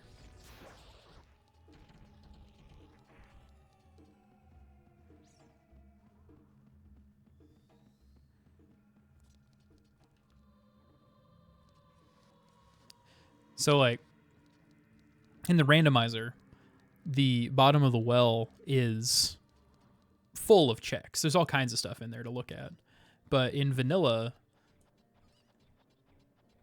you go down, you lower the water level, go all the way back to the beginning, run into the side door, go through the little crawl space, go through the door, fight the dead hand, and that's all you need in there. There's nothing else that you need in there.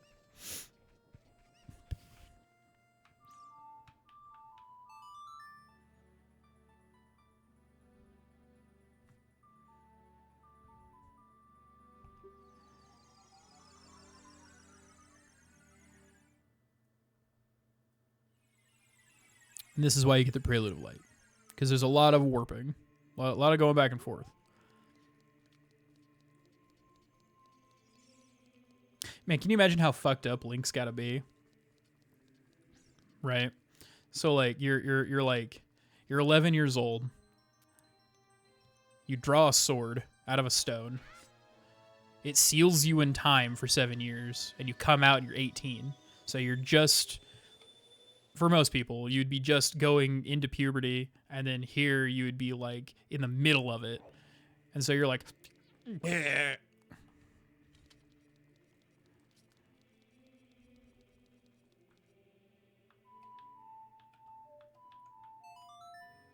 Like, that would fuck you up really bad. It'd be like switching back and forth between genders.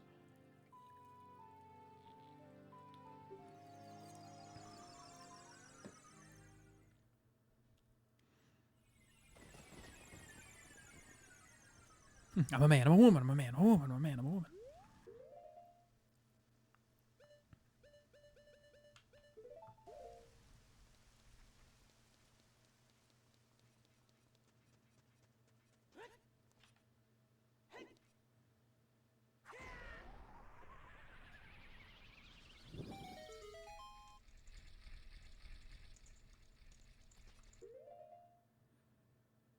Then we get out the long shot and the lens of truth.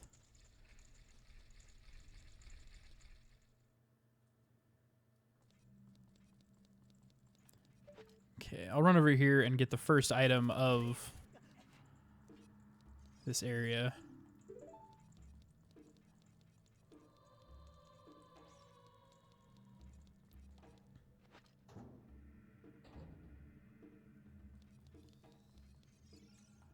One who gains the Eye of Truth shall see the way and sucking booth. Or whatever. Oh my god, I know. Where's it? This one? Yeah, it's this one. You come in here and we fight the next dead hand.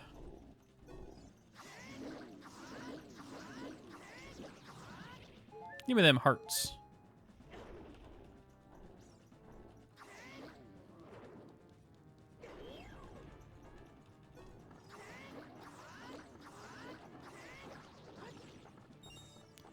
Come here, son.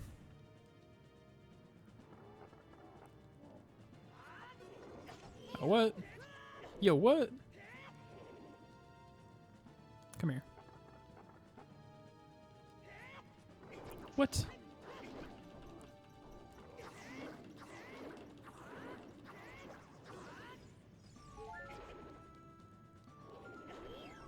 I'm surprised. I'm interested to know why my jump attack wasn't working.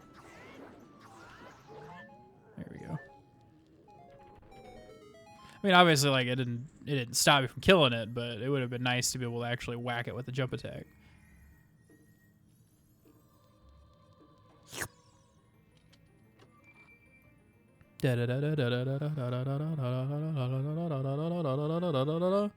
You got the hover boots. With these mysterious boots, you can hover above the ground. The downside? No traction. You even use these to walk for short periods where there is no solid ground. Be brave and trust in the boots. The hover boots are a really interesting idea for an item, but they don't work very well.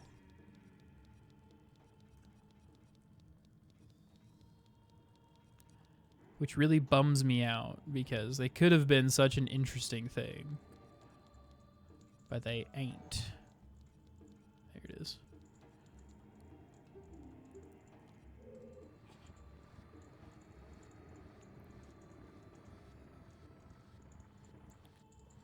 Keep turning, keep turning, keep turning.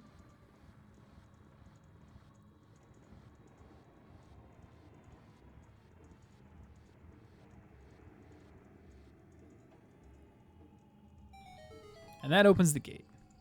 The gates are open. All right. Well, we made really good progress today. The next time I stream this vanilla, I'll beat it. Because it's just this temple, the Spirit Temple, and Ganon's Tower, and that's it. So, yeah. I'm going to go ahead and call it here, and then I'm going to export immediately to YouTube.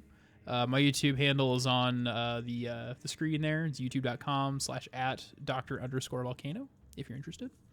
If you're in chat and you haven't followed, consider following. I stream Friday to Monday, usually in the mornings, in the mid-afternoon, that sort of time. Lately I've been streaming at night because I just have been, my sleep schedule's been really fucked. But yeah, join me whenever you can. Never subscribe, only let Twitch pay for my ads and stuff. Nice. And yeah, I will see you all in the next one, which will be on Friday. And yeah, you have a good rest of your day. I love you.